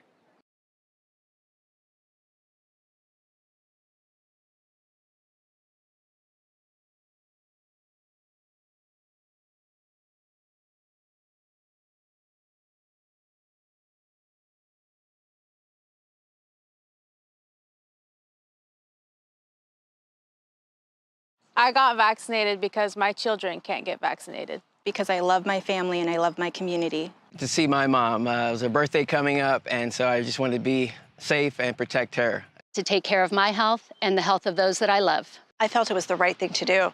My parents are in their 90s. My husband teaches children. I'm active in my community, not only to protect myself, but for my ohana too. Because it's the only way to stop the spread of coronavirus. So please get vaccinated.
Los latinos componemos el 25% de los habitantes del condado.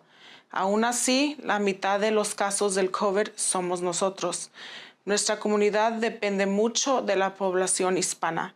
Desafortunadamente, no recibimos la protección necesaria, así que es importante que nos cuidemos uno al otro. De este modo, no perderemos a nuestros seres queridos y podremos disfrutar de nuestras reuniones familiares.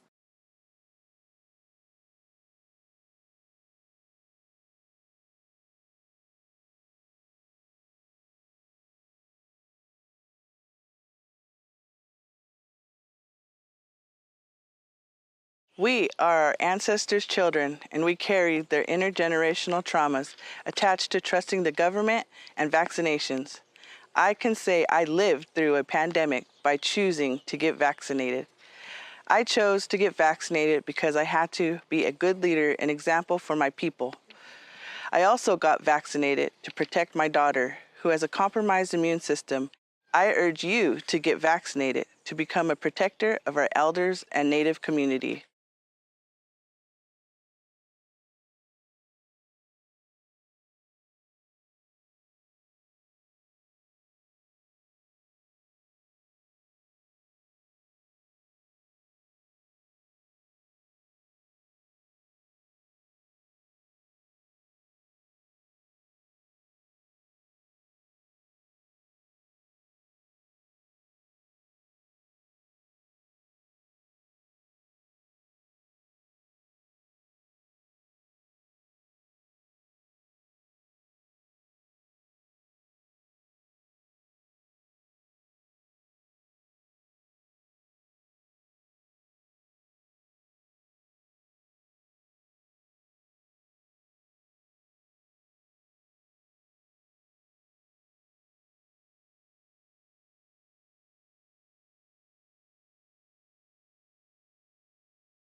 Cuando contraté el COVID me espanté, pero cuando admitieron a mi papá al hospital con la infección de COVID me espanté aún más. Por eso me vacuné, para protegerme a mí y a mi familia.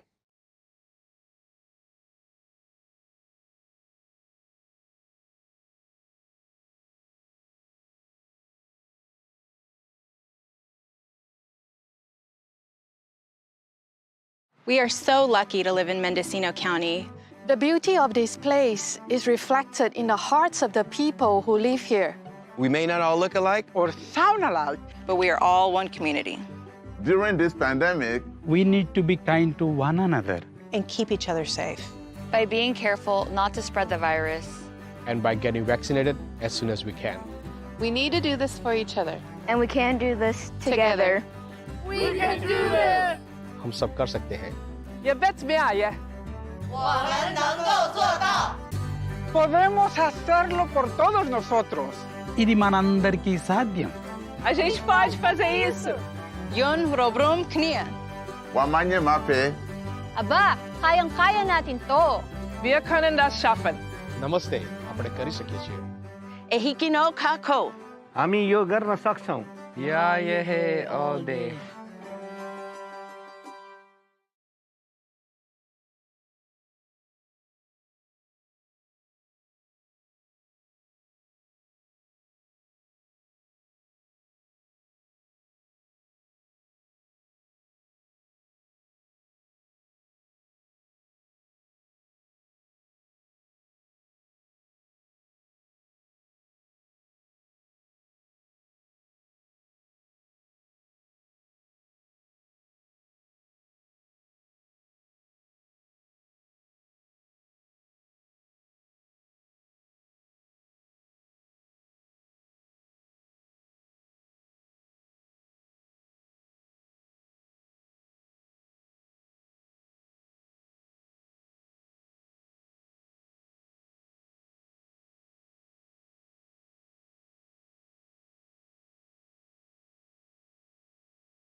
The board is back reporting out on closed session. No reportable action on 7A, 7B, 7D, 7E, 7F, 7G, and 7H. On 7C, the county won. And our next item is a public hearing. This is 4C. Notice public hearing, discussion, and possible action, including adoption of a resolution denying rezone R 2019-0012, Molten Jade Court, Shane Drive, to create a cannabis accommodation combining district over 16 parcels in the Mitchell Creek area of Fort Bragg. The sponsor is Planning and Building. Clerk, has proper notice been established?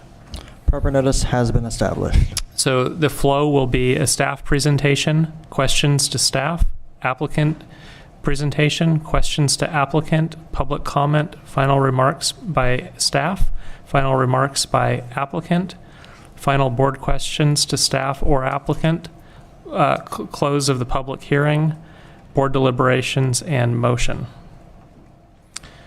Clerk and board, is there any correspondence or telephone calls received to note?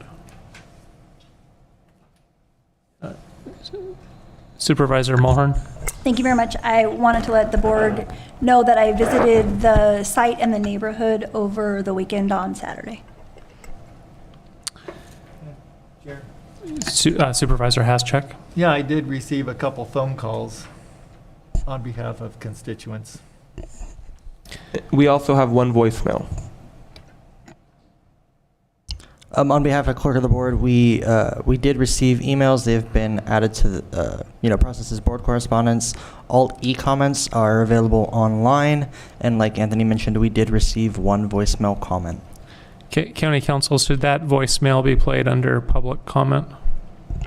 Or thank you, Mr. Chair. Given that that was previously the board's practices with the telemeetings, I would suggest that would be appropriate. Okay. So we're ready for the staff presentation. Planning Director Krog. Thank you, Chair Williams. So if it's, Julia Krog, Director of Planning and Building Services. If it's all right with the board, I'd like to start because I realize we have some board members that have not yet processed or heard a cannabis accommodation or cannabis prohibition combining district. So if it's all right with the chair, I'd like to go through a little bit of the regulatory background on this item. Would that be acceptable? And then I'll dive into the item. Yes. Okay, great, thank you. So good afternoon, supervisors. Julia Krog, Director. So there is a full discussion of the regulatory background in the Planning Commission staff report, which is part of the agenda item for today, and that's on pages 2 through 4. But so going back to the very beginning, in 2017, the Board of Supervisors had adopted an ordinance adding chapters 10A17 and 20.242, creating regulations for cultivation of cannabis within the county. Associated with the adoption of that ordinance was the adoption of the mitigated negative declaration. Over the last 5 years, the board has made several amendments to the regulations. And when the Board of Supervisors adopted those initial chapters of county code, the regulations included a sunset provision, which essentially required that cultivation sites within residential areas with small parcel sizes were relocated out of those areas, generally finding that commercial cultivation of cannabis was incompatible in denser residential neighborhoods. In December of 2018, the board adopted an ordinance creating 2 types of overlay or combining districts with corresponding new chapters in the zoning code. Chapter 20.118 created cannabis accommodation combining districts to support continued operation of existing cultivation sites. And Chapter 20.119 created cannabis prohibition combining districts, which intended to prohibit new commercial cannabis use and would end existing permitted cannabis cultivation in those areas. The Cannabis Accommodation District process was established in response to Board of Supervisors' direction that there may be denser residential neighborhoods within the county where commercial cultivation of cannabis was appropriate. Several potential cannabis accommodation and prohibition districts were considered by the Planning Commission and the board in 2018, including 2 within the Mitchell Creek area. Of those analyzed as prospective accommodation districts, the Mitchell Creek North proposal encompassed parcels included in the rezone R 2019-12, which is being heard today. And you can see in the attachment called Project Locations within the Planning Commission staff report a graphic that depicts that. As directed by the board in 2018, community input was critical to informing the staff and also the Planning Commission's recommendations for those accommodation and prohibition districts. The consulting firm that was hired was Michael Baker International, and they held several community meetings, sent out community surveys, both internet-based and post-mail, and that was really to gauge landowner support for the districts. As is detailed further in the staff report and also attachment N to the Planning Commission staff report, the Mitchell Creek North approval rate was about 10% and the Mitchell Creek South was 33%. And as a result, that ended with staff recommending against establishment of both the Mitchell Creek North and Mitchell Creek South combining districts. So in regards to the standards for cannabis accommodation combining districts and what they allow, I'm just going to run through a couple highlights. So cannabis accommodation districts must be proposed of a minimum of 10 parcels and can be initiated by any 1 or more property owners within the district. The applications must include a 60% support for the affected property owners within that district. The applications for cultivation permits within a cannabis accommodation combining district must be submitted within 180 days of the effective date of the ordinance that establishes that district. The sunset provision for residential districts is suspended in approved cannabis accommodation districts. Cultivation types are limited to small outdoor, small indoor, and also small mixed light. Property line setbacks for cultivation are reduced to 20 feet and may be reduced to less than 20 feet with the approval of an administrative permit. Setback from an occupied residential structure on an adjacent property can be reduced to 20 feet, subject to administrative permit approval. And once established, accommodation districts are ineligible for repeal or amendment by a member of the public until 10 years after date of approval. So any cannabis accommodation district rezone application are handled pursuant to Chapter 20.212 of the zoning code, which is related to amendments, alterations, and changes in districts. And so they are held to the same standards as any other rezone application. In addition to the previously noted specific characteristics of accommodation districts, these districts, like all other zoning districts, are an exercise of the county's police power over land uses and development and are intended to protect health, safety, and welfare.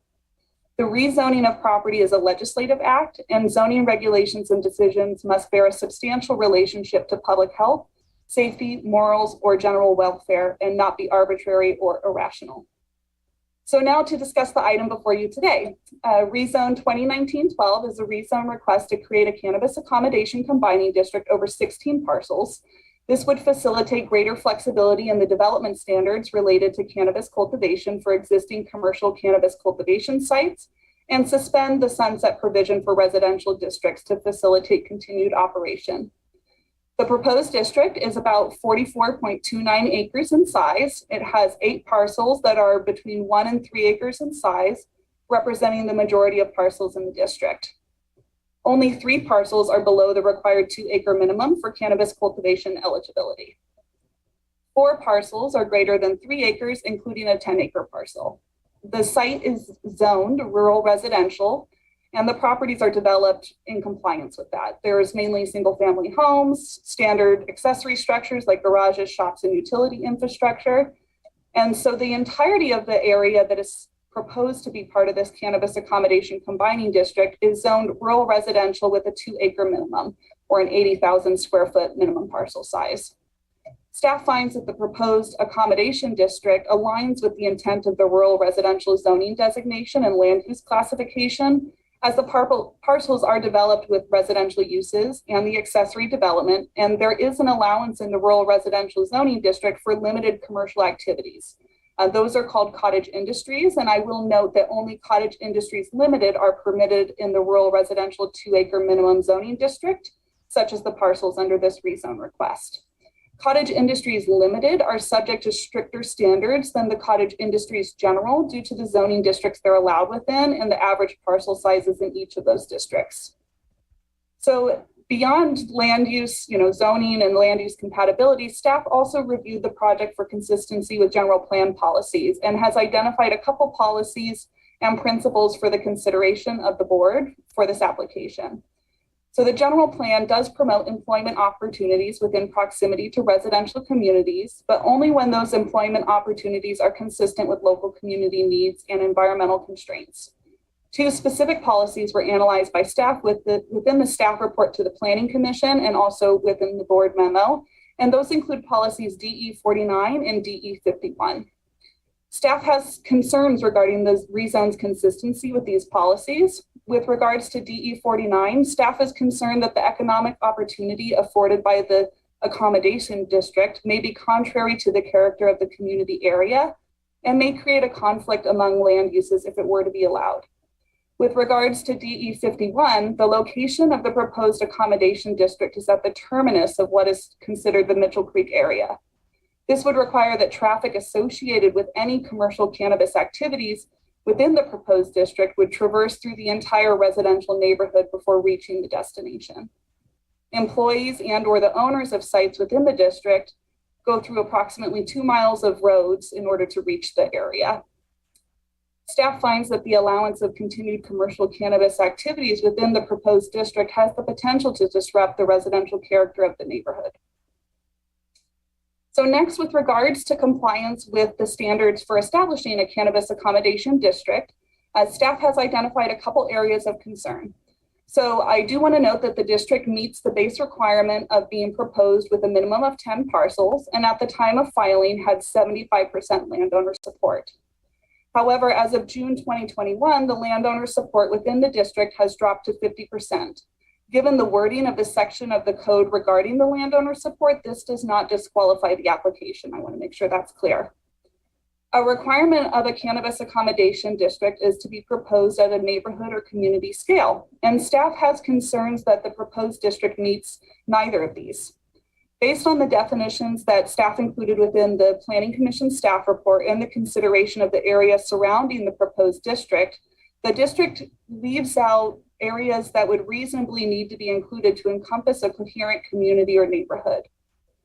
The proposed district has a contiguous area of 13 parcels on Shane Drive, and then has also 3 parcels that trail off to the west of the other 13.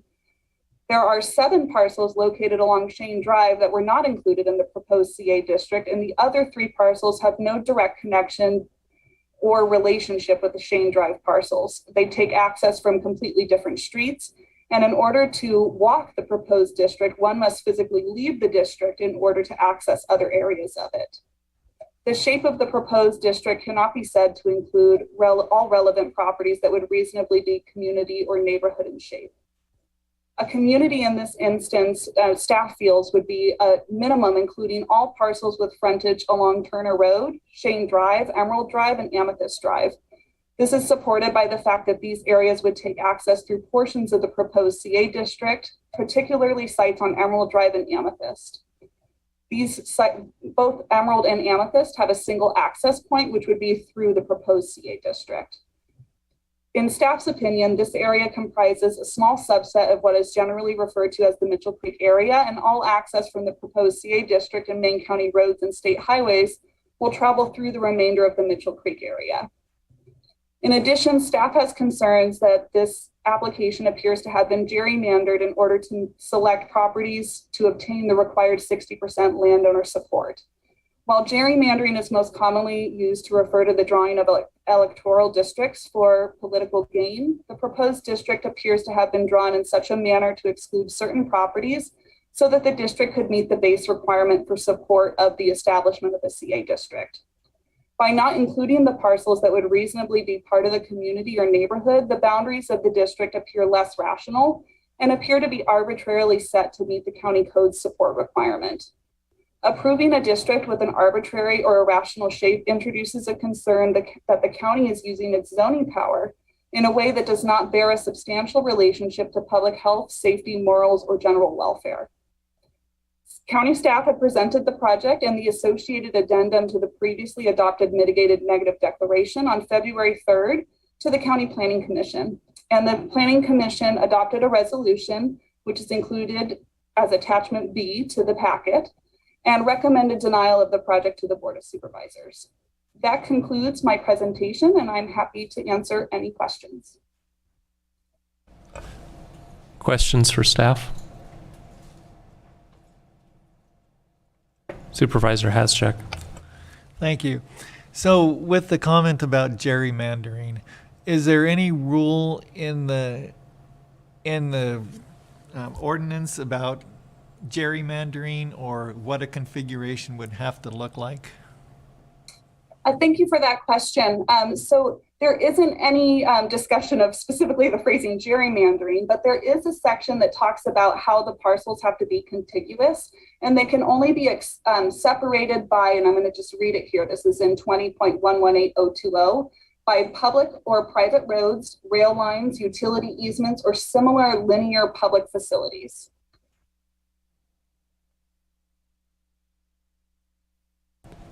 Supervisor Mulhern. Thank you, Mr. Chair. On attachment A of the Planning Commission packet, it shows the Mitchell Creek North in green and the Mitchell Creek South in teal. So was the entire neighborhood sunsetted or just the color-coded pieces? It's based upon the zoning district, so anything that was within that RR2 area was sunsetted.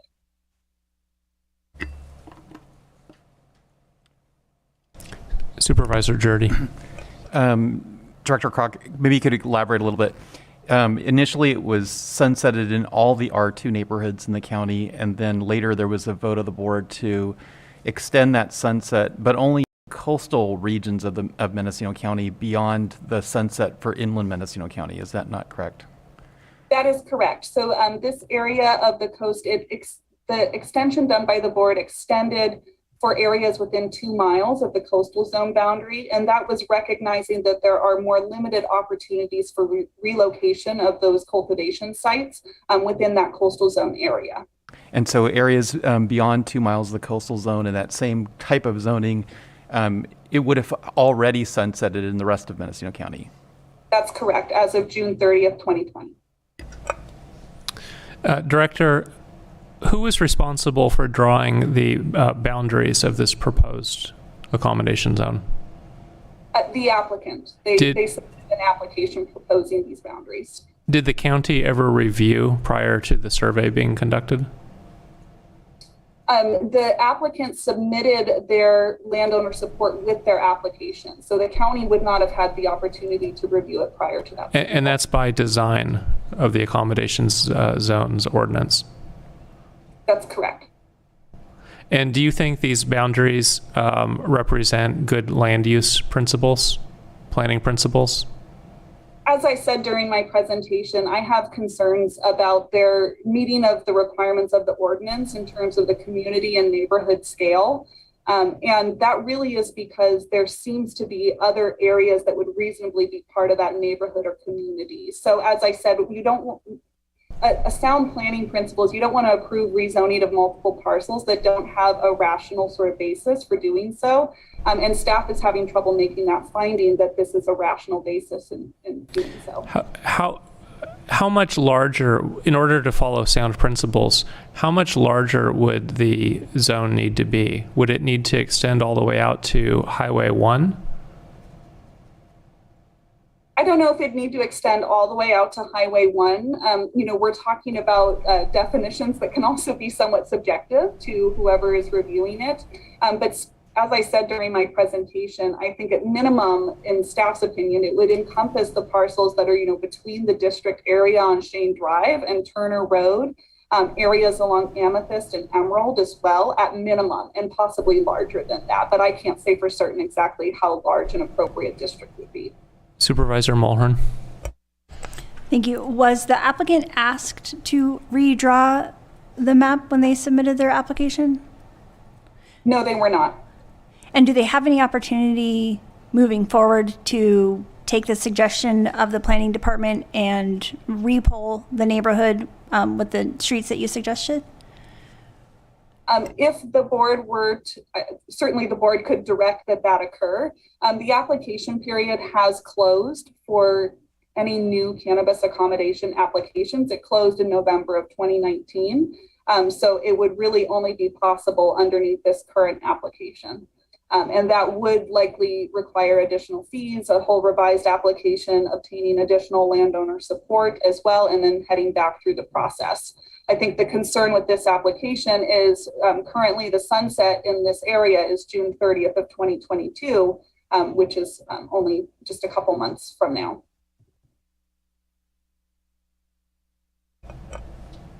Any additional questions? Okay, we're moving on to applicant presentation.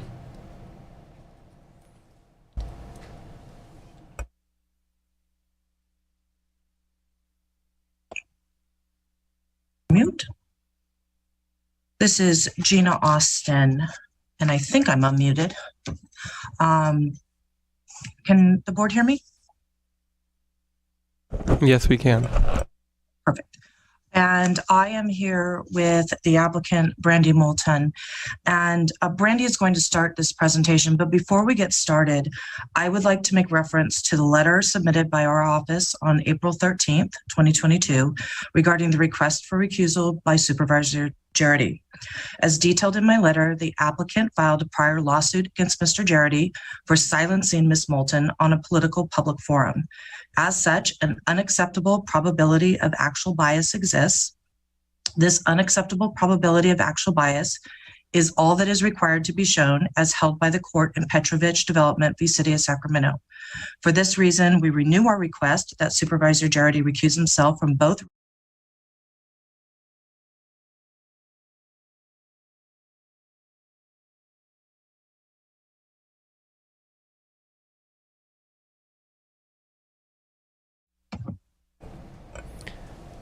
County Council. Thank you, Mr. Chair. Christian Curtis, County Council. My office did receive and review the letter. It doesn't appear that the standards cited are applicable to this proceeding. This is a rezone. This is a legislative act. This is not a quasi-judicial proceeding, and it doesn't appear that the recusal authority cited would be relevant. So we have not recommended recusal.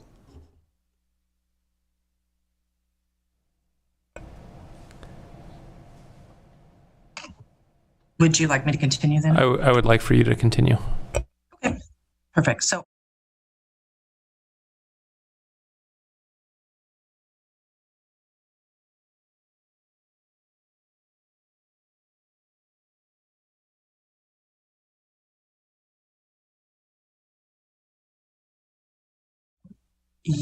I believe so. Ms. Biesterfeld, can you clarify that?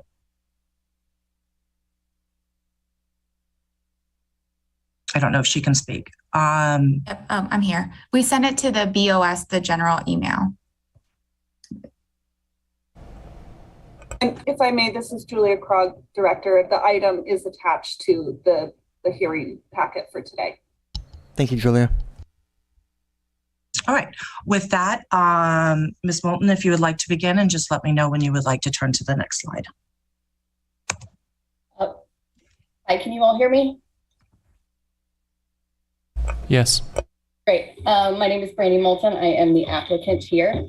And I did want to just right off the bat address the gerrymandering comment. There was no regulation or rules with regard to the shape of how the zone could be. And if you actually look at how the roads are and the parcel lines that touch the one in question, there is higher impact to the parcels on Chain Drive. And in terms of easements and whatnot, Chain Drive is the logical choice for paths that we would take when walking around to go knock on doors. The parcel immediately to the southeast of mine is unoccupied, which is why it was not included. And there is also another cultivation application in the zone, which was another motive for going in this direction. But I feel like that is irrelevant because there was no rules for what it could be. The minimum parcel size was 10. I worked alongside both Jesse and Siobhan before they left, and there was no comment or complaint. And in fact, when we asked specifically if we should keep going because we met the 60% requirement, they both said no, that was enough. We met the minimum requirement. So at that point, we turned our application in. So that is to address the gerrymandering. If we could go to the next slide, please. Perfect. Okay, so in October of 2019, I submitted the application, and it was deemed complete in December. There was no, I went back and forth with Siobhan about different documents and clarifying property ownership, and I worked extensively with all of the planners, and the application was deemed complete. It was put on hold, and then, as you all know, we experienced a global pandemic, which put further delays on everything. But not once did staff reach out to clarify anything in the meantime. And then in May, we were informed that the project had been scheduled for hearing. The notices went out, and in that notice to the neighborhood was a staff report that recommended the project for approval. And shortly after that, the county pulled the application, saying that they needed to address additional odor, transportation, and other forms of concerns. None of these concerns were addressed in the new staff report that has now come out. So I am not sure how they can use that as a basis for pulling the application back in June. And then, in fact, to get this hearing to the Planning Commission, I had to file a writ of mandate because the county was refusing to answer me. So Planning Commission hearing finally just happened, and here we are with the Board of Supervisors. Let's see. And so in terms of, to address Ms. Krog's comment about not in keeping with the residential tone of the neighborhood, there is, from the first slide that was posted, or one of the other maps that was posted, there are map markers on Google Maps for the other businesses that are located in this district. Cottage industries are allowed. By definition, this, the county permit and the state permit that I have is called a specialty cottage indoor. So I don't, it is completely within compliance and in keeping with the general plan. So I just wanted to put that out there as well. And if we could go to... I'm having problems, so hold on here. Okay. I don't know what's going on with that screen sharing.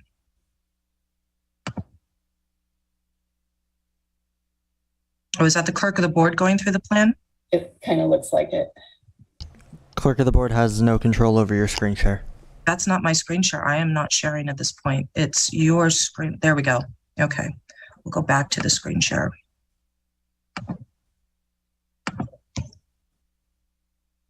And we will go to slide 4. Okay, slide 4. Okay. So on this slide, you know, my attorney and her team did a wonderful job of, you know, looking at all of the opposition letters. And I have for years tried to work with the neighbors, and, you know, I've addressed certain concerns. We've had use permit hearings. We've addressed, I mean, all of the concerns that are being brought forward are addressed in the ordinances, both at the county and the state level. We have taken additional measures to mitigate concerns. But most recently, we went and looked at the locations of the opposition and the support letters. And so on this map, you can see there are 4 support letters that were submitted that are within the zone, and there is 1 slightly outside of the zone. All of the other letters that were submitted are over 1.7 miles away from the zone. So I don't know if those can really be considered relevant. And, you know, all the petition itself had over 75% of these other parcels included. There has been an issue with some of my neighbors feeling bullied by the opposition, and they have elected to not participate because they are scared. So I will move on to slide 5. So to address some of the opposition concerns, there is no decrease in property values. The property touching, the property immediately touching my boundary, it sold in 2018 for $700,000. It recently sold for $1.2 million. The one touching the opposite property line to me sold for under $800,000 prior to 2018 and is now up for sale for $1.02 million. So there are no property value decreases happening. This application clearly has no, it doesn't affect it compared to anywhere else in the county or the state even. The site, my cultivation site, uses recycling technology. So we do, and as you know, the state requires that we do not pull water from the ground April to November anyway. But we recycle everything, and that is one of the benefits to having a enclosed building is everything from the dehumidification that comes out of the room that all gets put back into the plant. So there is a constant loop of recycling happening. So there's no increase in water usage. And in fact, it uses less water than some of these other cottage industry businesses in the area. Another point the opposition are concerned about is that this accommodation district would open up the zone to new cultivation and expansion, and that is simply not the case. This accommodation district only allows what has been there since 2012 to continue to stay there. No expansion, no new operation, no construction, none of that. And I already addressed the water, of course, impact to watershed. We do not discharge into the ground.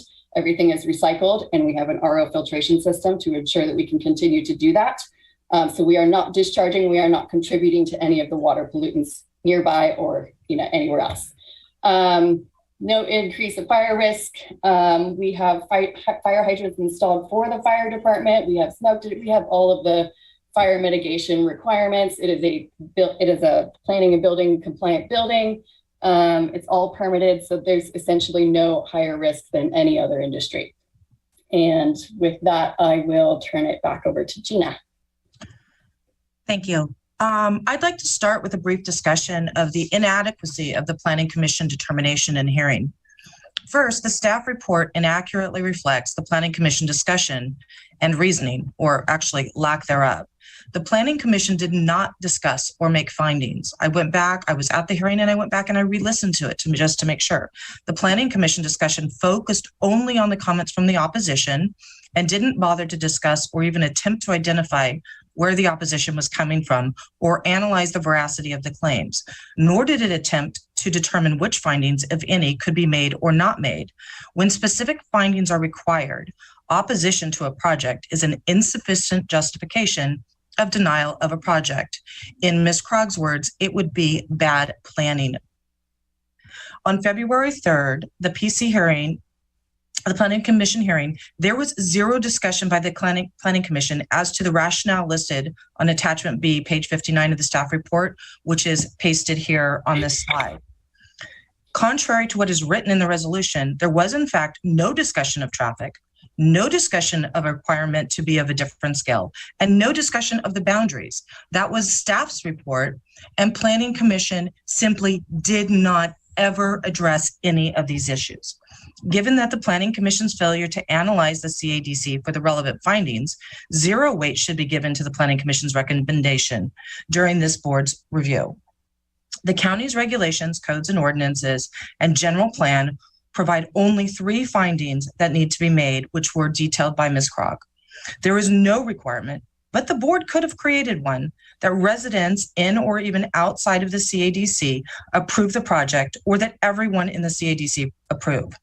The members of the board in 2018 decided not to add these additional requirements when they could have added them, and it would be an abuse of your discretion today to add new requirements other than the findings that are required. The only requirements are the 3 findings: zoning consistency, general plan consistency, and a minimum of 10 contiguous parcels. So let's turn to the second finding, general plan consistency. Staff has suggested, this is a new, from their original report where they were recommending approval to the report now, there was no additional comment on traffic or noise, which was the reason for drafting a new report and continuing the hearing, but rather these 2 new provisions where there is a potential for an inconsistency with the general plan. The first policy that staff has suggested there may be an inconsistency is DE 49 with regard to economic opportunities. Their reasoning is that even though there isn't a specific community character, and they state that in the staff report, people in 2018 objected to the Mitchell Creek overlay zone. This does not make any sense. Only 3 parcels of this project are within the Mitchell Creek overlay zone. More importantly, the staff report expressly says there is not a specific character of this community. So we know that it's a residential character, and that character does not change. This remains residential property with a cottage use on it. It doesn't change to commercial. It doesn't change to anything else. They're required to have a single family home and cultivation of no more than 2,500 square feet. Ms. Moulton's cultivation facility is 700 square feet. The second policy that staff references is DE 51, and the report suggests that the overlay zone, and it's very qualified, may possibly be inconsistent with DE 51, which encourages cottage industries, because the overlay is not limited in scope. And the staff report has absolutely no evidence to support this claim. And it is completely contradictory to the findings that they made in the CEQA determination, which I'll discuss in a minute. The irony here is that there are other cottage industries within this zone. Within the neighborhood, there are stables, there's a rodeo, a vegetable agriculture that grows over 140,000 pounds of vegetables a year, a metal shop. Each of these cottage industries requires a use permit with the same required finding of general plan consistency. And there's no claim that these other uses are inconsistent with the general plan, only this one particular cannabis use. There's no evidence in the record of an inconsistency with this plan, only staff statement that maybe possibly it could exist out there. What the staff report noticeably left out was the consistency of General Plan Policy DE14, which is intended to encourage local and small-scale farming. This CACDC would clearly be consistent with this policy, yet for some reason it was not in the staff report and should have been. So let's talk about the CAD shape and size. There's discussion from staff that it is improper because it doesn't look like a community. The requirement and talked about, I think Ms. Krog talked about, this does not follow sound zoning principles because it does not look like a community. However, staff's analysis is completely misplaced. The code does not require a project to be a neighborhood or a community. Need to take a look at this language. The code states that it may be of this size, meaning that it could be very large, like a neighborhood or a community, but it must be at least 10 parcels. So it's giving a range. It can be from 10 parcels to an entire neighborhood or community. Neighborhoods or community wouldn't be too big, in other words. 10 parcels wouldn't be too small. And as the applicant stated, multiple conversations with staff while they were doing their application processing before it was submitted, should we add more parcels? Should we talk to more people? And the answer was consistently no. The last issue I would like to discuss has to do with these potential impacts that staff mentioned could be there inconsistent with the general plan policy. There is already been an analysis by staff as to whether or not there would be impacts to water traffic and noise, and that is your addendum to the mitigated neg deck should you choose to approve this project. That addendum found that no significant impacts would occur from the top adoption of the CACD.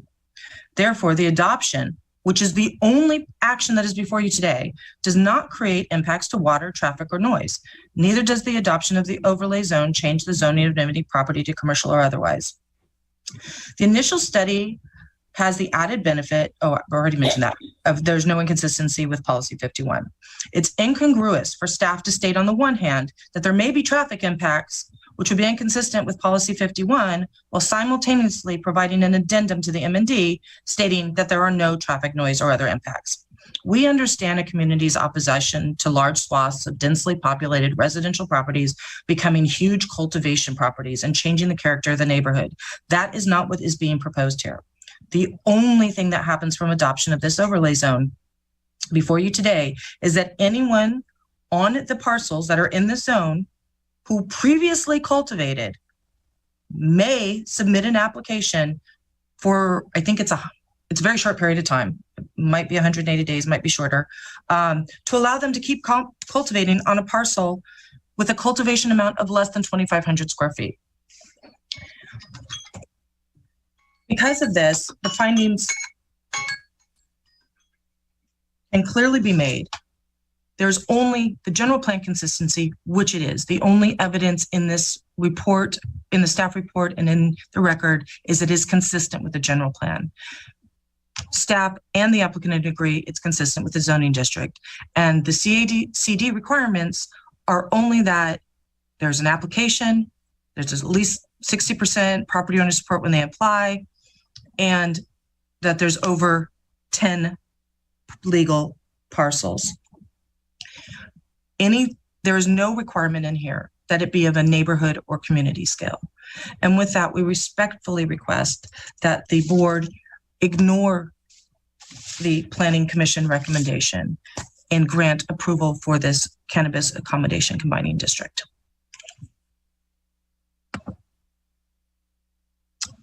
That is the end of my presentation. Any questions for the applicant? Supervisor Mulhern? Thank you. We, as part of our packet, have statements by several of the folks that were initially in the district withdrawing from the district. Do you have any comments about why somebody might do that?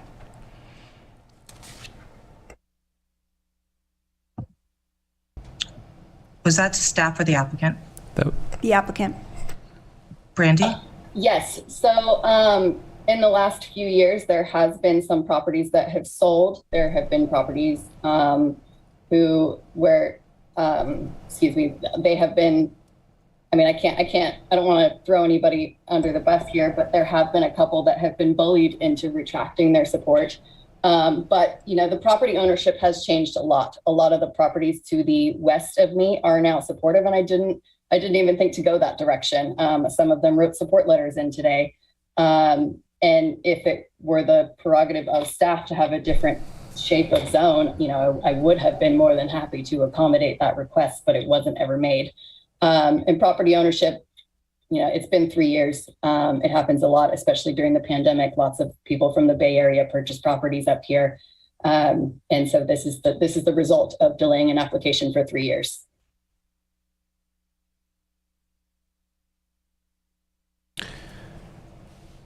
For the applicant, how many of the other parcels in this zone currently cultivate cannabis? I only know of one that had a permit. And the applicant site, other than this zoning concern, is it fully permitted, in compliance, no code enforcement? Can you tell us a little bit about the history? I'm trying to get a sense of would continuation of this project change the neighborhood? So the property is in full compliance. I am waiting on a permit finaling.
Supervisor McGordy. This question is for the applicant. There were two statements that were made in the slides. One was that there's no increase in water usage. No increase from what? And the second one is no impact to the watershed. And how are you analyzing that fact? So I don't discharge into the ground at all. All of the water is reclaimed and put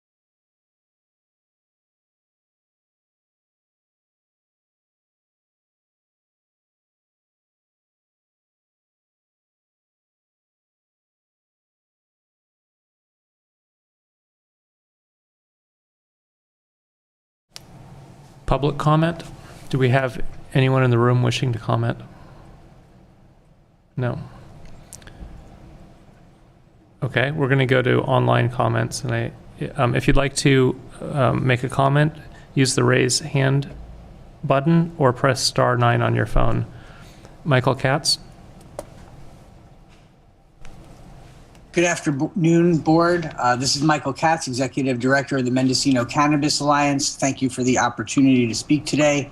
I was listening to the presentation, and earlier today when we're speaking about the challenges that are facing the county budgetarily and related to many different factors in local businesses, this enabling people who are not creating additional impact to continue their operations in a way that will support the overall health of the global county community, I think should certainly take precedence over, just bias, anti-cannabis bias. And one of the comments from Director Krog indicated that she was having trouble making a finding that there was a rational basis for approving this accommodation district. At the same time, we hear that a lot of the determinations that are being made are in fact subjective in nature. And as far as a rational basis is, here is a constituent who is literally doing everything possible to be compliant. This is the kind of person who, when we're saying we want to see people doing the right thing, able to continue moving forward in our county, this is an opportunity to protect one of those operators and to enable them to keep operating in a way that is not causing harm. And so I encourage you to really evaluate that. This misnomer of, commercial activity or industrial activity, the tiny size of this operation compared to other scale operations is really negligible, and it's the anti-cannabis bias that is really driving the opposition as opposed to the actual impact of the project. So I encourage you to truly consider that, and please, do what you can in this instance to help our struggling cannabis community here, personified by someone who is the exemplar of the kind of operator we want to see continuing to operate in Mendocino County. Thank you for your consideration.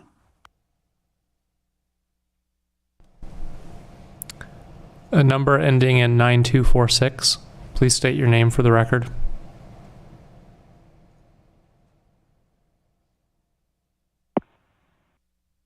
So my name is Carol Steen, and I live on Shane Drive. And I want to, for the record, let you know that I did submit 2 letters to be added to the record. I'm in opposition to, I support that the planning commissioner's rejection of this project. I want to speak to, as a person living on Shane Drive, a rural residential zoning designation is not an arbitrary designation. In order to live here, we have had to follow rules that determined where and how we built our homes, drilled our wells, placed our septic tanks to meet code. All of these requirements resulted in careful planning, consideration for our neighbors, monetary investments, which for many of us meant years of challenge and sacrifice. In my case, and probably for many others, health concerns and needs required living rurally with the knowledge that rural residential zoning precluded commercial enterprises that would threaten conditions of health and well-being. It was a very long and challenging, exhausting, and expensive process to meet the rural residential zoning requirements to make a home here. And then comes along the overlay combining district. I attended a number of neighborhood meetings. There was no leaning on or bullying of any of the people in this neighborhood, in this community. That they all came to their conclusions on their own and for their own reasons. The Homeowners Association for Shane Drive Parcels states that residential use only is allowed on the lots.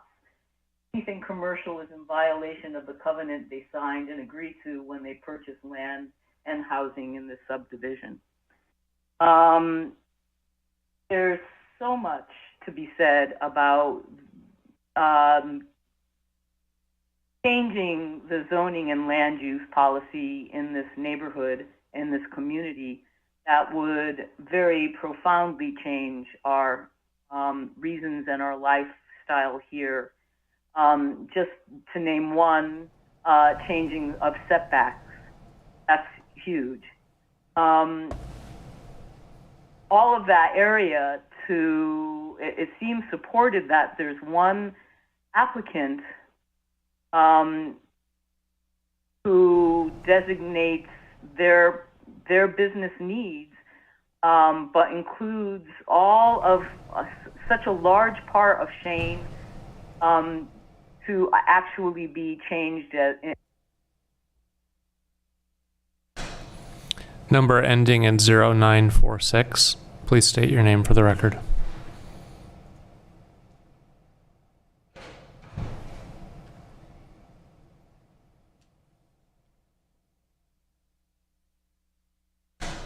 You can press *6 to unmute yourself.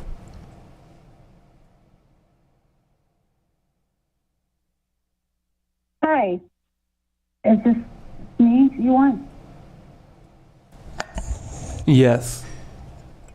Okay, I'm sorry. Hi, I'm Michelle Herrick. I'm a property owner on Franklin Road. Also, it's where I grew up, and 5 generations have called our neighborhood home.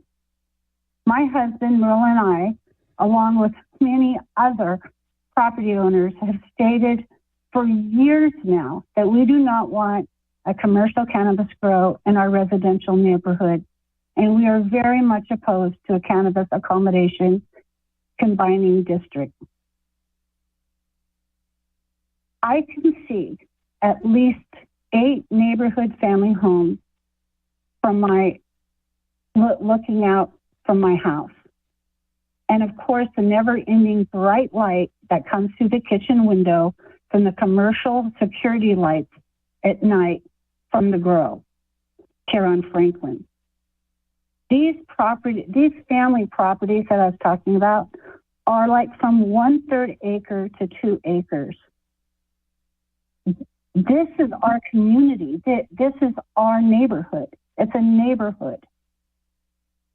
So, and I want to point out, I am so not against cannabis. So I'm not one of those people. We just urge you to uphold the Planning Commission's denial for rezoning our neighborhood. It's a neighborhood. And I thank you so much for letting me talk. Thank you. We have a question for the caller from Supervisor Mulhern.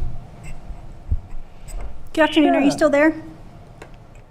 I'm still here. That's great. So you just mentioned 8 sites that you can see from your window. And did you say that there were 8 cultivation sites that had security from your window? Absolutely not. That's not what I said. Great. I said Could you that please? from inside my home. Can you hear me okay? Yes, thank you. There, how's that? Okay, I apologize. What I did say is that from inside my home, I can see at least 8 neighborhood family homes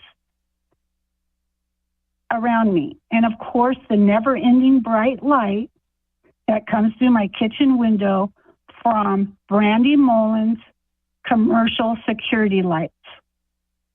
And that these properties, which I see, are 1/3 to 2 acres. And that this is our neighborhood. This isn't town. This isn't commercial alley. It's our home. It's our family neighborhood. Thank you for the clarification. Okay, any other question? You bet. Jacob Patterson.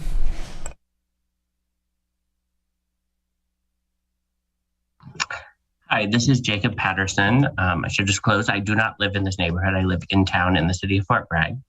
And some of you know me. I tend to be very vocal about planning decisions on the coast. And that's why I'm calling in today, or zooming in, I guess.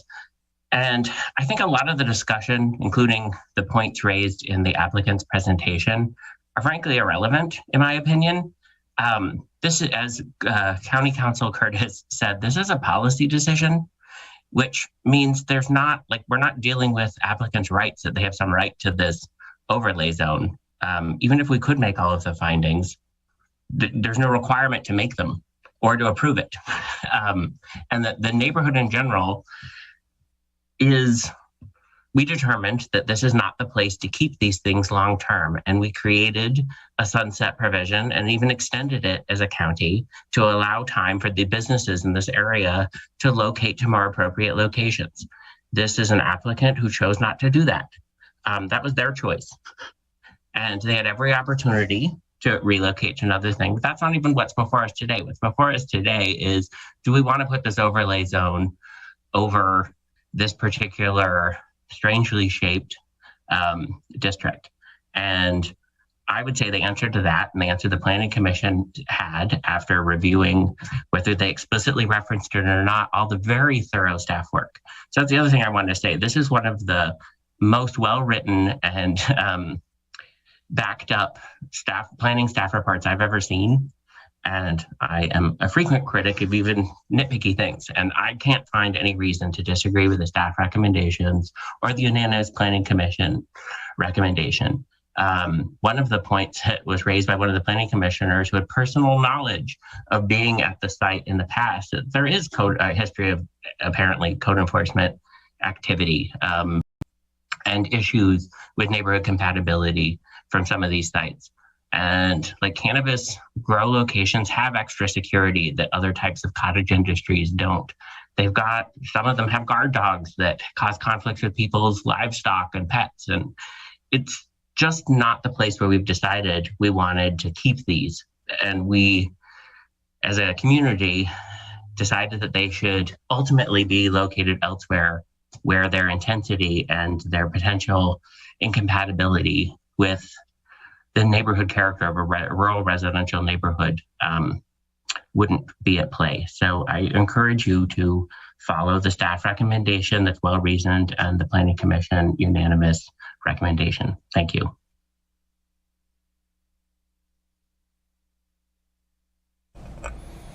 I see a hand from Michael Katz. You may have already spoken. Can you confirm? Yes, sorry, I did already speak. Okay, then we'll move on. Monique Ramirez.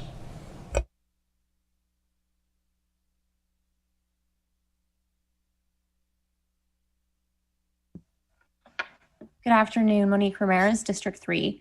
I just personally want to say that I support this project moving forward. I think, unfortunately, there's a lot of people that still have a bias against cannabis, unfortunately, and we have cultivators that are legacy operators.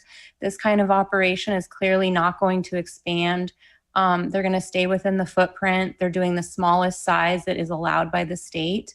And in fact, it sounds like the applicant that has been making this presentation today is actually doing far less than even what is actually allowed. So I understand that there's always going to be concerns about residential neighborhoods and impacting them. And as supervisors, you guys have a very tough job to balance the needs of your constituency in your district. And especially with an election year, I'm sure that's not easy to navigate right now. But I think we have to really look at, what the real impacts are, if the project meets all of the requirements at the state and county level with our ordinances, all of the restrictions with water usage and things like that. To me, that makes a clear delineation that these projects should be approved. I was a personal advocate in championing for Covelo to have an overlay and to continue to see legacy operators have an opportunity in our, really poverty-stricken district. And so I just think that we need to continue to allow any applicant that is proven themselves and is an upstanding citizen, paying their taxes and doing everything right by their community and trying to engage with their neighbors and also find solutions and work with them. That's how we work together. And, this is a really important time to not see applicants leave the program. People are already leaving for so many other reasons, and it's really devastating. And also, I just want to point out, it's not easy to just relocate. And if you were in a sunset zone, it's a privileged thing to say that, oh, you had all this time. I mean, look at how expensive it is to purchase another property. And this is people's residences, like we were outlining here. It's not easy for people to just up and move their entire livelihood and try to find another property to cultivate on. That's not exactly been an easy task. And most people have not been able to do that and have actually had to leave the county as a result. So if we can, find a way to make this work and allow this applicant and others to move forward in this district, I think, or in this overlay, I think it would benefit the community in the end. And let's give these people a chance. They've been legacy operators and doing it for so long. So thank you so much. Babies Galaxy S20 G5, can you state your name for the record?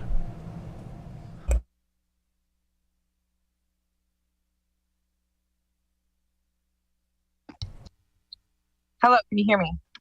Yes. My name is Kyla Clark Miller. Did you have public comment? Yes, I live in one of the proposed zones and I'm in support of the zones. These proposed zones have met and exceeded all criteria required in the ordinance created by the board. Contrary to many people's understanding, these overlay zones would not be allowing open season on growing in the neighborhood. They would just be allowing pre-existing small businesses that have been operating for years in the neighborhood to continue. It would be changing the neighbor, or sorry, it would be changing the neighborhood if these businesses were shut down, because they have been operating here for years. Small businesses are the backbone of the community, and they are clearly struggling, especially cannabis. You can clearly hear that throughout the board meeting. We need to support these locally owned businesses. These small cannabis businesses are just like any other cottage industry that is allowed in the residential neighborhoods. The difference is that cannabis is more regulated, and that includes, but not limited to, water, smell, and chemical usage. Furthermore, I strongly urge you to consider the validity of these concerns. Most of these concerns are fear-based because of the lack of public education around cannabis regulations and the long-time stigmas based around cannabis in general. In conclusion, I believe that these zones will not negatively impact the neighborhood, and in contrast, they bring a large volume of much-needed tax revenue to our financially challenged county. Thank you for your time. Ron Edwards.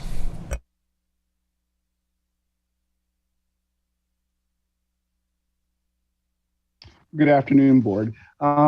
From one who was around from the beginning of these zones and seeing how generally they only seem to have worked mainly for the opt-out communities, but there were lots of fears and lots of things or concerns, I would say, that were raised about crime and about traffic and smell and water use. And I would think that the board, through code enforcement, has seen ample examples of properties that do not use proper water techniques, do have extra noise and things that aren't going on. And we have a project here that has been in existence. There has not been a large history of code enforcement complaints. When I heard the presentation, the code enforcement issue was a railing on a handicap parking spot. We have not seen increased crime in this neighborhood. In fact, we have seen an overall drop in cannabis-related crime in the past year, year and a half. So these were all concerns that were brought up. We also keep hearing the word commercial, commercial, commercial. Yet there's no definition. Cottage is cottage. It is not a Walmart coming in a community. And so, you know, we are not seeing that there were laid out examples of excess car trips. There is no parking left in the neighborhood. We're hearing that, yes, quality of life has changed in the neighborhood, but we're not getting complete definitions of that. Also, when we were talking about these zones originally, we were talking about property values were going to go down. But yet, have we seen a presentation from a realtor? Have we seen the property values have actually gone down? These are all things that were brought up, and people like go, yeah, I feel that way, so let's go with it. But really, let's look at what's actually happened and taking place when we're making these decisions. These are businesses that aren't asking to fallow. They want to continue to paying taxes, which the county needs. So I hope that we're looking at making it easy for these businesses to continue to operate and contribute to the county. Thank you. Simeon Evans.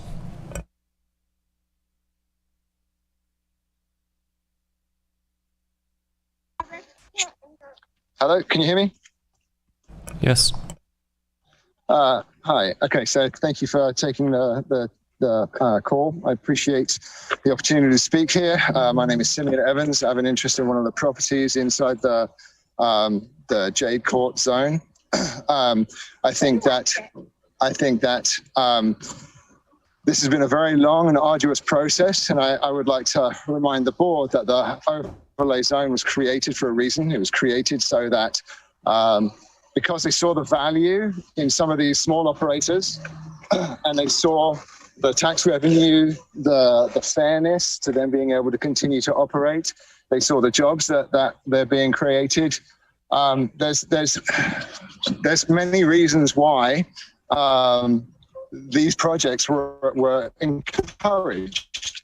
Now, this zone, this property in this zone has been operating for many years, and there was no incidents, no issues with any of the neighbors for many years. And it only became an issue when people entered the permitting process. And then it gave neighbors a right to determine what should or shouldn't be allowed to happen on the property next door or nearby or half a mile away, or in the case of Jacob Patterson, 5 miles away in Fort Bragg. So, I think it's really inappropriate. I think that the ordinance was designed so that the good players that garnered support from their neighbors would be able to continue. And that's exactly what Brandy has done. She garnered a 75% support ratio in one zone and 70% in the other. The neighbors clearly supported it. The people within the zone supported it and were okay with her continuing to operate. And with all the criteria met, I think it's really important that the Board of Supervisors, and I urge you to approve the zone and allow Ms. Moulton to continue operating. I also want to just point out from the last comment, or a couple comments ago, Ms. Herrick, I think it was, commented that she could see the lights from Brandy's operation. Well, I happen to know exactly where she lives and where Brandy's operation is, and she can't even see that building. It's downbeat, like it's not in view of her building at all. And it's also from the wrong zone. That's on the Franklin zone, not the Jade Court zone. So I'm not quite sure what Ms. Herrick thinks she's seeing, but that's actually not relevant to this. I also just want to say that all of the objections that we hear they're just not valid. They're either anecdotal, property prices going down. There's no evidence of that whatsoever. In fact, right next to Jade Court, property has just gone up $300,000 in the last 2 years. So clearly it's not being reduced by the fact that there's a cannabis facility there. All of the other concerns about water and about crime, about pesticides, none of those are really relevant because they have all.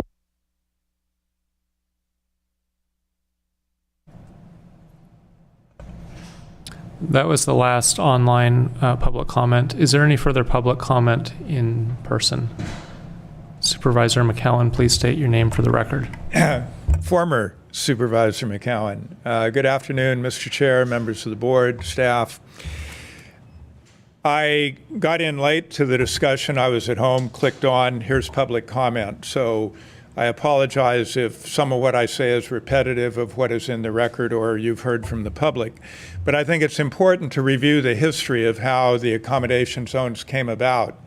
5 years ago, and of course Supervisor Jurdy will remember it well, the discussion was, do we allow cannabis everywhere, or do we exclude commercial cannabis activity from residential zones, except in those situations where the commercial cannabis activity is consistent with the community practice, and that's widespread, it's accepted, it's just the way that community has developed. And that's why you see that the currently approved accommodation zones are in Covelo, they're in Laytonville, they're in South Leggett. They're not in Redwood Valley, a previous zone that was applied for and turned down. Why was it turned down? It did not meet the standards for which these zones were created, and neither do these. The intent was not to allow someone to go around a neighborhood and cherry pick a small selected group of parcels that could be cobbled together where the people are willing to say either I'm doing it or I'm okay with you doing it, and ignore the greater community around them that consists of, dozens or scores of parcels or more. And there were previous attempts to create these types of zones in the Mitchell Creek area. They failed because the community overwhelmingly did not approve of them. So now what we have, instead of the general community saying, we do not object to this activity, we're used to it, we have no real concerns, we have applicants cherry picking a select group of parcels that are out of step with what the overwhelming majority of the people in the neighborhood prefer. I think it may have been 90% for Mitchell Creek said, no, we don't want an accommodation zone. So I think it's important to remember that history and to respect it and not create an exception here. Many other things that are said are true. I have no reason to think the applicant is not a responsible operator, but the mere fact of the application goes against the reason for which these zones were established. Thank you. I have a question for you. What was the intention when this idea began in regards to boundaries? Who would be drawing the neighborhood? Would it be the applicant? Would it be the county?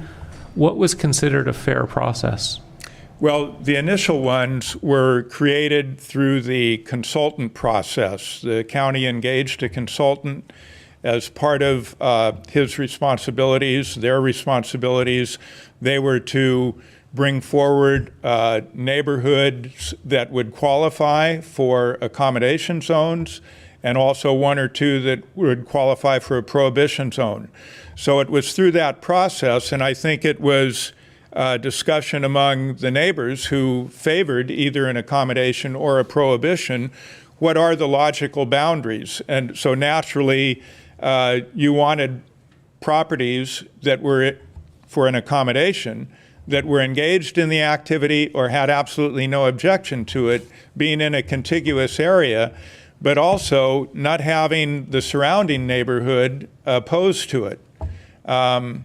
I know that in the case of the prohibition zones, they surveyed the neighbors to see, do you object to a prohibition zone? Interestingly, with the accommodation zones, I'm not sure they surveyed the surrounding neighborhood, but in the case of Mitchell Creek, as it originally came forward, a lot of the neighbors of these parcels were included in that area, and that survey showed overwhelming opposition. I'm rambling a bit. I hope that helped. It does. Thank you. We have what looks like one more on Zoom. Paul Hansberry.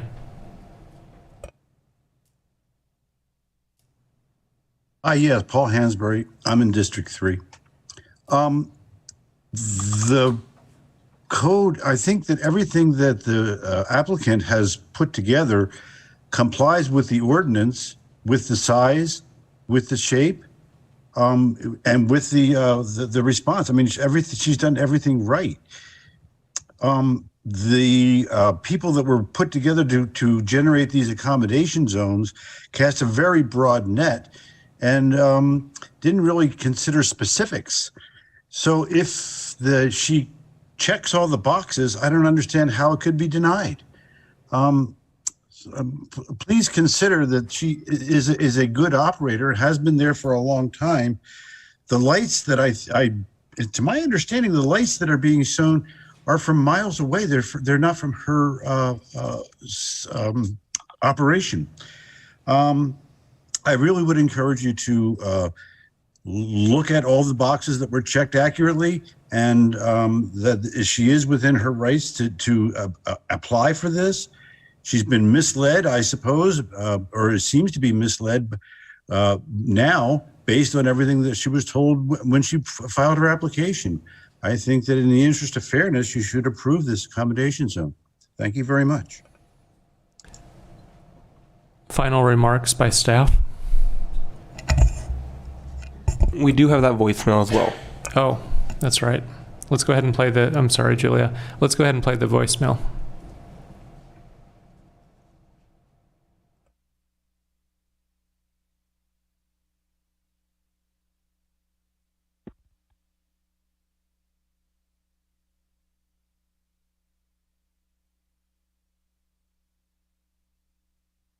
Hello, this is Josh Morcell and Leah Morcell. We are calling in support of two applications on the agenda for the supervisors meeting tomorrow, April 19th. They are R 2019-0012 and R 2019-0013. They're applications by Brandy Moulton to continue operating her licensed cottage cannabis farms near Fort Bragg.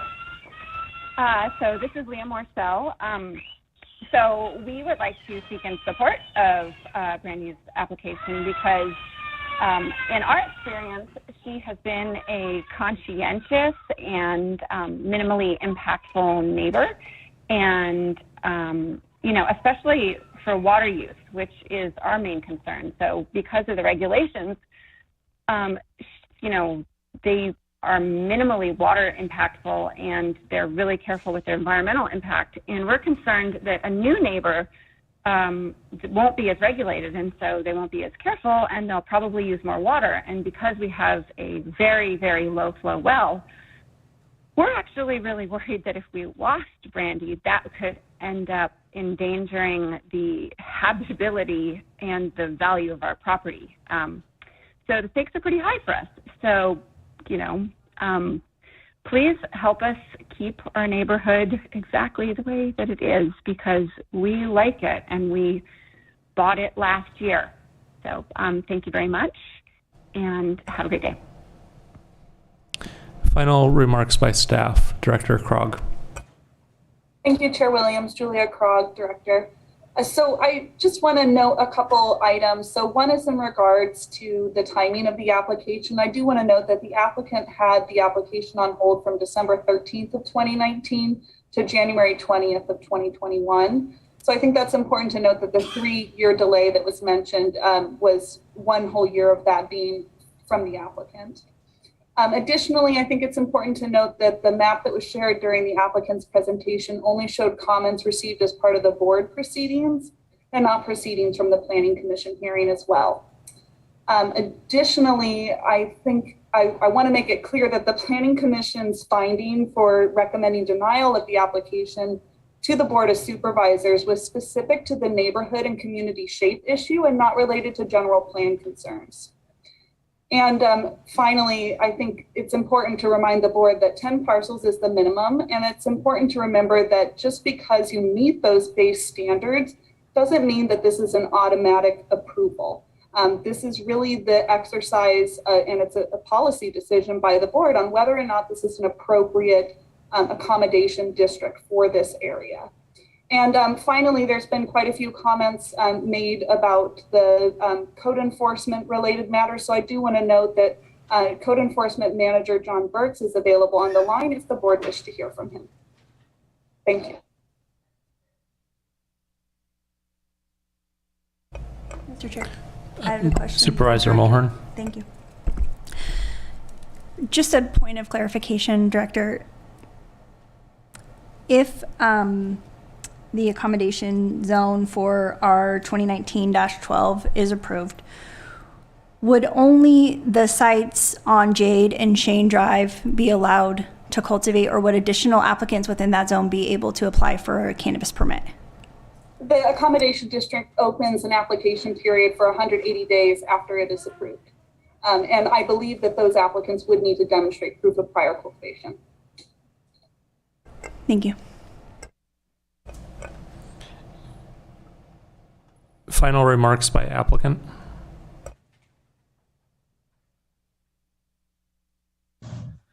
I didn't realize there was an opportunity for final remarks.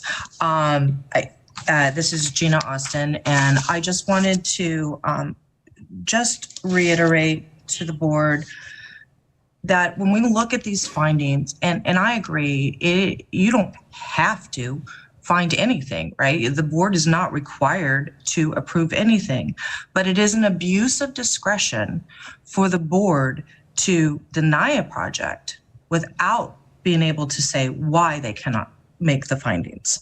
So if it is consistent with the general plan, and which it seems that it is, and it is consistent with the zoning, then the sole issue remaining for this board to look at has to do, and it seems to be the focus based on the questions, has to do with the size and shape.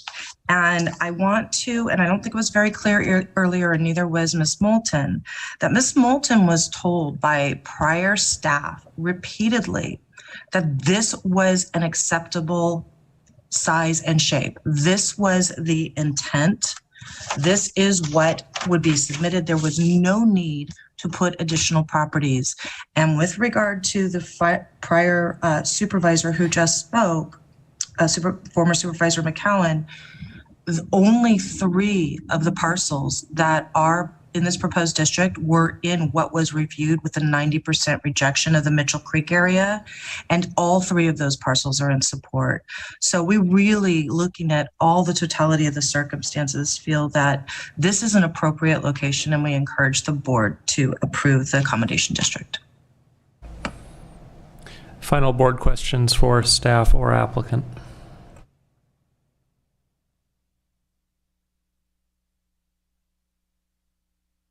Supervisor Mulhern.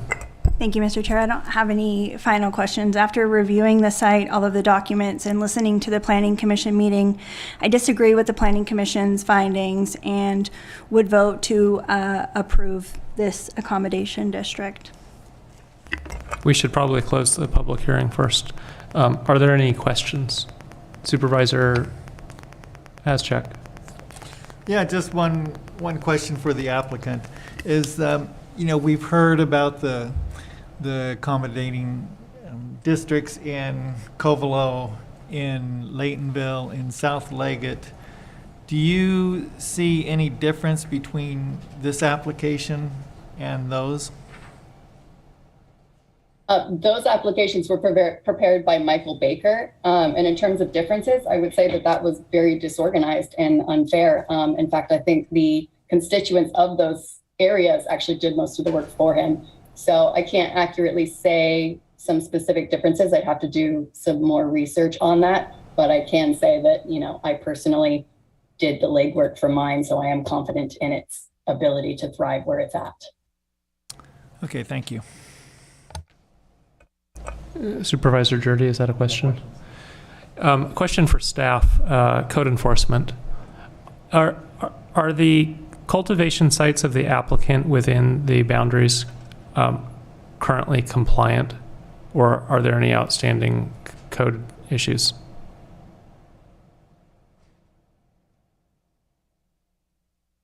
Pardon me, Chair Williams, if the clerk could allow John Burks, Code Enforcement Manager, to speak on that. Thank you.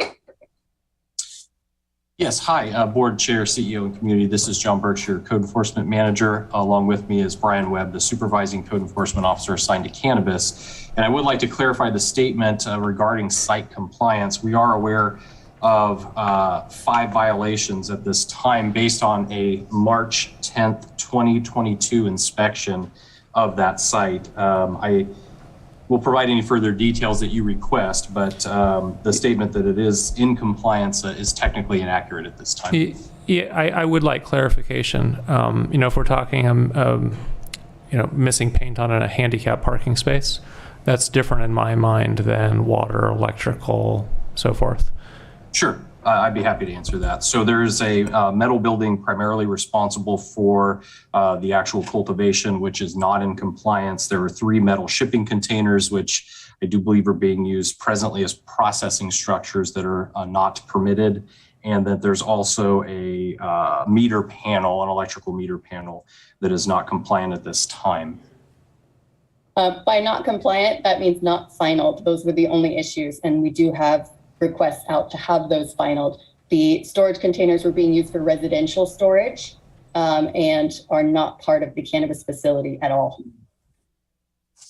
So back to staff, Director Krog, can you tell us whether the current operation is the same as, in terms of electrical, plumbing, structure, operations, the same as what was there functioning when the sunset was enacted? I cannot say that with certainty. One, because I have not been to that site or seen it prior to the sunset, and I don't think I can accurately answer that. Can code enforcement answer it? Is it a continuous operation, no substantial changes, or has it changed over time? I am not aware. I'm just basing the status of the site on the March 10th inspection, and our presence was as a result of a complaint about some dangerous electrical. That was why we were there. And were there any complaints prior? Not that I'm aware of. Okay, thank you. Not at this location. Let me rephrase. I'm sorry, you said not at this location, at a different location within the boundaries? No, just referring to other sites by this applicant. We did receive some complaints at the other location, but not related to this zone. Thank you. Final board questions before we close the public hearing. I don't see any. Public hearing is now closed and the board is free to deliberate. Supervisor Jurdy. Yeah. You know, we've heard some discussion today about what constitutes good planning, what meets minimum requirements, and if someone were to meet minimum requirements, are they entitled to a legislative action of a rezone? And it kind of actually makes me think a little bit of someone who, I don't know, applies to the County of Mendocino and they met minimum requirements. Would they be entitled to the job that they applied for because they met the minimum requirements, or would they be entitled to a consideration for the job? And I think that's really what we have here is the ordinance, you know, may not be perfectly written, but it basically says you get 60, anybody can propose, and it's, this time period is now elapsed, but up to a certain point, anyone could have proposed a cannabis accommodation district. And it spelled out some very minimal requirements, no fewer than 10 parcels. It did contemplate a neighborhood or community. Talked about it, you know, clearly if anybody was following the board discussions, they certainly saw the board say that we wanted to see there was community support. And we weren't just looking at the proposed area. You know, what's the greater area? I would note that the attorney representing the applicant at the Planning Commission meeting, because I watched the entire Planning Commission meeting, she said that in her mind, it is fair to look at what the property owners in the proposed district think, and then secondarily what the people in the more immediate neighborhood think, as opposed to say someone in San Diego. And just, you know, based on her own comments, I spent a little time going through all the comments that came to the Planning Commission, to the Board of Supervisors for this hearing, and I would say a substantial number of people did not give their address, did not say they lived in Mendocino County, did not state where they lived. But of those who did, more than 20 lived in the Simpson Lane, Mitchell Creek community. And that, as I think all of you know, it's a one road in, one road out. So it really is one community. There is no other way into this neighborhood. And there were 2 people who wrote to the board, maybe it's 3, but as far as my count was 2, who don't live in the proposed area, but live in the greater Simpson Lane area, 2 properties where they were in favor of the proposal. So, you know, roughly speaking, 10-1. As former Supervisor McCowan mentioned earlier, the survey conducted by county staff for a previous proposal, a larger area, but same concept, for the Mitchell Creek Simpson Lane area, had, and I think it's in the staff report, had the highest response rate of South Leggett, Laytonville, Covelo, and this area. This had the highest response rate from the property owners, and it was something like 8 or 9-1 against. Pretty consistent from what we've seen again for this proposal, although it's obviously affecting fewer parcels very directly. But again, I think, so to the extent that we want to take into community input into account, which I think we should, it clearly, the people who are saying, hey, this is who I am, this is my first and last name, this is where I live, it's at least the record that came into the board, to the Planning Commission, it's roughly 10-1 against. My biggest view, biggest priority though in dealing with this issue or any other land use issue is it's what's logical, what's fair, what's rational. And we heard Director Krog talk about in her staff report, you know, what makes sense as a logical area.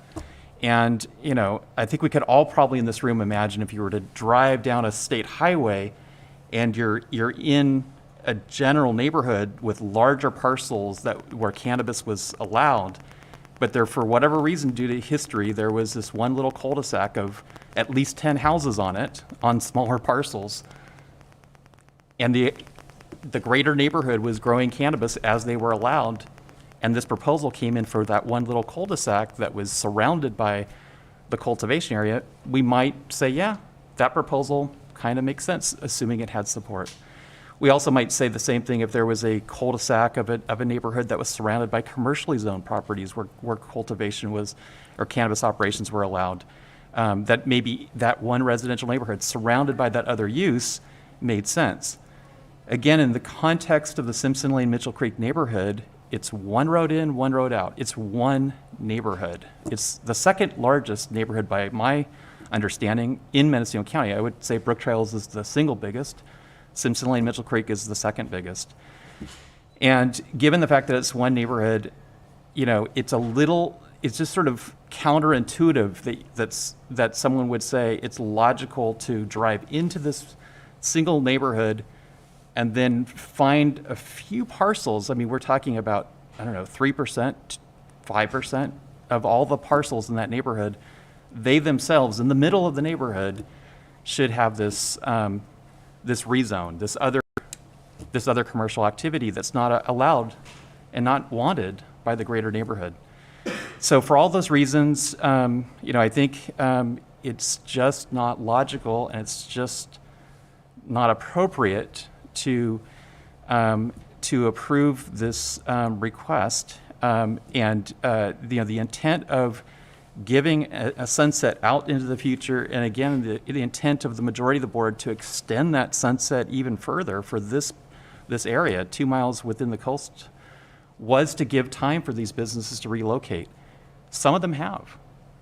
I don't think ultimately it's in the community's best interest or in the county's best interest to contemplate extending that deadline yet again, or just permitting it indefinitely through what is a type of planning that is inconsistent with everything I've seen to do with planning in all other planning matters that I've been involved with in the city of Fort Bragg or the county of Mendocino up till this date.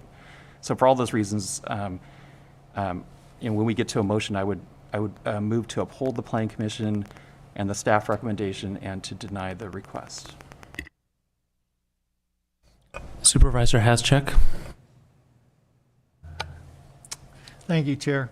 I appreciate that this is it's a locally owned business. It's a thriving business. Business that's trying to do it right, has gone through lots of expense to do it right. Several years ago when we extended the sunset, the idea was that these businesses would move out of that area. And I understand that there are lots of problems with moving out of the area, that it's not difficult, that the price of land is going up, that appropriate sightings aren't available.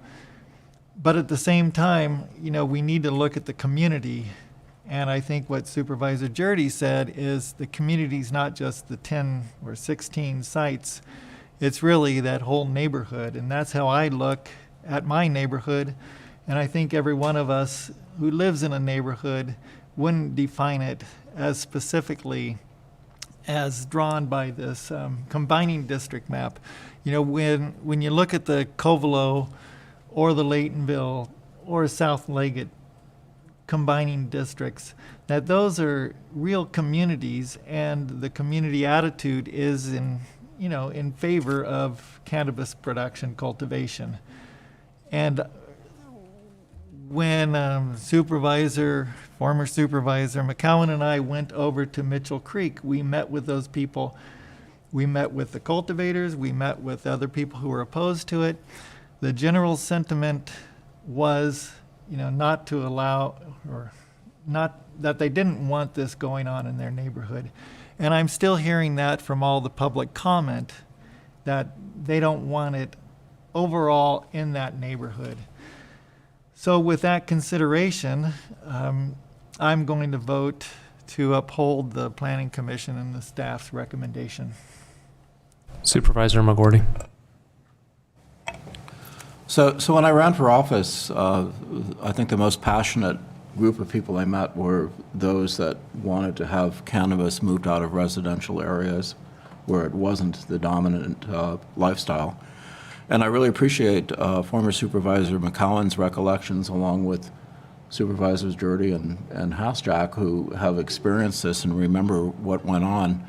And, I agree that the applicant is sincere, probably doing relatively well at their business. I support small growers, but it's just a case of where I think this would be an island of cannabis growing in a sea of opposition, and I really don't see how we have enough evidence as a board to overturn the detailed work of both our Planning Building Services and the Planning Commission. So I also would favor supporting their findings. Supervisor Mulhern. Sure. Just I would love to add that the letters that I've read, the callers that I've heard from in opposition are stating the same cannabis NIMBYism around crime and traffic and water and odor and things that we as a board have come to not see be accurate when it comes to, especially when it comes to our small cottage cultivators. So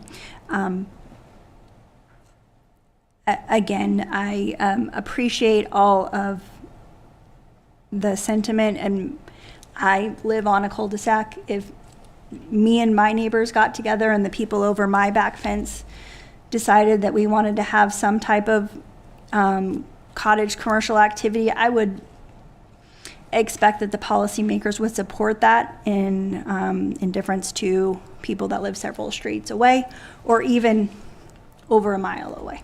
So, thank you.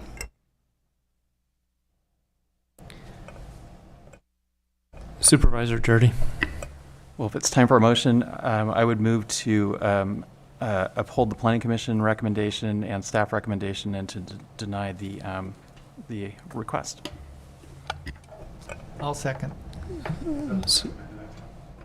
Is that the recommended action? Yeah, uphold the recommended action. And the second agrees? Yes. Any further discussion? Okay, ready to vote. Supervisor McGorty? Yes. Supervisor Mulhern? No. Supervisor Hashak? Yes. Supervisor Jurdy? Yes. And Chair Williams? Yes. Motion carries with Supervisor Mulhern dissenting.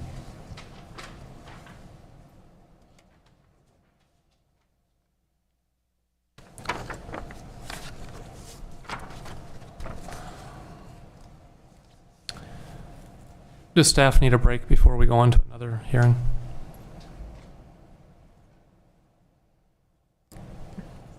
Nope. You want a 5-minute, 10-minute? 5-minute break. We'll be back at 10 after.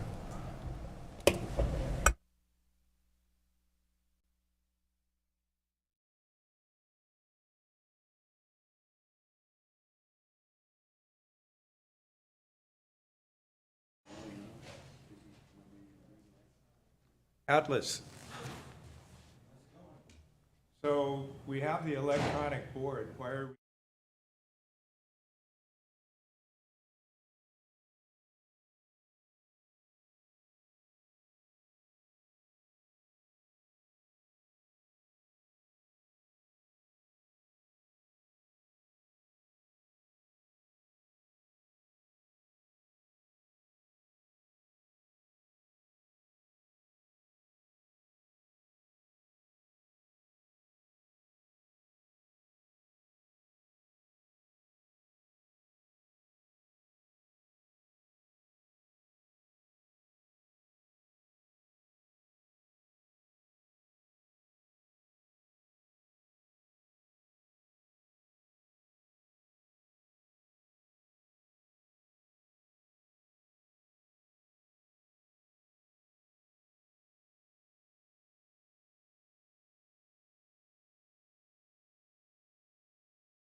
1, staff has concerns regarding this rezone's consistency with those policies. In regards to DE 49, staff is concerned that the economic opportunity afforded by the Cannabis Accommodation District may be contrary to the character of the community and may conflict among land uses if it were to be allowed. In regards to policy DE 51, the location of the proposed district is within what staff would be considered to be the middle of the Mitchell Creek area.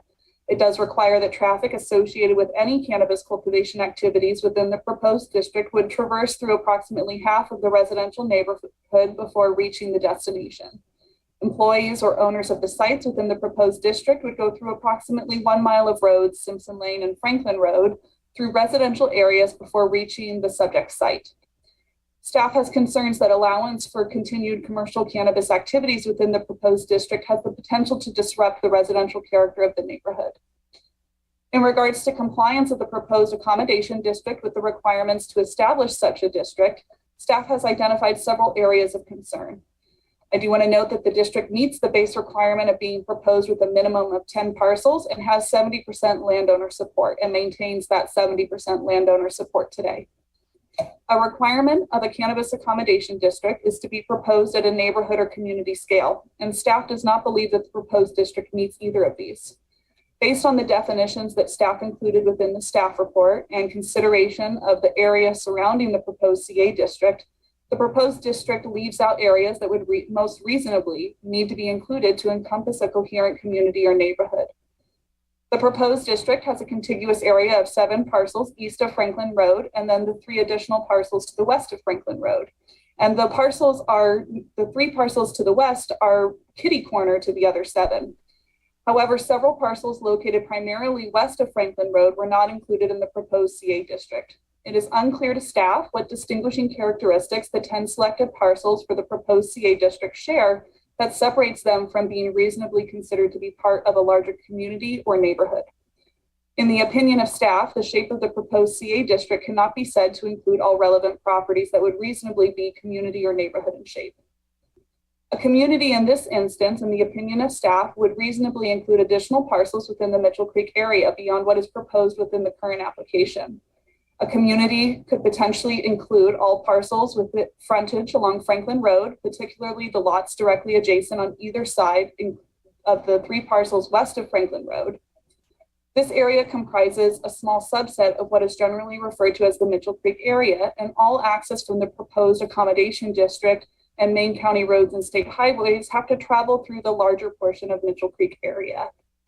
To give context to the size of what the county initiated rezone in 2018 considered to be an appropriate neighborhood or community scale for a cannabis accommodation district in Mitchell Creek, this application is approximately 2% of the size of what was considered in 2018 to reasonably be the neighborhood or community. I do want to be clear, though, that the application does meet the base requirement of being comprised of a minimum of 10 parcels. It does not appear to be, but regardless of that fact, staff still does not believe it is proposed to be at a community or neighborhood scale. By not including parcels that would reasonably be part of the community or neighborhood, the boundaries for the proposed CA district become less rational and appear to be arbitrarily set to meet the county code's requirement for support. Approving a district with an arbitrary or irrational shape introduces a concern that the county is using its zoning power in a way that does not bear a substantial relationship to public health, safety, morals, or general welfare. County staff presented the project and associated addendum to the previously adopted mitigated negative declaration on February 3rd, 2022 to the Planning Commission. At that time, the Planning Commission adopted a resolution recommending denial of the project to the Board of Supervisors, and that resolution is attachment B to the packet. That concludes staff's presentation, and I'm available for any questions. Questions to staff? I have one. Out of these 10 parcels, how many are currently licensed for cannabis cultivation? I believe there are 2 active applications within that area, and I will confirm that looking at mapping. Okay. Any other questions? Okay, ready for applicant presentation?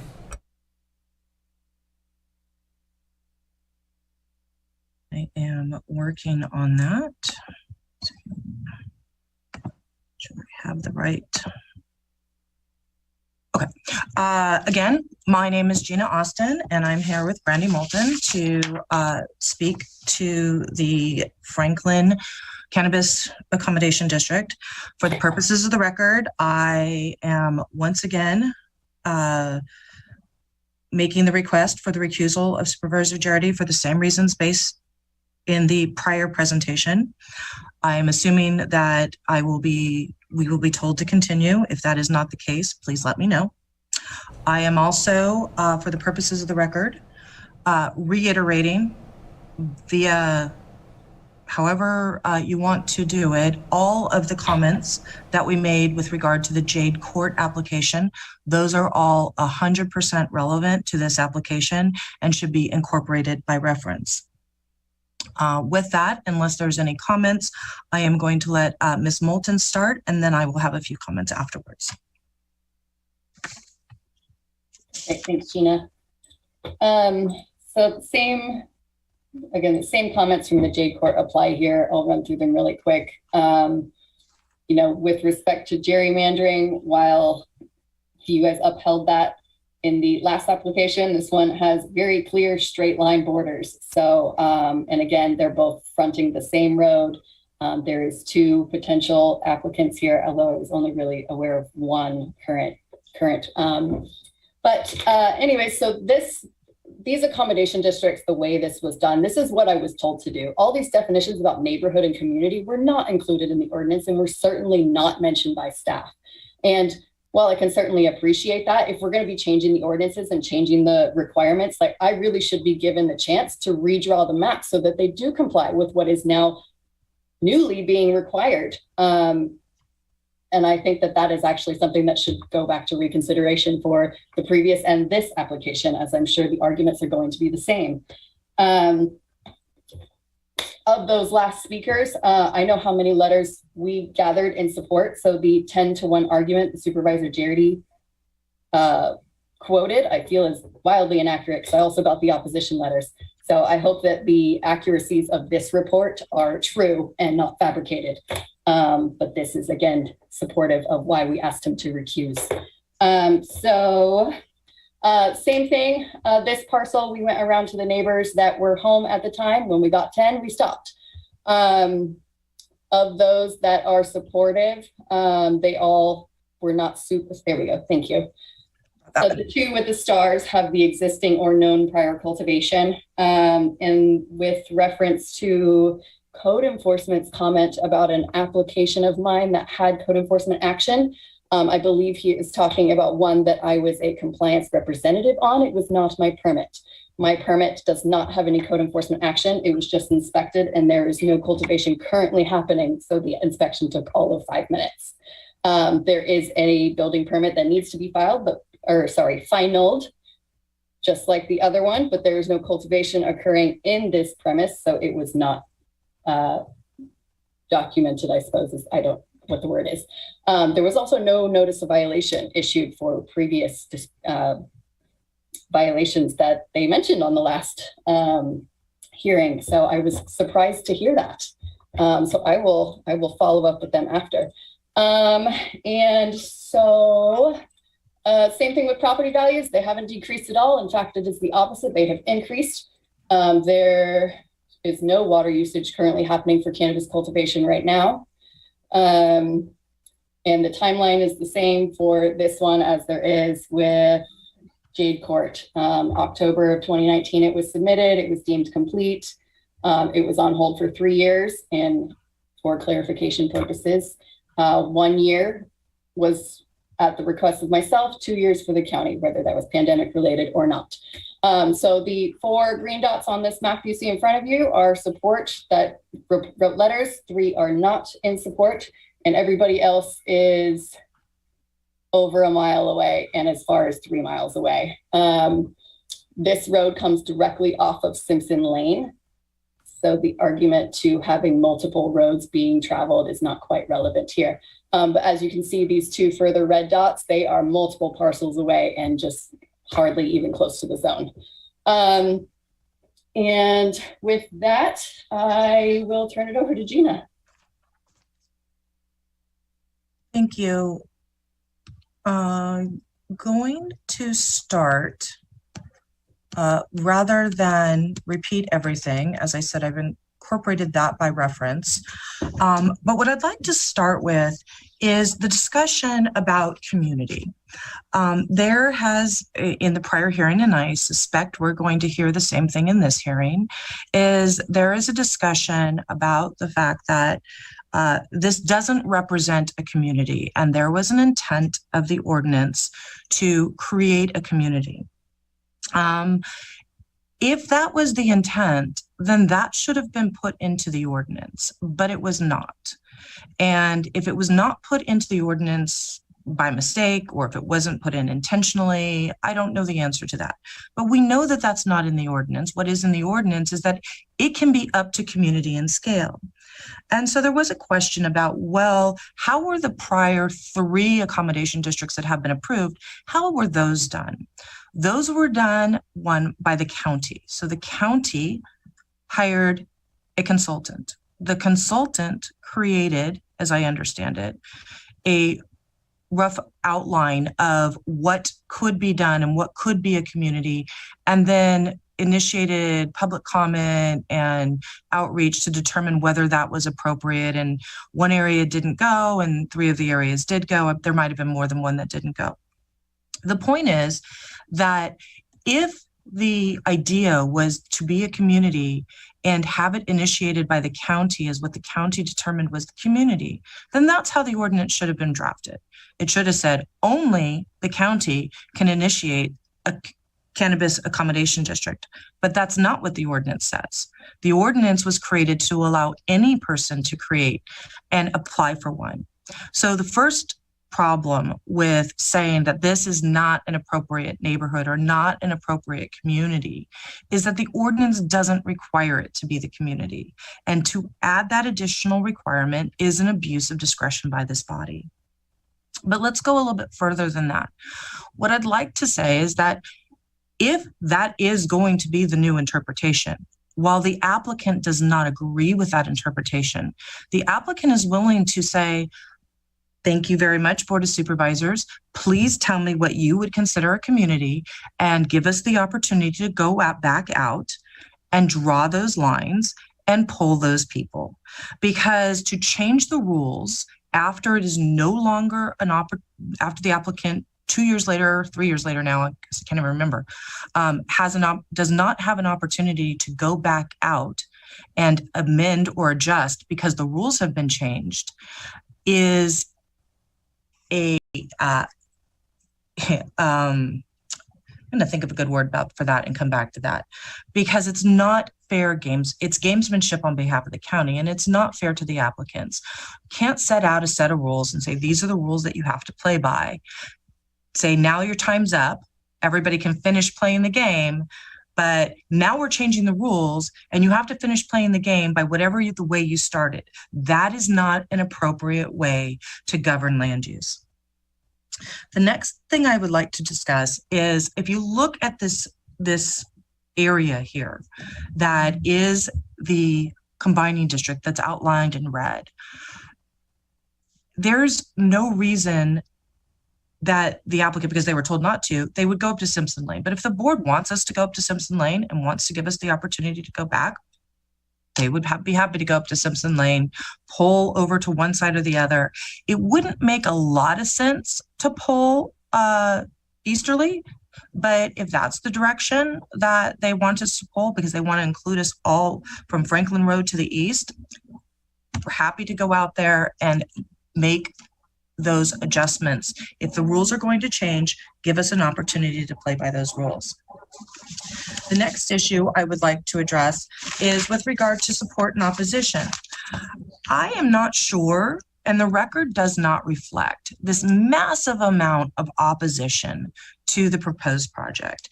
If you counted the people on the call from the last call, the people that you were listening to, and you said, I have heard all of this opposition, there were 5 people against and 6 people in favor of the people who called in. I do not know how that constitutes hearing massive opposition. There were letters that were written in, and there were letters from people all of the opposition letters wrote in against both projects. They didn't want either project in either location. They didn't care anything about it because they wanted residential to stay residential. This accommodation district does not change the zoning from residential. It does not remove a house from the property. It does not allow for cultivation over 2,500 square feet. What you have is exactly the same activity that is occurring there today. To remove this activity is what creates the change of the environment.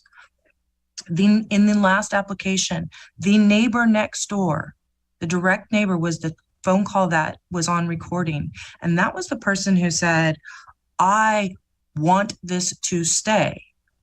I don't want this to leave because I worry about my water. For some reason, that neighbor didn't seem to carry as much weight as the people who live much further away, who may or may not be part of this neighborhood. Because if a neighborhood is a community of beliefs, or then people who don't have that community of beliefs wouldn't be part of that neighborhood. This isn't clearly not gerrymandering because that doesn't even apply to this kind of activity. It is also not spot zoning, because spot zoning can, which were some of the comments, because spot zoning occurs when a small parcel is restricted and given lesser rights than the surrounding property. And then there's an issue of where those lines are drawn. There's always going to be some sort of an island created. It just depends on how big that island is going to be. So with that, all of our prior comments, for all of the same reasons, there is consistency with the general plan. There is consistency with the zoning, and the requirements are met. Oh, one more point, because I'm not going off of a script. There was a comment from council member, where am I right now? Supervisor Jarity, which I believe was the comment of, this is like a job application, where a job application, just because you have the minimum requirements doesn't mean you get approved. I'm sorry, Supervisor Jarity, but the case law disagrees with you. It is not a matter of whether or not you meet the minimum requirements or whether there's better requirements, but it is a question of whether or not you can not make the findings. And you have failed to show that you cannot make the findings with regard to the last application, and there is no evidence in the record to show that you cannot make the findings with this application. Therefore, we respectfully request that you overturn the plan or disregard the Planning Commission's recommendation and recommend this combining district for approval. And that concludes my presentation. Questions to the applicant? I have one. I think the attorney for the applicant mentioned abuse of discretion. Could you explain what that is and how it applies to this matter? An abuse of discretion from a legal's perspective is when that a decision-making body makes a decision that is generally that no rational person could make, that there's no basis in law or fact. And that's the standard that the courts will look to when determining whether or not the decision made by this body was what can be upheld or not. I see. But what's different here is an applicant by right isn't entitled to the entitlement to cultivate cannabis, right? This process allows applicants to propose zoning changes, and it's up to this board to decide, and through our planning commission to decide whether to support the zoning change and adopt it. I'm not sure. Are you suggesting that if we don't adopt, that it's an abuse of discretion and that we've somehow violated the applicant's rights? I am suggesting that if the findings can be made, and that's the requirement, that yes, this is abuse of discretion if the findings can be made. But the requirements are simply to be an applicant, not to receive a zoning change. Do we at least agree on the process? We agree on the process. Any other questions?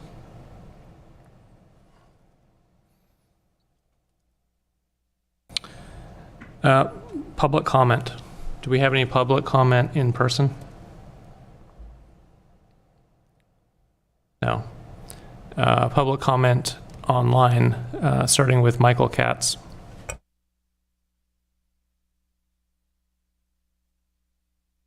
Good afternoon, supervisors. This is Michael Katz, Executive Director for the Mendocino Cannabis Alliance.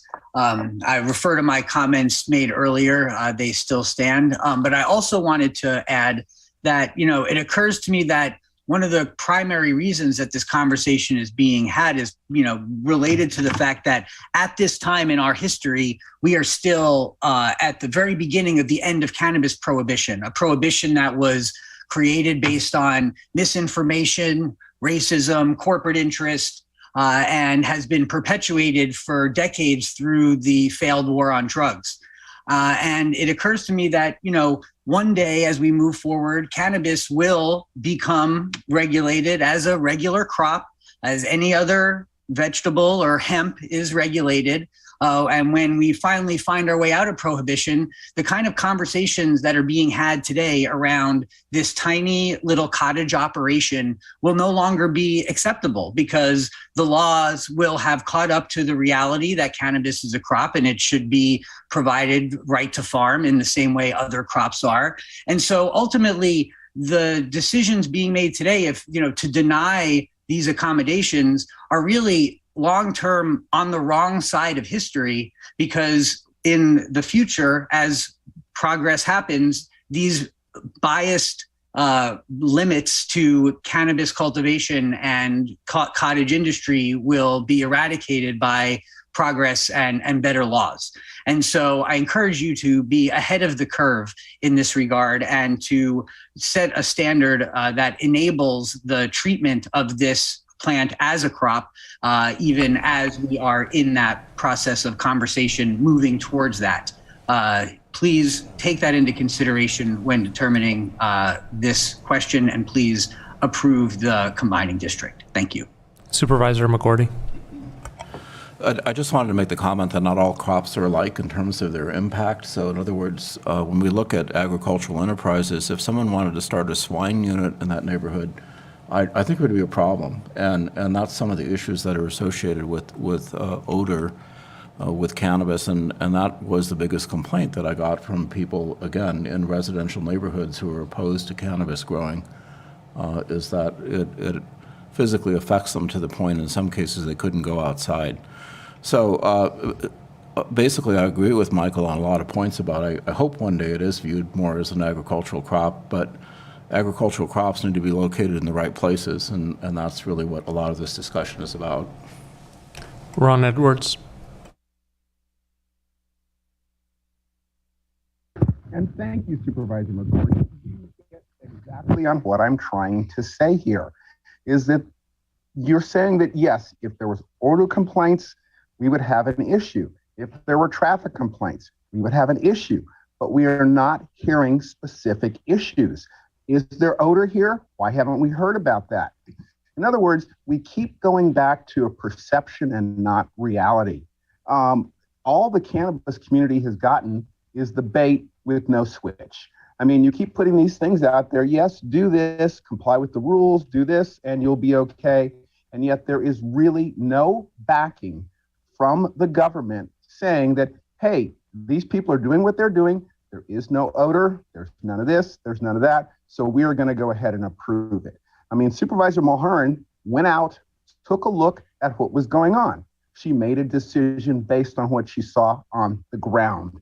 It's just so frustrating that we're always being asked to do things, yet there is no reward for doing those things. And as we talk about cannabis in the communities, what exactly is it that's happening that's harming the community? I think that we're owed an explanation from you supervisors is what the harm is. If the harm is just because you perceive it's bad, you don't like cannabis, maybe you like cannabis, but what exactly is the harm that is being done?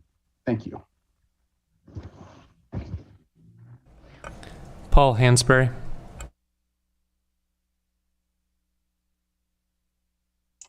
Hi, yes, thank you very much. The attorney for the applicant made some excellent points. As far as a community, and all the speakers so far have made excellent points. One thing that hasn't been talked, and I thought that Ron was going to say, where's the reward for all of their efforts? As in the last, in the previous case, they were told that everything was fine. Everything was fine. And then after the time ran out, they moved the goalposts, changed the rules, but weren't able to change their application. I certainly hope in the next agenda item, in your appeals, that you factor in that she should be able to appeal that because of this changing of the rules and her willingness to comply and do things right. Because she spent so much money on doing things right and doing what was told, on putting in the handrails and putting in the handicap things, now she has to take it all out. It's not a reward. It's a penalty for doing what she was trying to do to comply. This is just not fair, and it's just not right. And hopefully there will be a method for you to present an appeal for that. And it should be rethought. And it should be reversed. The same here. There's no odor. The complaints that have been lodged against these things, or against these projects, are quite frankly just biased. And as far as a community, there are neighborhood associations within neighborhoods. There are book clubs. There's all sorts of communities. How do you define community? I mean, there's church organizations. There are organizations as well, and they create their own community. These parcels, as defined in the ordinance, are within the scope of the ordinance, and there was no mention of community in the ordinance. But in an effort to try to define it, they put parameters on it. All those parameters were met. Yes, it says that these people can apply, but as they were applying, they were told by the planning that everything was fine. And then they changed the rules after the time ran out for them to modify their application to conform with what the policies that changed were. So please,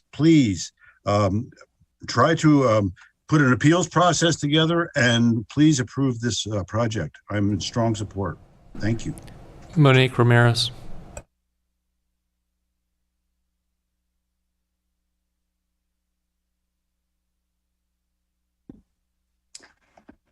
Hello, Monique Ramirez, District 3. Something that came up in the other accommodation district reasoning was about the road access and there only being one way in, one way out. And I just want to say that when you deny the applicants that are currently living and working on their land, they are going to have to find another way to make an income, which means they're probably going to have to find a job and probably work a 9-to-5, which means they're going to leave their house every day and come home every day. So that's twice a day being on a road, going back and forth.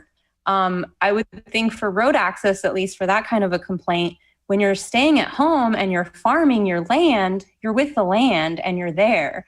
So you're not going to be leaving as often. And I think that's the touching point for when we talk about this commercial activity. We're farmers and we're staying on our properties and we're cultivating and we're being with the plants and taking care of them. And we're not really leaving that much. Of course, when it comes time to harvest and then put the product out in the market, then you have a distributor come and pick most of it up.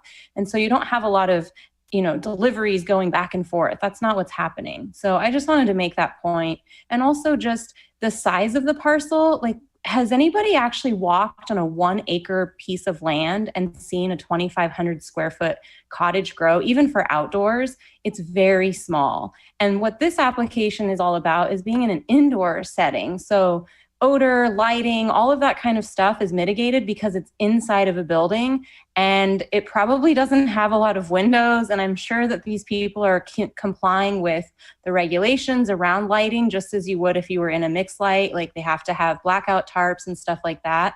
So I really wish that we could have a better understanding for these complaints and how accurate they really are. And maybe these glowing things that they're seeing are actually coming from other places that aren't even legal potentially. So it's just frustrating at the end of the day. And I support a lot of the comments previously made. And I just, I think one day we're going to look back on all of this time and realize that we made a lot of mistakes around cannabis and the discrimination for a beautiful medicinal plant that has so many amazing, powerful, properties to help heal people and bring relief and stress relief to them.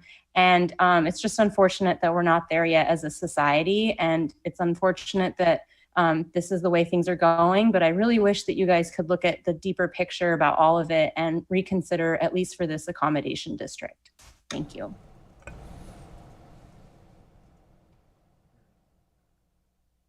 Final remarks by staff. Director Krog. Thank you, Chair Williams. I have no final remarks. Were you able to clarify how many licensed cultivation operators there are within the boundaries? Is it 2? Yeah, it appears that there were 2 applications. I'm a little unclear on the status of one of those applications, but it looks like at one time there were 2 applications within the district.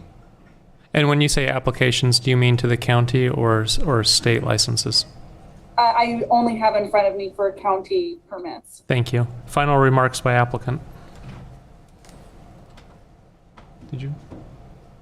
The only remark I want to say is that a historical grower would not necessarily have had an application in with the county. So if there had been cultivation on these premises prior, and I don't know how many there actually were, we're aware of 2, possibly 3. I don't know, Brandy, if you've got more information on that, but that was all I have to say, in that we would request your approval since all of the public comment here was in support.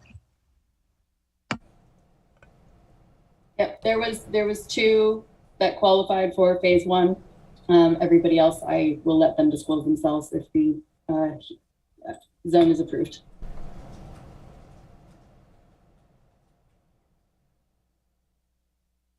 Any final questions of staff or the applicant?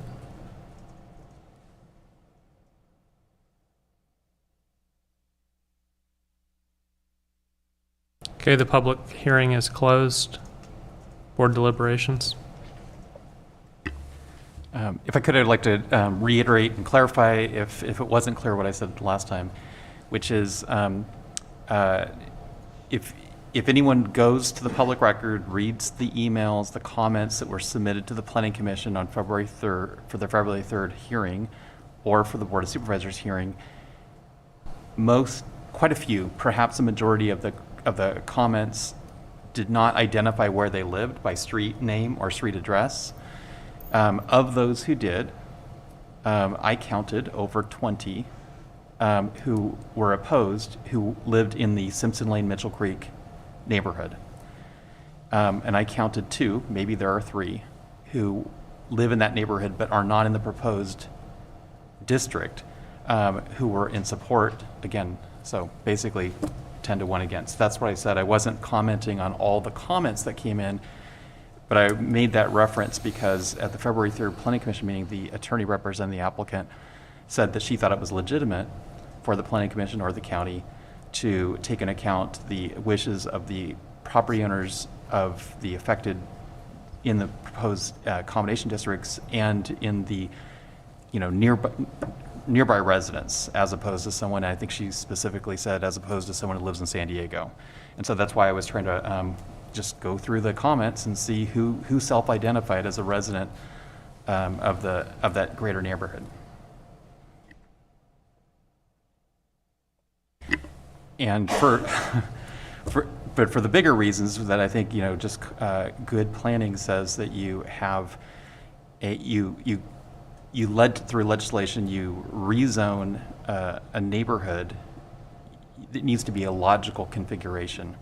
And I don't think even just going Simpson Lane south on Franklin Road is necessarily by itself a logical neighborhood, because it's part of a greater neighborhood of Simpson Lane. There is but one road in and out, and that's Simpson Lane.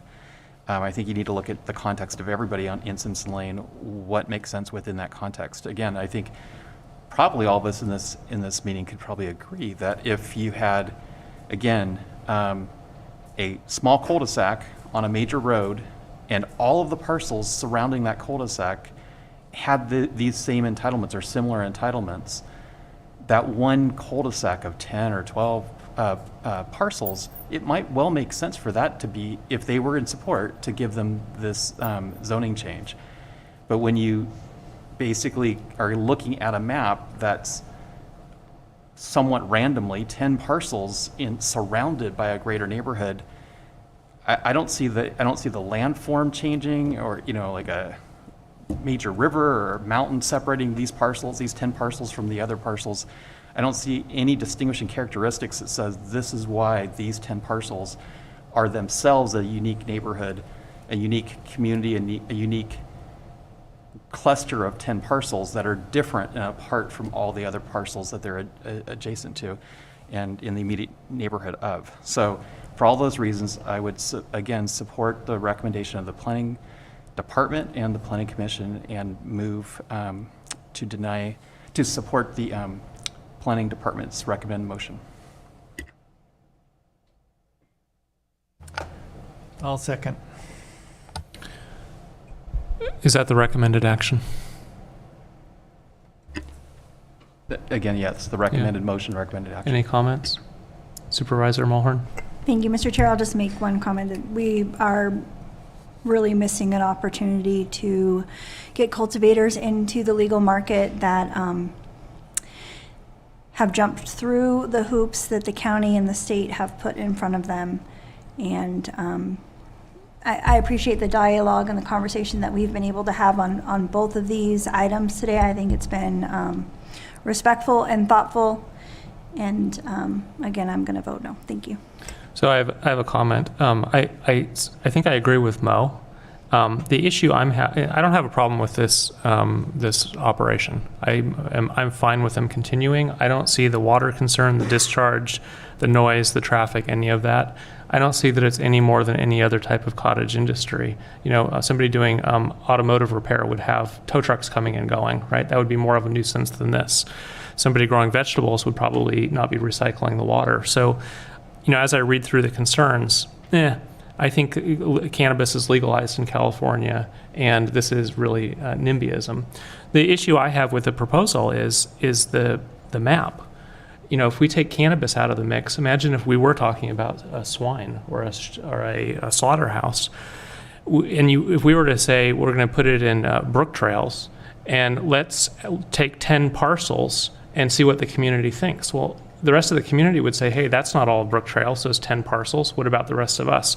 So I'm looking in the abstract, what's the appropriate scope of a neighborhood or a community for the purposes of a zoning change? I don't think it's 10 parcels. I don't think it's 16 parcels.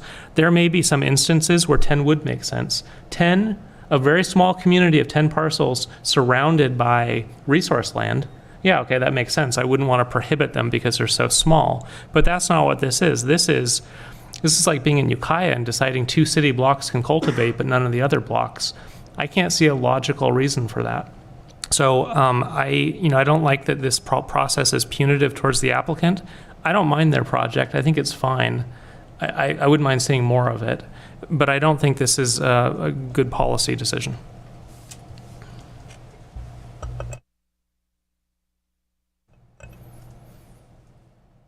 Any final comments? We have a motion on the floor.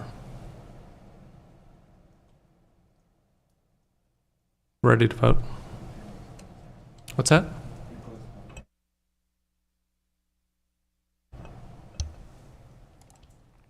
Supervisor Jurdy? Yes. Supervisor Hashak? Yes. Chair Williams? Yes. Supervisor McGordy? Yes. And Supervisor Mulhern? No. Motion carries with Supervisor Mulhern dissenting.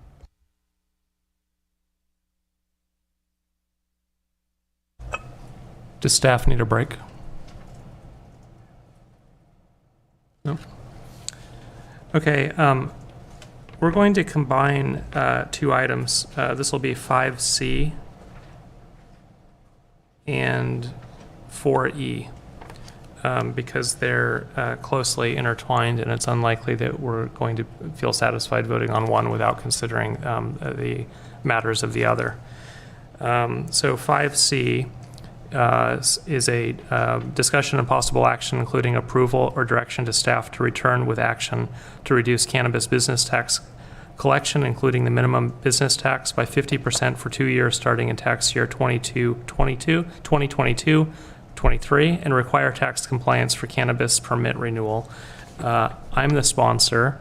And then 4E is discussion and possible action, including acceptance of update from County Council's office regarding status of updates to Mendocino County Code Chapter 10A17, creating an appeals process for cannabis cultivation permit application denials, and Chapter 6.32, creating a following program and relief from the minimum commercial cannabis business tax for cultivation. And that part is sponsored by County Council. So I'm going to start on presenting the first item, 5C.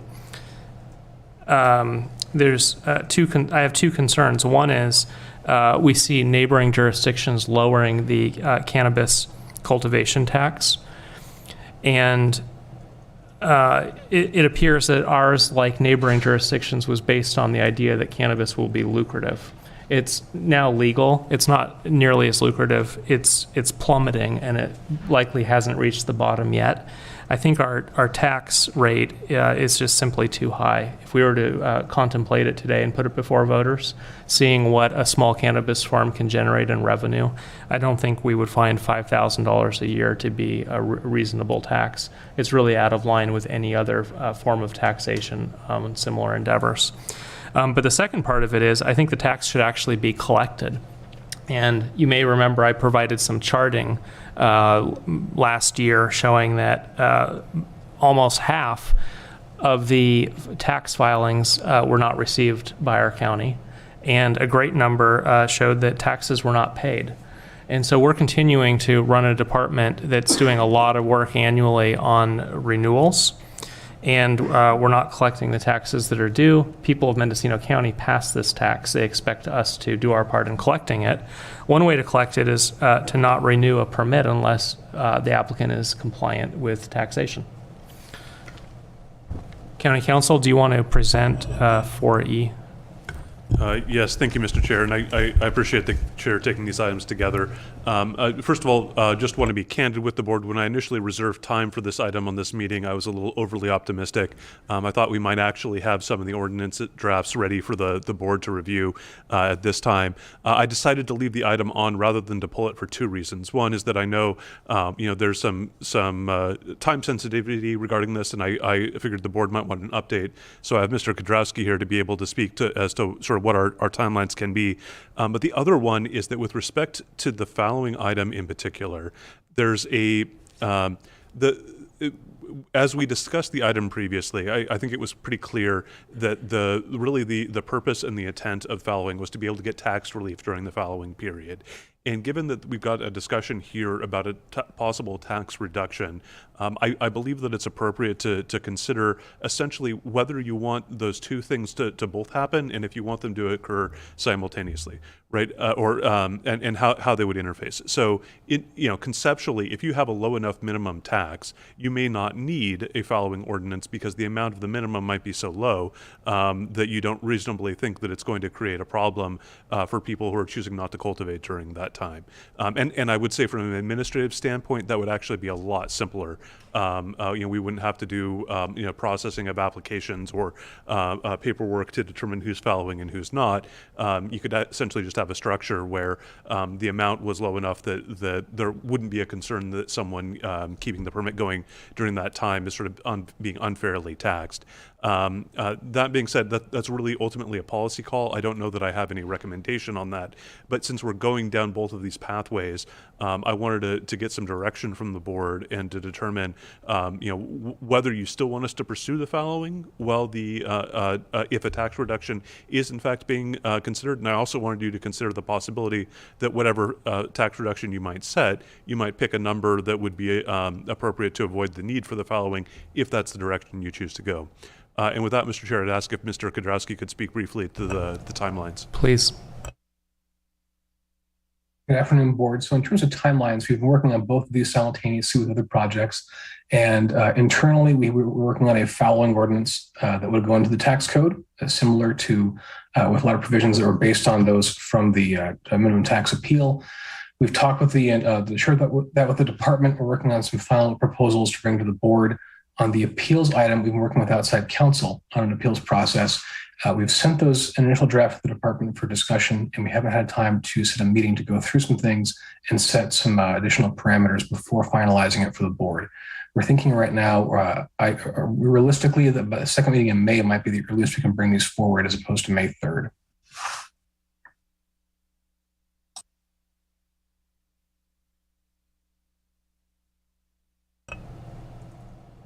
Is County Council done presenting? Yes, with that, Mr. Chair, we turn it back over to the board. Supervisor Jurdy. Yeah, so I appreciate the chair bringing this forward, and I was curious if he had or staff had developed any kind of estimates of what revenues the county is likely to receive if we picked a figure like, say, a 50% reduction. Yeah. So I'm going to start with another question that I anticipated you might ask, which is seeing other counties lower as much as 85, why 50%? Our tax was already towards the bottom to begin with. And I think with this reduction, from my research, it would place us the lowest in the state. And I know there are a lot of concerns about small cultivators hanging on. And so it seemed appropriate to target the bottom end. How much revenue is difficult. The revenue comes into CEO Antle, can you tell us why it's difficult to calculate the tax revenue from the cannabis program? Interim CEO Darcy Antle. At this time, we have reached out to the Cannabis Department and asked for information, and we reached out to the Treasurer Tax Collector. We did review some numbers with the Treasurer Tax Collector, the Acting Treasurer Tax Collector, Julie Forrester, last evening.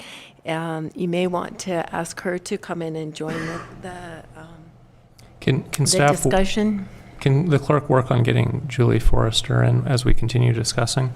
So Supervisor Jurdy, we don't know. And part of the unraveling here is the county bought software 6 years ago to modernize, and that software still isn't working. And so it's hard for our tax collector and auditor to run meaningful reports, the sort of reports that in an instant should tell us how much revenue we have from cannabis this year, or how much we should have in an ideal world. So I don't know, but it's my read of the situation that if everyone were to pay, we would generate about $3.5 million at this reduced rate. And as I understand, we've received $1.2 million. Darcy Antle, interim CEO. To date, we have 1.4 million. Yeah. We had 1.2 in December. So we might more than double the revenue while at the same time decreasing taxes. Just to follow up, so money has been collected for this. This particular tax is sort of unusual, right? In that it's owed by the end of December. If I may, through the chair, I believe the ordinance requires that it be paid on a calendar year basis as opposed to on a fiscal year basis. Yeah, exactly. So certainly some of the money has been paid, obviously, for this calendar year. And the county is still expecting some additional amount. I think the concern is it's not going to be anywhere near $5 million of additional dollars. I guess just a follow-up question, and maybe there's no answer for that right now, but if the people who paid the $1.4 million were paying at the existing tax rate, and then the tax rate were to change, let's say in June, would the people who already paid get a rebate to the reduced? Anyway, just trying to understand how the mechanics of how it would work. Yeah, so that's why we're looking at applying it in the 22-23 tax year. But you're asking it because it's offset as a calendar year. Darcy Antle, interim CEO, you certainly would want Acting Julie Forrester to comment. But my understanding is the 1.4 has been paid quarterly, and then there is a true-up, and the true-up is due I'm going to say towards the end of May, and that's an annual true-up that would be due at the end of this season. It appears the majority of the folks are paying one time per year during that true-up. The estimate that I saw was roughly $3 million we would expect if everyone paid through their true-ups, in addition to the 1.4.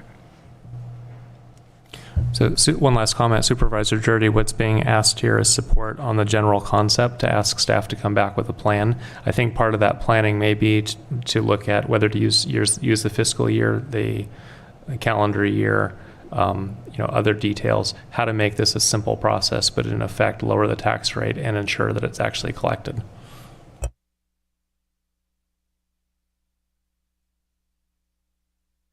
Supervisor Haschek. Thank you. I'm just trying to figure out the implication to our budget if we do this. And, I guess we have so many unknowns that it's really hard to say exactly what's going to happen with it. And then if we require tax compliance, I guess at this point, we don't know exactly how many people we would, make pay who aren't paying right now. And so it's hard to make a decision on the budget, especially in our, when we're in the red operationally, and then to, take on all of these unknown numbers, right?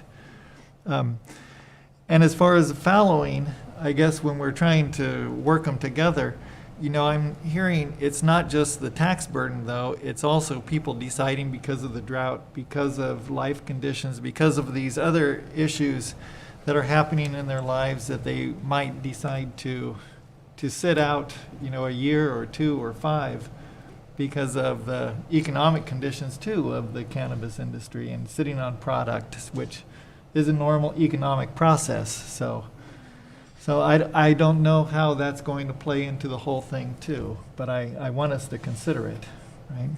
County Council. Thank you, Mr. Chair. Just to clarify, my understanding from the comments that we'd received primarily from the public regarding fallowing was that the concern really had to do with the costs and the tax that were associated with it.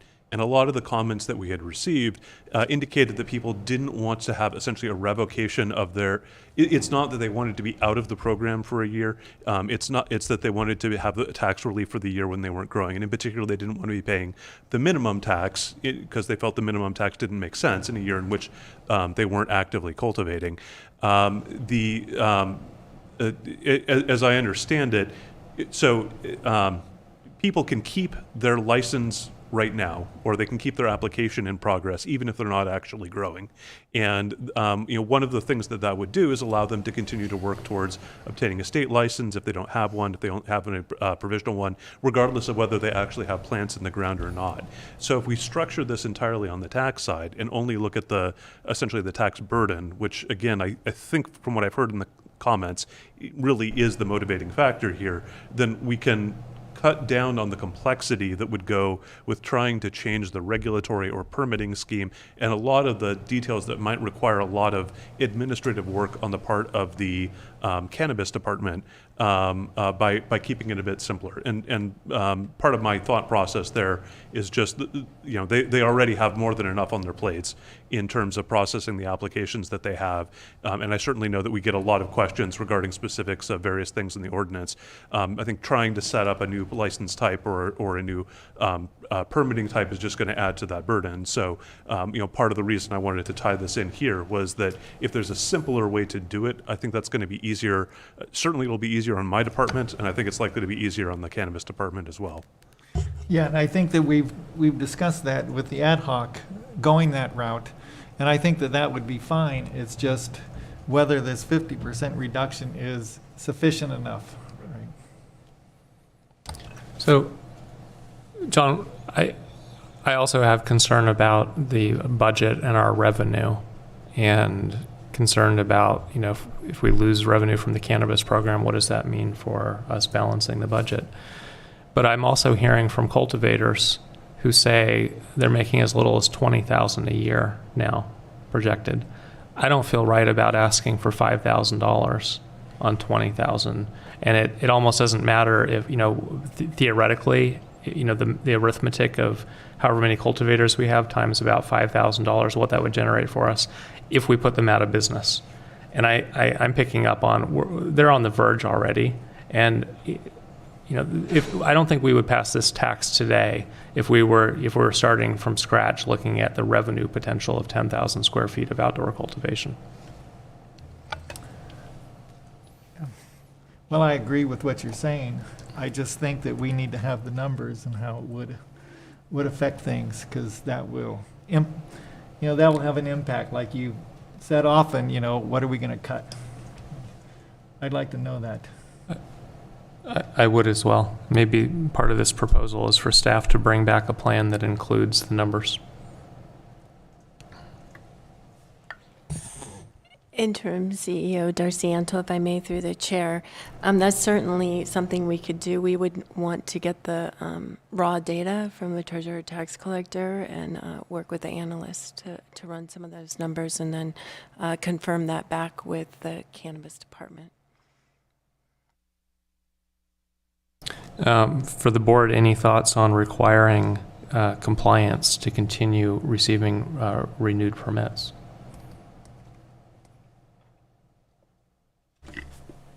Supervisor Mulhern.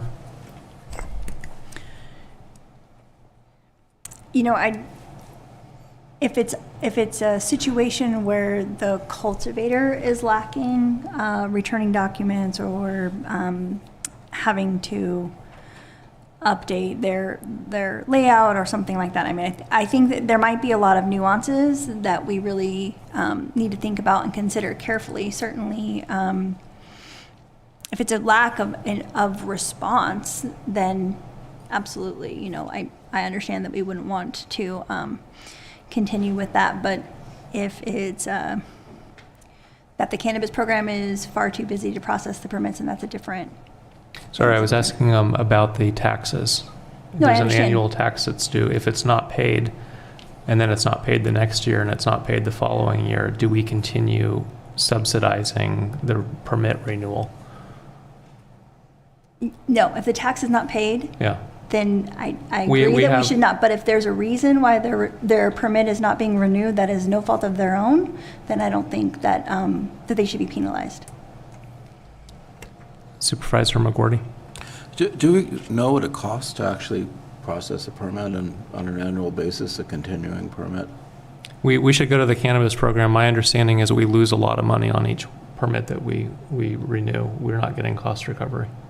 So I would hope that when someone goes to get the permit, they write the check, and that seems like we do that for a lot of other things. Like when you go to get your license at the DMV, you have to pay. And I realize the scale's quite different, but a lot of other licenses require you to pay at the time that your license is renewed.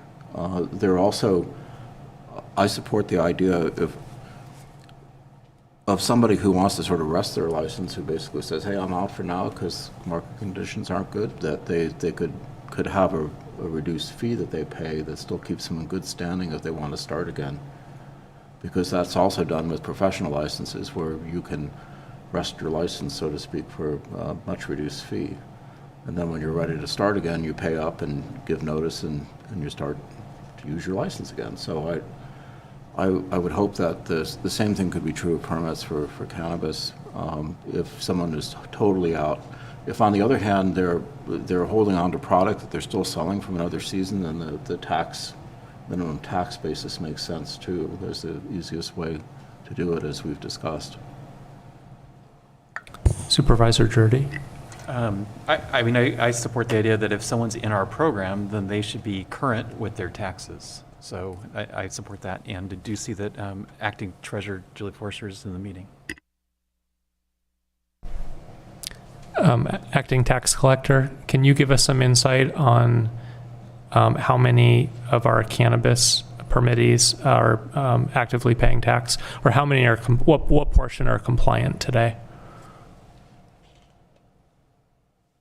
Good afternoon, Julie Forster, Assistant Treasurer Tax Collector, Chair Williams. I'm sorry I missed the beginning of this meeting. I was in another meeting So I've missed the conversation about reducing the tax. I know that was the item on the agenda. Cutting it by 50%. I think at this moment you're asking me how many people are in the program are delinquent. Yes. So we have 551 cultivation permits that are unreported. We have 97 flat tax that are unreported, and we have 8 dispensaries, and that's for the calendar year 2021. Out of how many, or what proportion do you think that is of the total? I believe there's 1,100 permits, 1,100 to 1,200 permits. So about half are delinquent. Yes. Now we just sent out true ups. So we sent out 867 true ups that are due by May 31st. So we're not sure if the operator thinks that they just don't report at all for the first few quarters and then they just pay the true up, or if that number of operators it means that they're missing their quarterly returns. They are being billed though, the 867 for a true up due by May 31st, which amounts to a little over $3 million in a true up. And in my understanding, historically, we've collected half of that true up. So we have that, and then the flat tax as well. We have about $185,000 in the flat tax that's unpaid. Can you talk about what happens when a true up is not paid? There hasn't been any further delinquent collections of defaulted cannabis taxes to date. There's been so many changes in the program, ongoing revisions, that there's been no actual pursuit so far of the defaulted. We had asked for some, and I had recently asked Council Curtis for some clarification on the ordinance. I see that it says the TTC is allowed to increase the tax. It says that the TCC can assess penalties and interest, but it doesn't speak to if we have the authority to waive penalties and interest. So I guess I needed some clarification there in the definition of assess, because defaulted operators would come forward and would probably have a reason to request a waiver of penalties and interest. And I would want to know that the board has delegated that authority to the tax collector. And I don't think it's clear in the ordinance. And given the COVID for the last 2 years, I imagine we're going to hear some requests that if we are pursuing the defaulted taxes, that there's going to be a request to waive the penalties and interest. So I think we need to work together on establishing a procedure, what our limits are through the ordinance as the tax collector. And if appeals come, it looks like they'll go to the board. So I think we need to develop some more structure there just before we start pursuing the defaulted. Thank you. Supervisor McGordy. Haschek. Yeah, well, when you look at these delinquent ones, and they're not really delinquent yet until May 31st, is that correct? That's right. Right. So they might not be delinquent at all. They might have the best intentions of paying at a later time, within the next month and a half. But if I may, through the chair, in the 2020 calendar year, there are still 288 outstanding true-ups, and they amount to $1.1 million. So there are some true-ups that are from prior years that are still outstanding. Right, and so you had 288 true-ups that are outstanding. But when we did the portal, we had 130 or something that were totally non-responsive. So those people might be out of the program. They're Exactly. not doing it anyway, right? Right.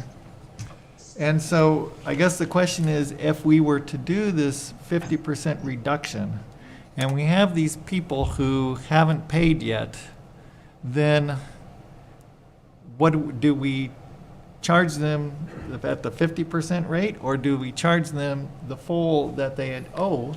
And then you got if we charge them at the 50% rate, do we have to go back and rebate the people who paid fully?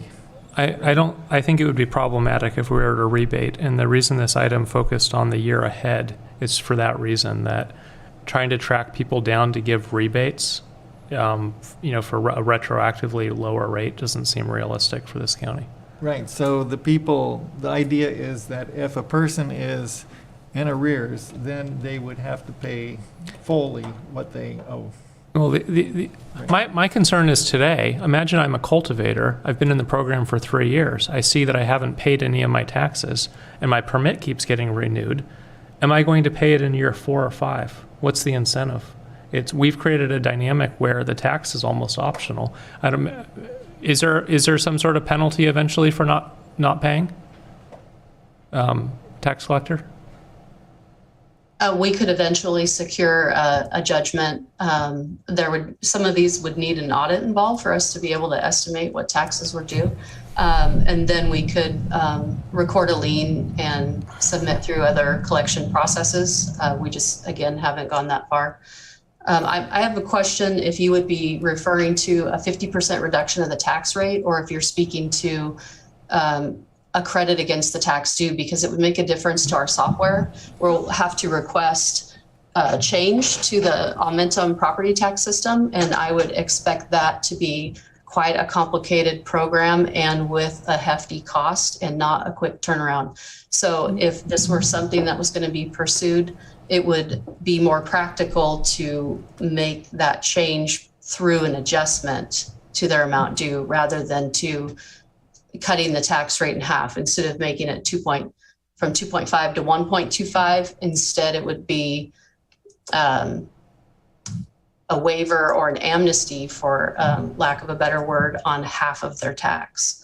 And that's how we can. So and this is, none of these questions are my frustration with you. You're doing a fabulous job, but how is it that our county has software that can't change a tax rate without it being a costly endeavor involving a consultant? I mean, it's a real problem. We can't, if we want to change from 5,000 to 2,500, how is that not just a few keystrokes? I agree. It's hard coded, and we don't have the ability to make that change. So before you joined, we were talking about why it's difficult to get reports, and I was trying to explain that it's hard for your office, it's hard for the auditor's office to generate what should be a few keystrokes. What we expect is just an instantaneous, a toy store down the street can do a profit and loss, but for the county to do the same through Aumentum seems like quite an undertaking. Yeah, and they don't really have the tools that most software has. So the, say, administrators or users, even the high-level users of the system, could query reports on their own. They don't have really fully developed canned reports either. So we're still working with them on that. Some of the figures we ran even for this information that we have today brings about some questions in the reports that they have given us, how accurate they are. So we do struggle with the use of this new property system in many ways, and it's not the users. Yeah. Would it be possible for the cannabis program, when they're faced with expending energy for a renewal, to contact the tax collector and ask, is the applicant up to date on their taxes? And if they are, then process it, and if not, maybe put it in a bin awaiting taxes to be paid. At least that would get a bit of a check in place that we're not doing work for applicants that have never paid their taxes. We're focusing on those who are in good standing. Yeah, thank you for that. We just had a meeting yesterday with the tax program about delinquent taxes, and spoke to Kristen and William, and we agreed that the tax collector could submit a report to them, on a regular basis of the defaulted permits where we don't have their quarterly reports or their taxes paid. And so I believe yesterday we did submit them a report. I don't know if that worked out as good information for Kristen, but yeah, she will then have all of those operators that are defaulted. Thank you. Supervisor Haschek. Well, another consideration of this minimum tax and having it is I think we should look at what the state's doing too with the Senator McGuire bill, is going away from the tax per pound and go towards, more of a tax on an excise tax. And so, because right now we're charging people, whatever the rate is, $5,000 for 10,000 square foot, and whether it's $2,000 a pound or $300 a pound. And I think it might be beneficial to get away from that kind of system and rather, charge low or a percent on, an excise tax. I think that would work if we knew the dollar value of what was being transacted, but the county doesn't. That's what's been problematic. And I know you touched on dropping the minimum tax. Last I looked, if we were to drop the minimum tax, we would lose more than 90% of our cannabis business tax revenue. Supervisor McGordy. Well, I was going to chime in on the excise tax idea. I generally support it, but the problem is that we don't have good controls on what people are bringing in, since a lot of it's a cash business, and it's just hard to track. The alcohol business does it that way, but they have really great controls because they know, for instance, how many grapes go into winery and how much wine comes out, and it's really closely watched by both the Alcohol Beverage Commission of the state as well as Tobacco Trade Bureau or TTB. I forget what it stands for now. I'm just momentarily blanked. But anyway, it's tracked very accurately, and the wineries have to produce depletion reports basically saying how much wine they moved out of the winery, and it's audited quite regularly. So we don't have anything like that for the cannabis business, which makes it difficult for us to have a real, do a more sensitive way of taxing, because I agree with you that it would be better to have an accurate true-up kind of tax that's really based on sales rather than just hitting people with minimum taxes, especially when things aren't going well. Mr. Chair. Supervisor Mulhern. Yeah, just a point of clarification. Cannabis cultivators do have a lot of regulations that they have to go through to make sure that their product is, that what enters the market is accurately tracked, as well as the waste is accurately tracked. So that mechanism exists in the cannabis industry, and I'm not sure it applies in the way that our tax code was written, but I'd be interested to see if the team can bring something back that relates to the information that cultivators are already doing through Metric. So here's a question for you. Is that something that they share with the county right at the moment, or who knows that information? The state. That's something that they report to the state. So if there's an opportunity for that to somehow be tied in with their county tax, I think that's something we should look at. That's already being documented. That works if most of the cultivation is sold into the legal market and tracked. And in Mendocino we're only talking County, about legal cultivators. Well, but it's a blurred line in Mendocino County because there's a significant amount of cultivation that's legal market, so the sheriff doesn't show up, but is not sold into the legal market because of the high state taxes and everything that's involved in the regulation. Some are selling entirely in the legal market. Some are playing both. They're selling where they can. So I'm not against this proposal, but I think we would see a pretty steep drop in revenue if we were to tax based on legal sales value.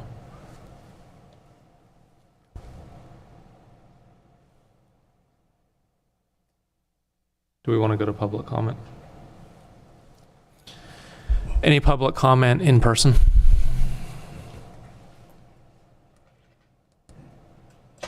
Chair Williams. Oh, I have one more question when able. Oh, yes, go right ahead. I wanted to point out that the penalty on the taxes is 10% for the first month delinquent and then 25% for the second month, and interest of 1.5% starts on month one as well. So I feel that the penalty on the second month is these penalties are not equal to, say, our lodging operators that have 10%, and then the 1.5% interest per month. And if you're looking at making changes here to tax rates, I suggest and request that you look at that penalty for the second month being set at 25%. I mean, they're almost at a 40% penalty by the time they get to the third month. And that just seems just incredible amount. Are you able to run a report and tell us the dollar amount that's delinquent for all, from when the program was incepted to present? I have, yes. Well, I have a report that includes the true-ups and the flat tax and the penalties and interest on those for 2019, 2020, and the current 2021. And it's roughly $6.8 million in those 3 years. Now, some of those unreported, we don't have a dollar amount on because they're just unreported. So we have no way to determine what their receipts would be. So at one point, I received a report from the tax collector, and I think there were 2,100 filings and 1,600 non-filings. When a cultivator fails to file, would their taxes not be included in the number you just gave us, the 6.8 million? Those are the failures to file. Those are, okay. Yeah. So today, we're looking at $6.8 million that the county failed to collect. Yes. Thank you. Mr. Chair, if I may, I just want to make sure the board is aware. You mentioned the possibility of changing the tax structure. Now, you did go to the voters and you got authorization for certain limits, both on the gross receipts side and on the minimum tax side. I just want you to be aware, if you change the fundamental structure of the tax so that you're not tied to either of those two, you may need to go back to the voters for more approval. Thank you. And Chair Williams, if I can add, that $6.8 million, the collectability of that, we have to be realistic in what that figure would really be. It might be 20% of that. We don't really, don't expect 6.8 million because that's what's on the books. Like we discussed earlier, there are many people that are just not participating in the program, non-responsive. They have a true up out there. So that figure can be inflated for that reason. And also the issue with prior year collection on delinquent taxes had also a lot to do with not trying to punish the operators that were trying to get into compliance in the program. And I think that was an open discussion and feeling with not only the tax collector, but with the board as well. So I don't know about, going back and wondering why this wasn't collected in the past happened because we were trying to set up a program that would operate well for our community and follow the ordinance and the practice. So these were people that were trying to come into the program and, follow the rules and regulations. So pursuing the penalty and interest and their delinquent taxes on them while the ordinance continued to be changed just didn't seem in the right vein of what was happening in those years. I understand. And if you have more thoughts, we can come back to you in a moment. We're going to go to public comment. Thank you, Mr. Chair and Board. John McCowan. I think one thing the Board could devote some thought to is how to expand the universe of the people you're actually collecting the tax from. What we're talking about so far is a shrinking pool of current applicants. And unless there is an allowance for expansion, you're going to see a dwindling amount of tax collected no matter how you slice it. So I would urge the board to review Chapter 2218 that was proposed previously. And this time you would have to pay for an EIR. But to continue to limit cultivation in Mendocino County to less than 1/4 of an acre per applicant, 2 applications possible, with current market conditions, the cannabis industry in Mendocino County is going to be a fraction of what it legitimately could be and should be. So I would urge a review of that. I know it'll be a painful process. We have anti-cannabis and pro-cannabis people that want to see no expansion. That's kind of where Mendocino County is stuck on a lot of issues, no change. The other thing that needs to be done, the tax needs to be revised, and maybe it needs to go back to the voters, but it needs to be made to apply to people that are illegal, that have no thought of coming forward and participating in the legal system. It was an oversight when it was drafted that it did not apply to them. To the issues in front of you today, totally support fallowing. It should be a very simple thing. It should be a letter to the cannabis department saying, I choose to fallow. If they're not planting, they shouldn't be paying a tax, and it doesn't cost the county anything to put those applications on hold. There should obviously be and a minimal fee for that, $50 if anything. What's the cost of them submitting a letter saying, I don't intend to plant, please put my application on hold? There should be an appeal process, obviously, with full cost recovery so you don't have frivolous appeals that are just buying time. Totally support the 50% reduction in tax. It makes sense to require those seeking renewal of their permit to pay the tax they owe, but the county has some complicity in allowing this to stack up for several years. Therefore, if you do require payment for renewal, allow payment plans, allow discretion to the auditor controller to waive some penalties and interest. Thank you. Real quick, I want to go to County Council. Former Supervisor McCowan mentioned that the way the cannabis business tax was worded, we cannot tax the illegal cultivation. I actually don't know that that's accurate. Can you? Yeah, so just to clarify, there was an oversight in the structure of the tax that made it so the minimum tax did not apply to illegal cultivation because it was based on permit type. That being said, the gross receipts tax would still apply. So it would be possible to, using the satellite imagery, draw the polygon around the cultivation site and send a tax bill? Potentially, yes. Now, the calculation would be based on their sales, not based on the cultivation area. So there need to be some sort of calculation as to what the likely sales were based on that.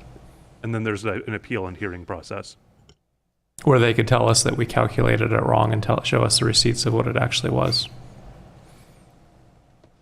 Supervisor Jurdy. So along those lines, and perhaps that line of thought addresses the question I had, was John McCowan mentioned the idea of the fallowing being a pretty simple process, and it certainly could. The one thought I have is, what happens in the instance where someone lies? It says, we fallowed, and so I guess I would just want to know that there's some process, either through satellite imagery or something, to confirm that the fallowing took place. And I know that doesn't have to be a tremendous amount of staff time, but it would be some. And I guess the disincentive to lie would be a stiff penalty.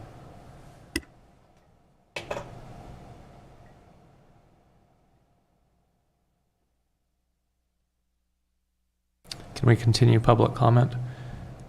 We have 5 online, starting with Michael Katz.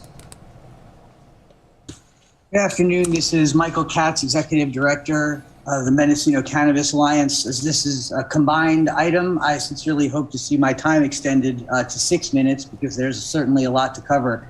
It's very disappointing to see this conversation wind up around what about the people who lie? It's always going back to the assumed criminality of operators who are struggling.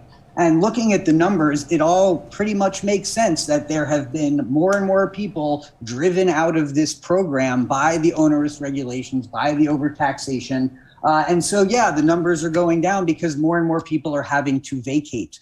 But what has gone up repeatedly throughout the years is the taxes that have actually been paid, $800,000 more than projected in to 21. And so I just, the need to be able to fallow is largely around the taxes, yes, but the 50% reduction is not anywhere near the amount that would need to be effective for people who actually have to stop cultivating. That would need to be at $0 or $10 or something, but definitely not in the $1,500 to $2,500 range. That would defeat the entire purpose of having a program. And we're fine with the idea of this tax relief happening, but the idea that it might not be figured out until the middle of May is atrocious. This is a farm-based question. This is a seasonal-based question. We are already in April. People have had to start planting. This conversation has been going on for months, and it continues to drag on. So if there's actually a desire to help this struggling community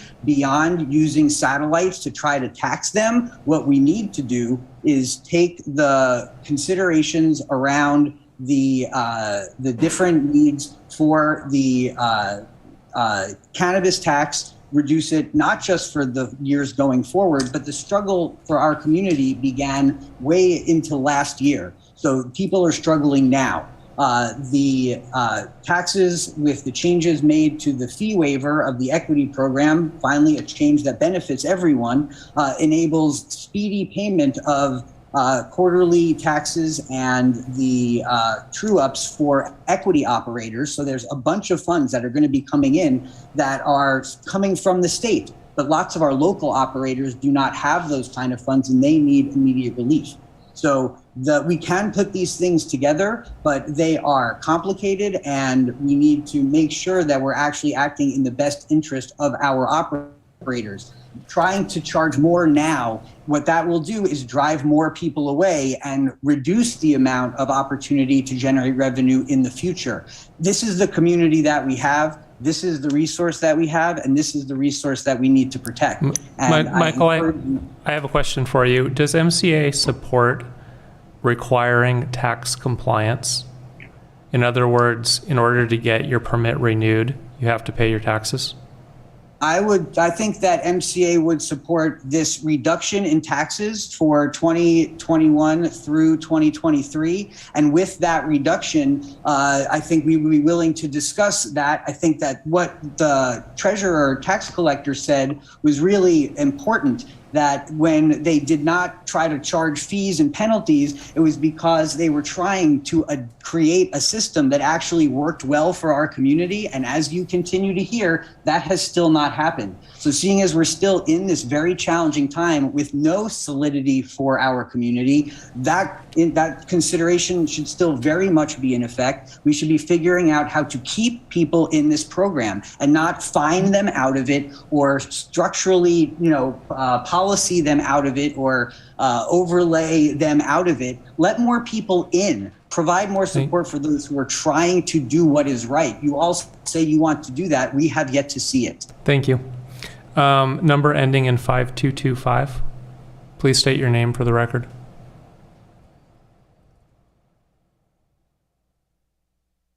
Hi, this is Hannah Nelson. I'm going to go in reverse order since these issues are combined and we expected 3 minutes per issue. The first matter I'll address is the appeals process. It's been very, very frustrating that we have heard for months that it would come before the board on May 3rd, and now it will be delayed. I personally won't then be able to participate because I literally rearranged my long-awaited trip to see my mom to be the date after May 3rd. At any rate, on the substantive issues regarding appeals, I think it's important to note what happens to the people who are in limbo now, particularly what happens to everybody who's going through a veg modification issue, portal incomplete issue, or anything of the sort, and particularly in light of the issues that were mentioned earlier today with respect to state licensing. On to the issue of taxes and fallowing. Fallowing is not the same, or the tax relief that might be being contemplated is not the same as addressing all of the issues regarding fallowing.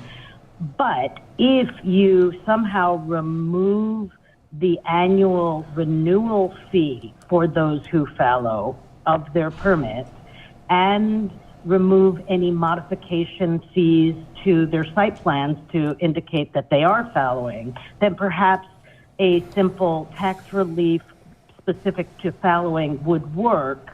But we really, and also we can't just do a simple thing where you put the application on hold because of the state licensing deadlines for provisional licenses. So that's something to consider. With respect to the overall issue of taxes, you know, permit holders do pay their annual permits before they're renewed. So just to address Supervisor McGordy's analogy to DMV, they already do that.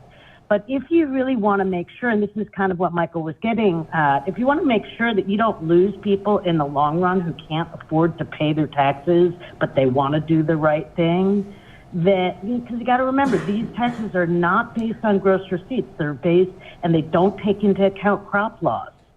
So you might want to ensure that if you're going to require tax being current in order to renew, that there's no penalties, that people can do payment plans and no interest, and that if you're on a payment plan and adhering, that you can renew. So please take those things into account. Thank you. Ron Edwards. Yes, it would be really nice if maybe the cannabis program director would walk the board through on how a cannabis cultivator actually gets paid. I mean, it's not like the wine industry to where a cultivator harvests a crop, he sends it off to a winery, a month or 2 or 3 months later, they get a check back. In cannabis, it goes to the distributor. And then a lot of distributors have gone out of business. That cultivator does not get paid for that product, in fact, doesn't get the product back. It can go to retail and not get paid. So the payment system coming into the cannabis cultivator is not like any other system. And the following is the ability to say, hey, in order to keep from going under, I need to stop. And Supervisor Williams, Chair Williams, I'm sorry, you were talking about satellite enforcement. Well, I see a problem here because the county hasn't purchased their own satellite system yet. The state is allowing you to use some of your grant funding to assist these cultivators. So assisting would mean to me that if you fallow, then yes, you could use that satellite system to people in the program to allow them to fallow. I mean, it's a real simple thing. It's not like having somebody drive out to do it, but you clearly need to separate those cultivators that you're helping with this system to stay alive, as opposed to those who are not licensed and not legal, to go after those as penalties. So those are some really important things. And if you go back and listen to the beginning of this conversation, it's a bunch of people sitting around and going like, you know, hey, that guy over there, he just got mugged and they took all of his money. And, you know, he needs to give us more money, even though he doesn't have it. I mean, you can't keep getting money from what's not there. And as far as the taxes in the rear, a simple program of, okay, stating what's going on, work out a repayment program, we're going to keep you alive, we want to see this business succeed, would be a simple thing. And particularly that 40% thing. So, I mean, incentives, I feel, would work better because you can work with those good players.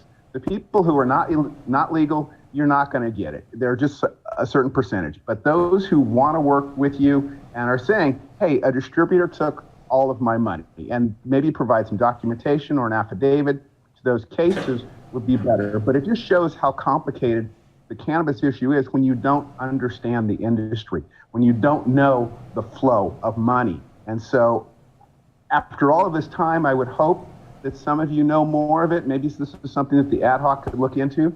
But the problem is we don't have the time. I mean, we've been talking about this fallowing for months, and here we are. Cultivators need to start planning this month and next month, or make that decision. Thank you. Monique Ramirez.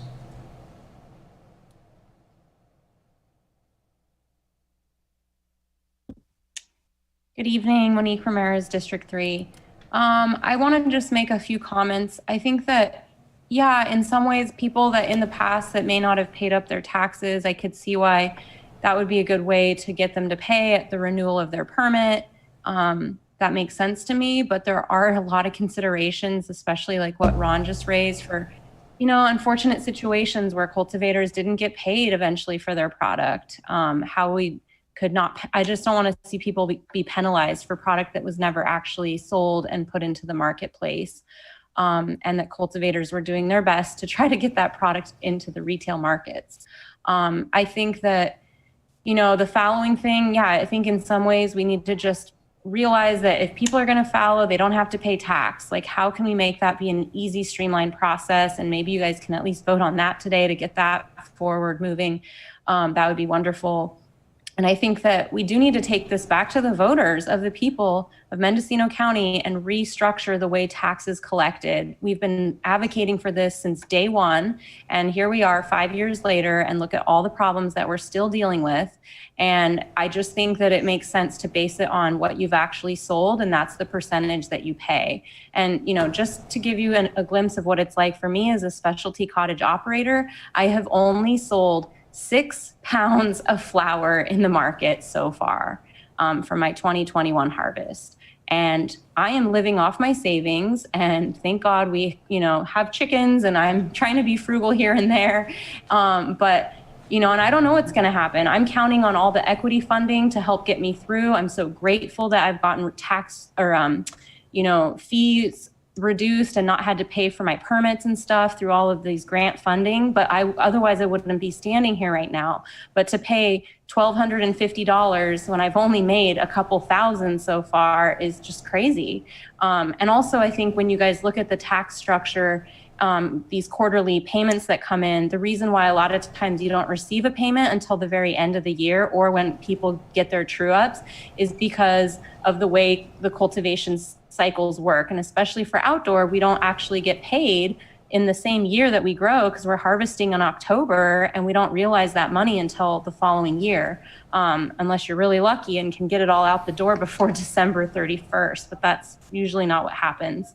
So just want to give insight there. But I do think we needed to get a voter initiative on the ballot. And I don't know, it'd be so wonderful to see the board sponsor that and make that happen. Let's restructure the way this whole tax thing works. Let's give relief to people now. I support MCA's memo, and I think they outlined it really great. A 75% reduction right now. And let's work on getting people on payment plans that haven't paid to this point. Thank you. Paul Hansberry.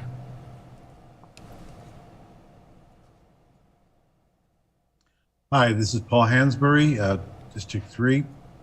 Regarding the following, why is it once every 5 years?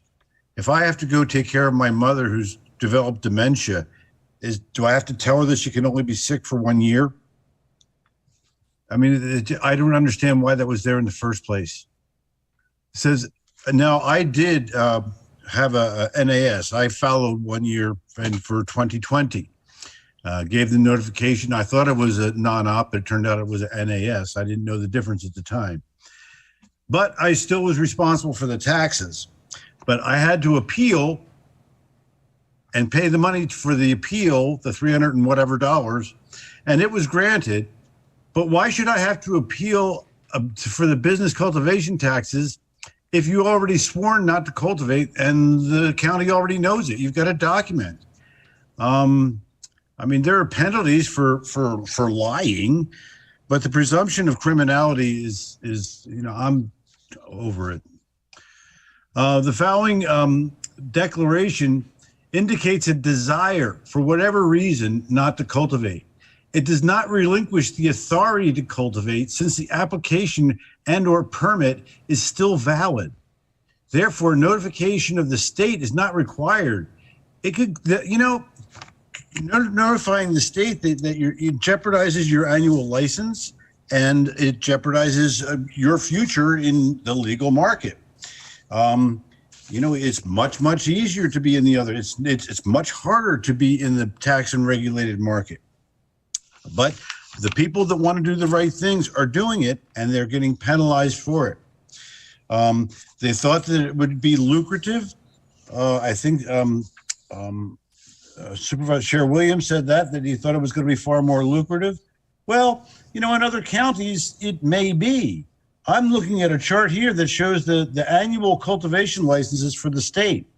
For Humboldt County, they have 757 annuals for the state. Mendocino has 11, and a couple of them are going to be sunsetting. I mean, Kern County has 15. Kern County. We should make this easier. We should incentivize these people to get into the market. I've been saying this from day one. We should incentivize people, use more carrot than stick. Don't fee them, tax them, and penalize them out of the program. Please, please, please. If you don't cultivate, you don't pay the tax. You pay for your renewal for your license. You keep your license active, but there's a number of reasons why you would have to follow. Thank you very much. That concludes public comment. It's back before the board. Supervisor Haschek. One of the issues that the ad hoc has dealt with is this fallowing issue. We brought it up probably a couple months ago, and we consider it time sensitive because people are harvesting, or planting now. And so what can we do at this point to make this happen so that people can get this, can fallow if they decide to do that? Is there a fix out there that we can implement immediately? Can you define immediately? Are you talking weeks, months, years? Weeks. Weeks. County Council, is there anything we can do that will take weeks? So, hesitate to say this, but it is possible we might be able to get something on for the 3rd with respect just to the following issue, not the appeals process. We do have a draft. We can bring something to the board. I want to be clear. It's going to take some time to actually implement, after the enacting of an ordinance, right? So, and depending upon the extent of the changes that the board chooses to make at that time, there may be some additional delays, et cetera. But we were attempting to structure something that would be, frankly, as simple as possible, and something that would be able to be implemented in this year, sort of as quickly as we could get it in place. If the board likes, we can certainly make that a priority. I just want to be clear, that means other things sort of get pushed to the wayside. Can you clarify what would get pushed to the wayside?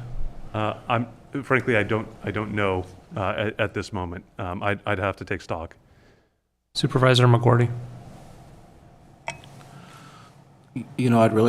I'd like to make a motion to come up with a solution within 30 days of fallowing, a way that can defer, fees and make it workable so that someone can retain their permits but not grow.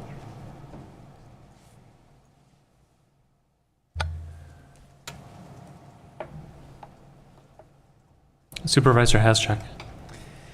So are you talking, this is the county council, are you talking about redoing the ordinance or still doing something with the tax collector?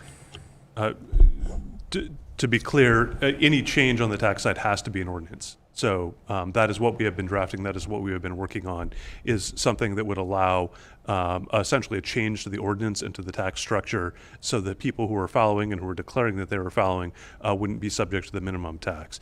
There are some complications with that. As Supervisor Jurdy alluded to, we frankly, no tax system is built on an assumption that every single person is going to be completely honest and forthright in all of their filings. So we do need to have mechanisms. We do have to have penalties as to what happens if there are errors. I know there were some comments about assumptions of criminality. I don't know that we're particularly assuming more criminality in this area, but we don't, we are having to come up with a structure for what happens if in fact there is a violation, and how there is some communication between the departments. And frankly, we also had some feedback from the Cannabis department as to some things that they thought would work a little bit more smoothly that we've been trying to incorporate in that. So I think I'm answering your question, Supervisor Haschek, that we would be looking at an ordinance to grant tax relief to those who had submitted paperwork for following. CEO. Darcy Antle, interim CEO. I would just like to mention on behalf of Clerk of the Board that the items for the May 3rd were due actually yesterday. So we would possibly be looking at a special meeting.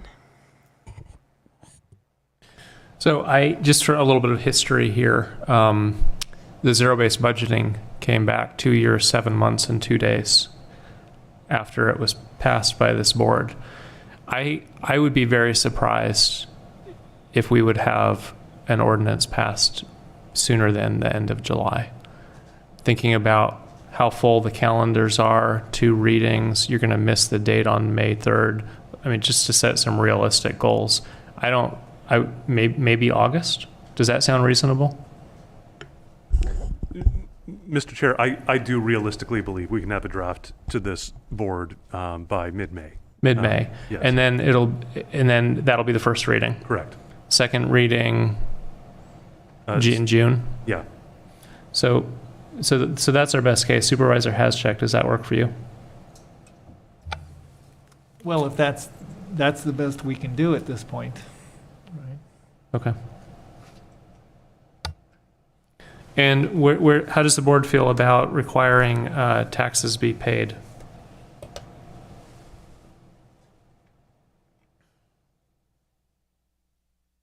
I might be alone on this one. It eats at me that $6.8 million hasn't been collected. If we ask CEO Antle, what would $6.8 million do for our budget right now? It would probably, we wouldn't have a deficit anymore. So I support a lower rate. I would support no tax at all on cannabis. What I can't support is there's a tax and it's become optional. Some are paying it, some are not. There's no ramifications, and there's no hope of collecting it. And as time goes by, that 6.8 will only grow. So, Supervisor Jurdy? So yeah, again, I said it earlier, I support payment as a requirement to be in the program. McGordy? So I support payment to be in the program, and I withdraw my motion because it sounds like we've got things on track. So we will see something within 30 days, and we're headed that direction. I do support payment to be in the program, but I also think there needs to be a payment plan or some type of options for those that have not sold their product yet and haven't recouped their costs. It is not as simple as trimming and harvesting and then you get paid. It's not working like that in this market. So there needs to be some kind of opportunity for people to continue to be in the legal market, and also an understanding that they may not be flush with money at the time. Has check? Yeah, certainly everyone wants everyone else to pay, right? We all pay taxes, and people are supposed to pay taxes in this system of government we have. And so people need to pay their taxes. At the same time, I think we do need to look at reducing the taxes for people and going forward, how to make it work for people. But, you shouldn't be able to renew your permit without having your taxes updated. I hope we can give that direction today. McGordy? So I would like Supervisor Mulhern to inform me a little bit more about how things work. So in the case of grape payments, almost everybody writes a contract with who they sell their fruit to. And it could be paid as quickly as 45 days by some of the bigger growers, but more typically it's over almost a 9-month period that you're paid. So what happens in the cannabis industry? And if you don't pay, if a winery doesn't pay, there is legal recourse that they lose their license to be able to purchase fruit from the Department of Food and Agriculture. So what happens with cannabis? Well, I appreciate the question. I'm not an expert on the cannabis industry, and I don't sell cannabis myself. I do know a random fact that it takes rice farmers 7 years to get paid. So not all industries are paid in the same way that grape farmers are paid. And as this state regulations have rolled out, there have been, unfortunately, many unscrupulous distributors. Cannabis cultivators have to go through a licensed distributor. Some of them have taken the product and not sold it. Some of the product is harvested inappropriately, or perhaps the market is just not into that strain at the moment. There are a lot of reasons why cannabis doesn't sell the moment that it's harvested.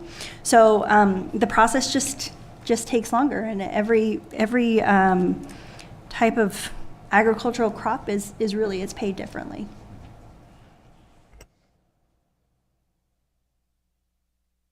Looking for a motion.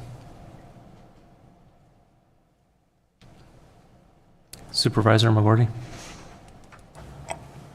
So I move that we require taxes be current in order for the cannabis department to issue a license to a grower for the current year. So and let me also add to that, there should be a payment plan if they can't pay immediately. I'll second it, and perhaps the motion could also include for county staff to work on options to bring back to the board. There might be some nuances in how we want to implement this. Is that okay with the maker of the motion to bring back options? Yes. I'll second the motion. Question, and the idea of reducing the tax rate, did we want the CEO to bring back numbers so we could see how that would look? We can probably just give that as direction. Yes. Supervisor Haschek? Well, I was going to ask for that same kind of direction, because I think that we can't just do the one without the other. Supervisor McGorty? I wanted to ask County Council if we want a reduction of taxes, does that have to go to the voters before it can happen? If I may respond to the chair, no. As long as you're keeping the same basic structure, you're allowed to go lower. You can't go above the maximum that the voters approved. And then if you change the tax structure, so you're no longer going based on gross receipts, if you were to go excise, per pound or something else, you may have to go back to the voters. But for reduction, no, you're fine. Any further discussion? I don't see any. Ready for a vote? This is Atlas Pearson, Deputy Clerk of the Board. I'd like to get a little bit of clarification on the payment plan portion. The rest of the motion reads as require tax compliance for cannabis permit renewal, direct staff to return to the board with options for implementation, and that's regarding the payment plan, and direct the executive office to return with numbers regarding options for the tax rate. So what we have for the payment plan was just, and payment plan. Do we just want to incorporate that piece about direct staff to return to the board with options for implementation of a payment plan? Yeah, that would be fine.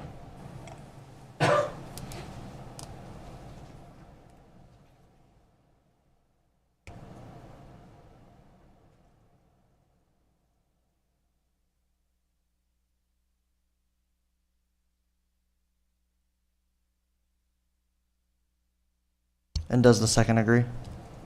Yes.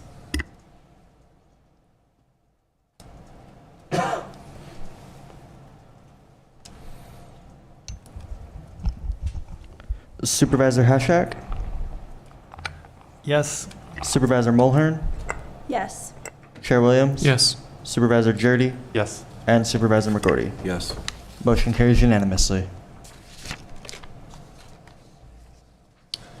Item 4G, ledge update. I think there's no update today. 5D, Supervisors Report.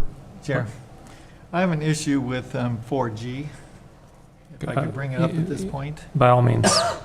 Okay, there's with the cannabis permitting system, the state is requiring local authorization that a person is complete in their process with the county, and it's required by May 5th for the provisional license to be extended. That's my understanding. And we have over 300 people in the portal process, and if they're in the portal process, the portal ends on April 28th, and then the cannabis department is going to start reviewing them on April 29th, and there's no way. Yeah, I hear you. I'm wondering where we can fit this in on the agenda. 4G was ledge platform. Well, it deals with the ledge platform. Oh, does it? Because I think that we need to reach out to the state and really send them a message and have our lobbyists work on it, because without some kind of extension, this is going to send hundreds of our cultivators out of the state system.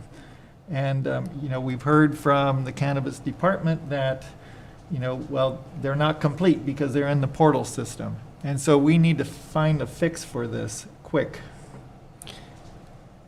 Can we send that message to our ledge advocate? Darcy Antle, interim CEO. Yes, we can work with Deputy CEO Judy Morris on this and get it moving forward. And for clarification, Supervisor Haschak, is there a current bill that you would like us to support, or is it you just identified a need? I think it's more communication with the Department of Cannabis Control and making sure that we can get a waiver. So it may be less legislative and more between us. Right, and, if it's legislative, we're doomed. Okay, Supervisor Jurdy? I would support that, and I think broadly it is legislative. I mean, it's communication with the state, and if Supervisor Haschak has time available, maybe he could just work directly with Judy on this. Supervisor Haschak, does that work for you? Certainly. Not seeing any objections. Okay. Last item, 5D, any supervisors' reports? Oh, I'm sorry. You want public? So, County Council, do we need public comment on 4G? Sorry. That's one fire I won't be going to. Yes, Mr. Chair, I would recommend calling for public comment on Is there 4G. any public comment on 4G? In person? Seeing none. On Zoom, Michael Katz.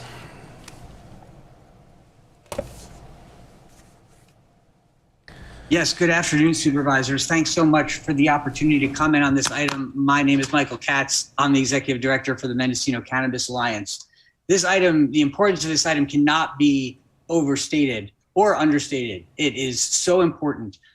We are hearing conflicting reports. On the one hand, we are hearing that the department, Mendocino Cannabis Department, is saying that the state is saying that these applicants are not to be given local authorization. But on the other hand, we have the DCC telling applicants that the county and the cannabis department is in fact the ones not providing the local authorization. I'm sure you all saw the letter that was submitted publicly on this issue for public expression this morning. So there's no secret about what is out there. And it's incredibly disturbing. If folks lose their local authorization, then they are completely removed from the state licensing program. And with the expiration of provisionals for non-equity operators, they have no ability to re-enter the system without a full annual license. And you all know how complicated that would be for someone to achieve at this time.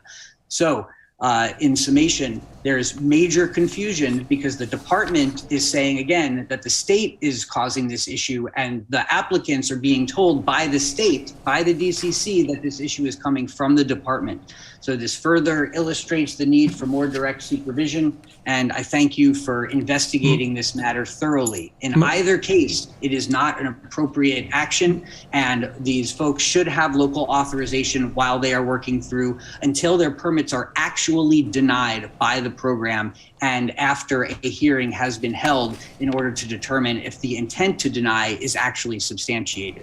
Michael, we're going to bring in the cannabis program director in a few minutes and ask her your question. So please hang on. Oh, I sure will. Thanks. And so we're going to continue going through public comment for the ledge platform. If your comment is not about the ledge platform, please lower your hand. Paul Hansberry.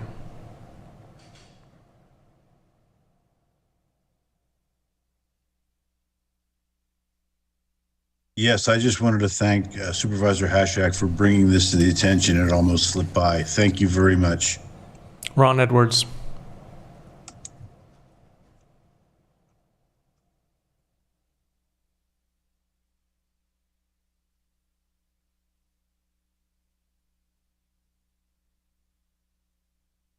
Thank you, Supervisor Williams, for bringing the cannabis director in, which I think the cannabis director would be able to help on this one, as well as some of the questions that were asked in the previous ones. I know that when cannabis issues are discussed with most boards, the cannabis program director is there to answer those questions directly, and I hope that Mendocino can move to a situation where you guys can get your answers, your questions answered. Thank you. Thank you. Hannah Nelson, do you have a comment on 4G, the Ledge platform?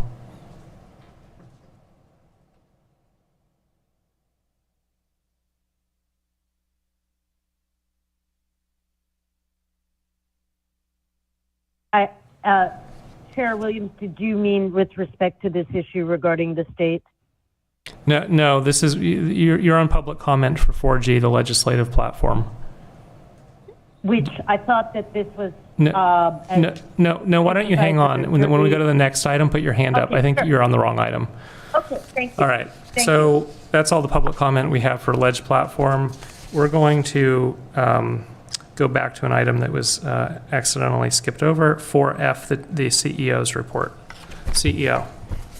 Darcy Antle, interim CEO. I will submit the CEO report as written with one statement.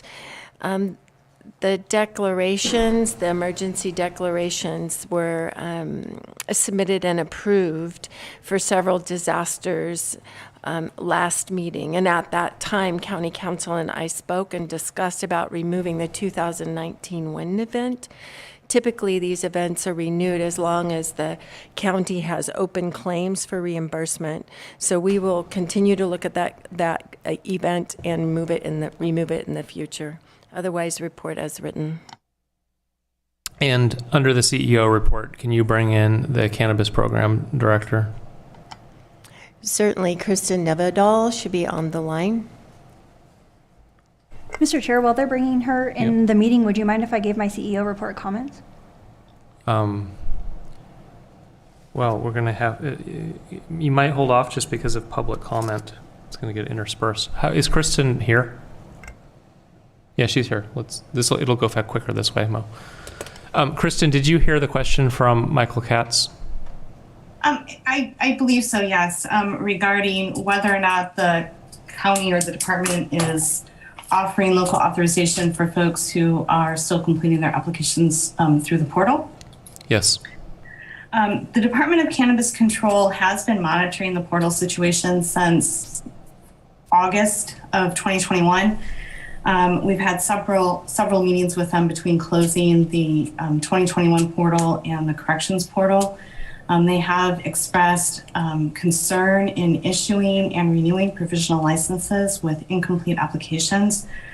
They've expressed that concern to us and have asked us to provide a list of application statuses, which we have. So that list that we provided in February shows who has completed a portal application and whom is still eligible for the portal and the applicants that are in good standing.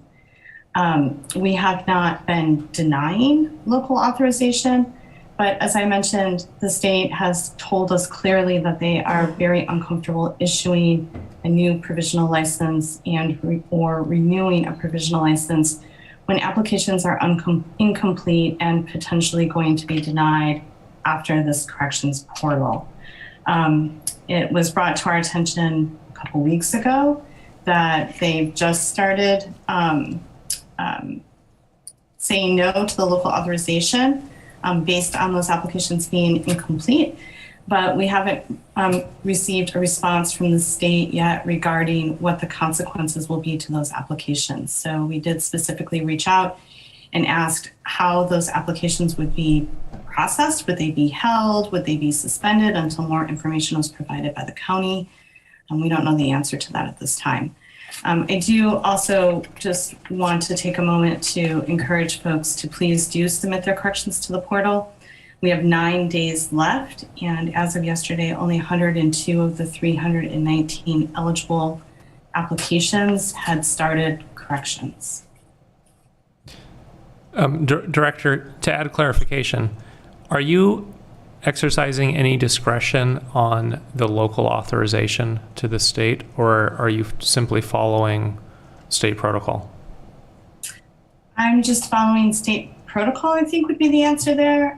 We provided an updated list of application statuses, and the state has their own mandates to follow to ensure that folks are making progress with CEQA and other environmental regulations.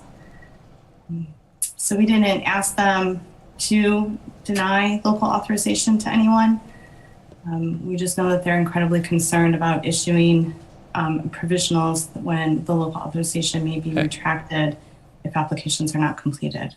Understood. And have you seen the letter submitted from Michael Katz and MCA in regard to local? I did review that earlier. Supervisor Haschek.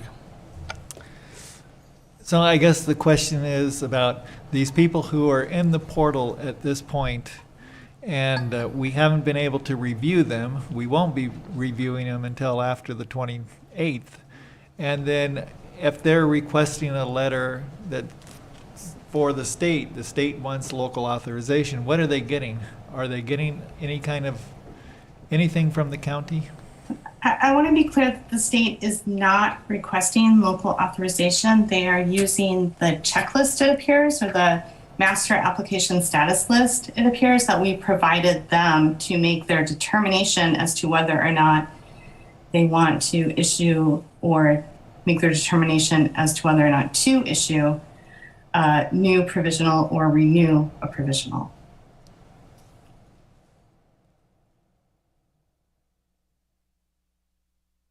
Any other questions for the director? I'll just follow up. So what's the effect of what the state's seeing in that checkoff list? Are they seeing, I mean, just trying to put it into different words, the question seems to be, is the county putting some information, conveying some information in some way to the state that's causing the state to disqualify or deny people based on information we're conveying to them? The state does have a list of applications that are still working through the corrections portal, and it appears that most recently they have held the issuance and renewal of provisional licenses due to the fact that individuals are listed with the county as still being in the corrections portal. We're going to ask every which way. So am I right in understanding that you're providing the state transparency on where the applicants are as they progress through our requirements, and the state is making its own determination on which of them should receive a renewed state license? That is correct. So it sounds like the problem is where it reflects where the applicant is in our system. It's not something that we could, there's not a check mark that we could check that would trigger the state to issue the license, short of being dishonest with the state. Let me rephrase it. Is there any way for us to remain honest and give the state information that would trigger license renewals? Not that I'm aware of. So it's not that the county is failing to share pertinent information to the state. It's that we are sharing what we have, and it's simply not enough for the state to justify renewals. That is what appears to be occurring, yes. Well, I think that when we have over 300 people who are in the portal, and they're considered, kind of in this area of incompleteness just because they're in the portal, then I think it's incumbent upon the county to explain to the state why we need to have those people remain and not be kicked out on May 5th. Because otherwise they will be, and we'll lose 300 right off the top people. Director? I am very confused about the May 5th timeline that's being put out. That I have no understanding of what that's in reference to. There was a timeline for applicants to apply to the state for new provisionals in order to be eligible to have that provisional license issued by June 30th of this year, when many applicants will no longer be eligible for the issuance of a provisional license. That deadline was March 30th and has already passed. So I am not familiar with the May 5th deadline referenced in this conversation. Well, what I've heard is that on May 5th, if a cultivator can't show progress, that they're moving forward, that the state will discontinue issuing a provisional license to them. So maybe we could take it offline and figure it out and work with Deputy CEO Morris. County Council. Thank you, Mr. Chair. I was actually going to suggest, if we're going to go a little further on the discussion, it might be appropriate at this point to look at adding this as an off-agenda item. The findings would be that the item came to the attention after publication of the agenda and that there's a need for immediate action. Any supervisor willing to make the motion to add discussion? Well, is there an alternative for the alternative is we can stop discussing.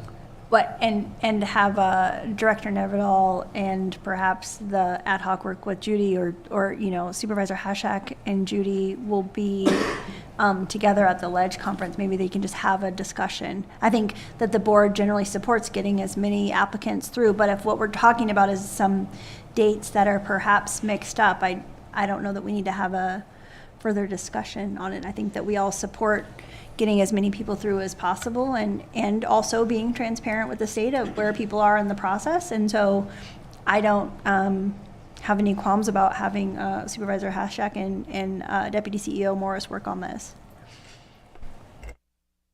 yeah, that's fine with me. Darcy Antle, interim CEO. Yes, we can take that direction.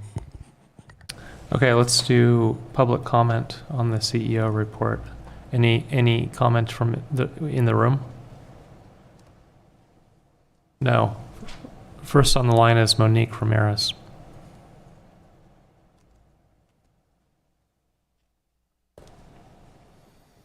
Hi, Monique Ramirez, District 3. I just want to say thank you to John Hashcheck or Supervisor Hashcheck for bringing this forward and the attention of the community. This is really alarming. I'm helping applicants right now finalize their portal corrections, and one was actually still waiting for their provisional license to come through at the state level, and that makes me wonder if they're not getting it because they are in this corrections portal. And it's just frustrating because I feel like people are, some of these corrections that they have are actually errors of the county. I have identified a few of them and brought them to the attention of the department. And, we're human. Errors happen on both sides of the equation. But for whatever reason, these people still have to, upload the new document into the portal. And so it would be so tragic to see people lose their local authorization when in the end, they're going to be fine. And I really think that we just need to reiterate that to the state that, yes, they're still in this correction portal situation, but until their application is fully analyzed, we can't say for sure that these people are in fact going to be denied. So I just want to make sure that that point is really being clearly made to the state through our Mendocino Cannabis Department. And I'm grateful that you guys are going to have a discussion and try to get this figured out. Thank you so much.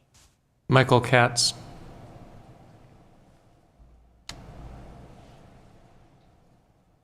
Yes, thank you, Board. This is Michael Katz, Executive Director for the Mendocino Cannabis Alliance. I think the way that this situation has been described thus far has not been completely accurate. The letter I sent to you this morning indicates that the DCC deadline of May 6th was provided for deficiencies for folks' provisional applications. So the state's saying, okay, we're reviewing your provisional. And we need you to provide us local authorization by May 6th in order to receive that provisional or to receive that renewal. And what they are asking for from the county is local authorization. That is what they are not receiving. So right now, the county is not providing local authorization. That is something that they could be providing, and they would be accurate to provide that, because I imagine that to all of the operators who are those 300 operators, the county would welcome their tax money. So they're certainly authorized to operate in that regard. So to say that the state is saying, oh, we're concerned, or we have concerns about offering provisionals while they're still in review, these review is going to take months. So are you as a board willing to let 300 tax-paying members of the cannabis community lose their provisional licenses because the state is theoretically concerned about providing provisionals to people who ultimately may lose them maybe in 6 months from now, but still need to operate while this process is happening? They have not been denied by the county. It is not appropriate to say that they don't have local authorization, but for some reason, the department is taking it upon themselves to make that choice. Has anyone in the board chambers been made aware of this fact that as early as February, the state had said, oh, we have concerns about this? Because I can tell you the community hasn't been made aware. And if in February we found out that the DCC was saying, oh, we're concerned about allowing people in the portal to receive their provisionals, we would have launched an all-out campaign to educate you, to educate the state, to educate the DCC, because that would literally mean that 300 of our operators are going to lose their provisional status in the next couple of months. And I really am, I apologize for my emotional tone here, but it's just so frustrating when the facts of the matter are not being adequately described to you, and the lack of communication from the cannabis department now seemingly has put us in the situation where May 6th is right around the corner. So I implore you to direct the cannabis department to provide local authorization for all applicants currently in the portal, and to engage in direct communications with DCC right now to get in writing any actual concern they have related to this, because our entire cannabis community locally hangs in the balance, and the ability to act on it is only in your hands. Thank you. Director, is the local authorization something that you can send to the state? I mean, I don't really know. The state has not asked us for local authorization. They asked us for a list of application statuses, which we provided. Okay. And we are also mandated to provide that list of application statuses in our reporting for the LJEGP. So I'm not sure what I would provide. Okay. Hannah Nelson.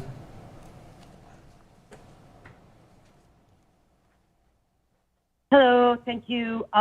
Real quickly, I want to correct one thing about this May 6th that I think is possibly incorrect and would answer a lot of things. I think that was with respect to one particular person, maybe a couple, I'm not sure, but I believe that this issue is on a rolling basis for anybody who has had to apply for a new state license, by the way, largely at the behest of the local program requirements, because they've changed types or whatever to match up and sync up adequately. But so the issue is coming up on a rolling basis. I don't think that May 6th is a magic date for everybody. Additionally, the thing that the cannabis program department can do is they can verify, yes, the embossed receipt that the applicant has provided is still valid. That's a very, very simple fix.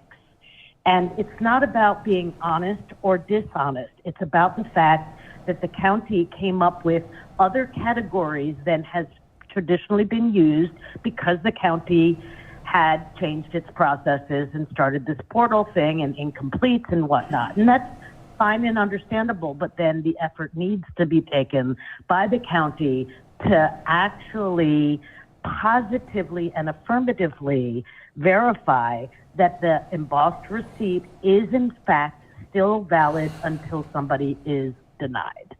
And that's it. Thank you very, very much for taking the time, and thank you to Supervisor Hashtag and everybody else who's going to be involved in further discussion. Brandy Moulton.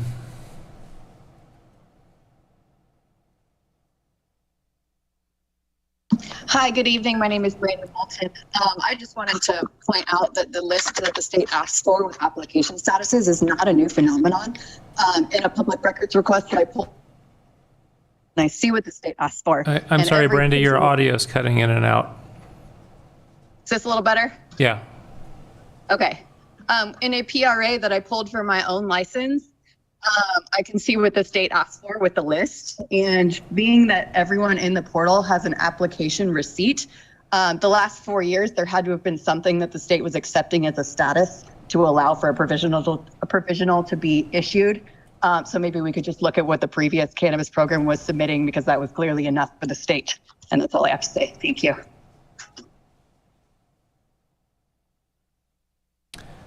Ron Edwards. Yeah, I'll be very short. We always come to this point to where we've got these deadlines, and I'm wondering what the county will do to prevent this from happening. In other words, if we find out that there is this hard date with the 300 people or however many that is, do we have a plan to keep that from happening? Because next board meeting is not very far away, and is there some way to get a report back to the community within the next 10 days or so? Thank you very much. So Ron, the board looks like the board has entrusted Supervisor Hashtag to follow up, and he's free to make that report to the public or meet with you or whatever it takes to fix this problem. He certainly has my trust. That was the end of public comment. Supervisors reports. Mo. I wanted to comment on the CEO report. Still. I wanted to just draw attention to the fact that the CRT is now licensed and they're working on staffing. That's been a community question. Also, the training center opens next week. So hopefully people are paying attention to all of the movement that the Measure B funds have had moving forward. And I wanted to show appreciation for the CEO for, of course, having the report also in Spanish. And I just hope that the community and the press take the time to review that report and understand what the departments are working on. Thank you. And since I have 4 seconds, I just really would also like to show appreciation to the clerk of the board staff today. You've done an incredible job with this hybrid meeting, and I really appreciate all of the effort that's gone into planning. And I think you did a great job today, so appreciate you. You're welcome to. I just don't want to talk anymore. I want to call the 6:30 rule. Supervisor McGordy? Nothing. Jordy has check. Okay. Well, I do have something. Please.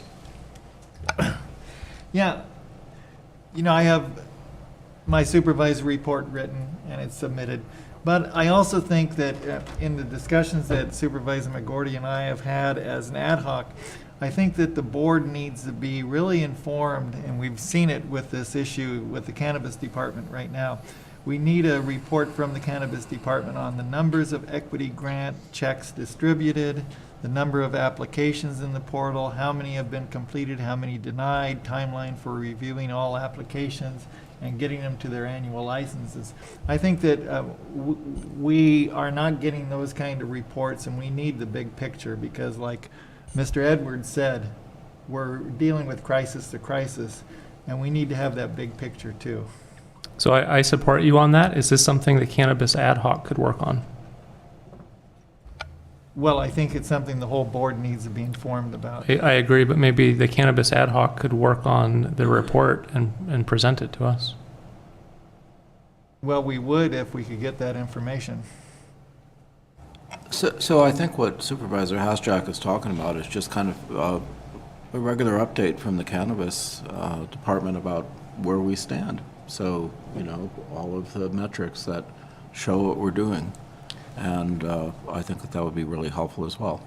So would you like to direct the CEO to ensure that we have a report from the cannabis department monthly? Congratulations, CEO.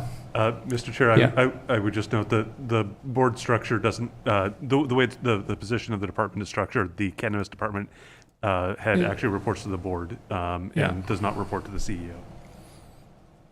I put my pen away. Go ahead.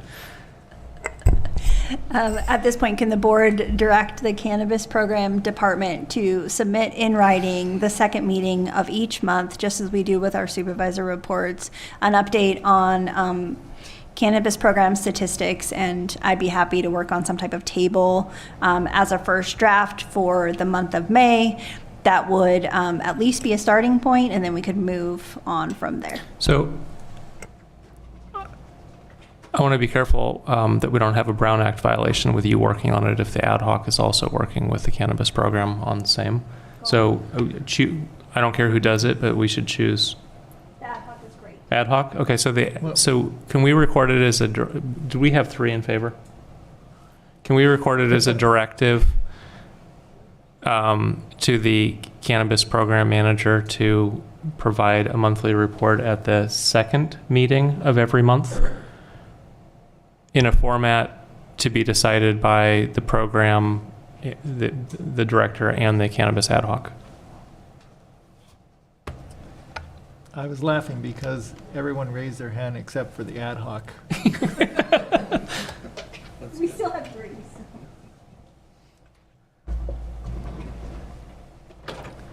And with that, can we adjourn? We still have public comment. Public comment on the supervisor's report. We have Michael Katz with his hand up. Michael Katz.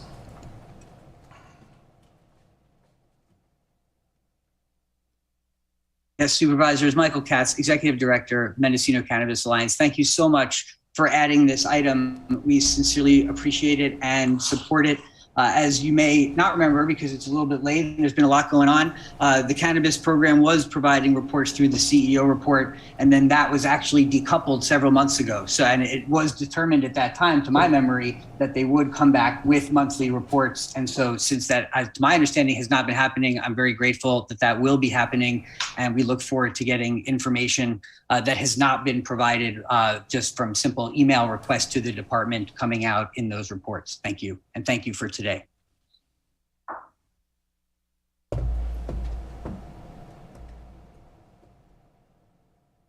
Paul Hansberry.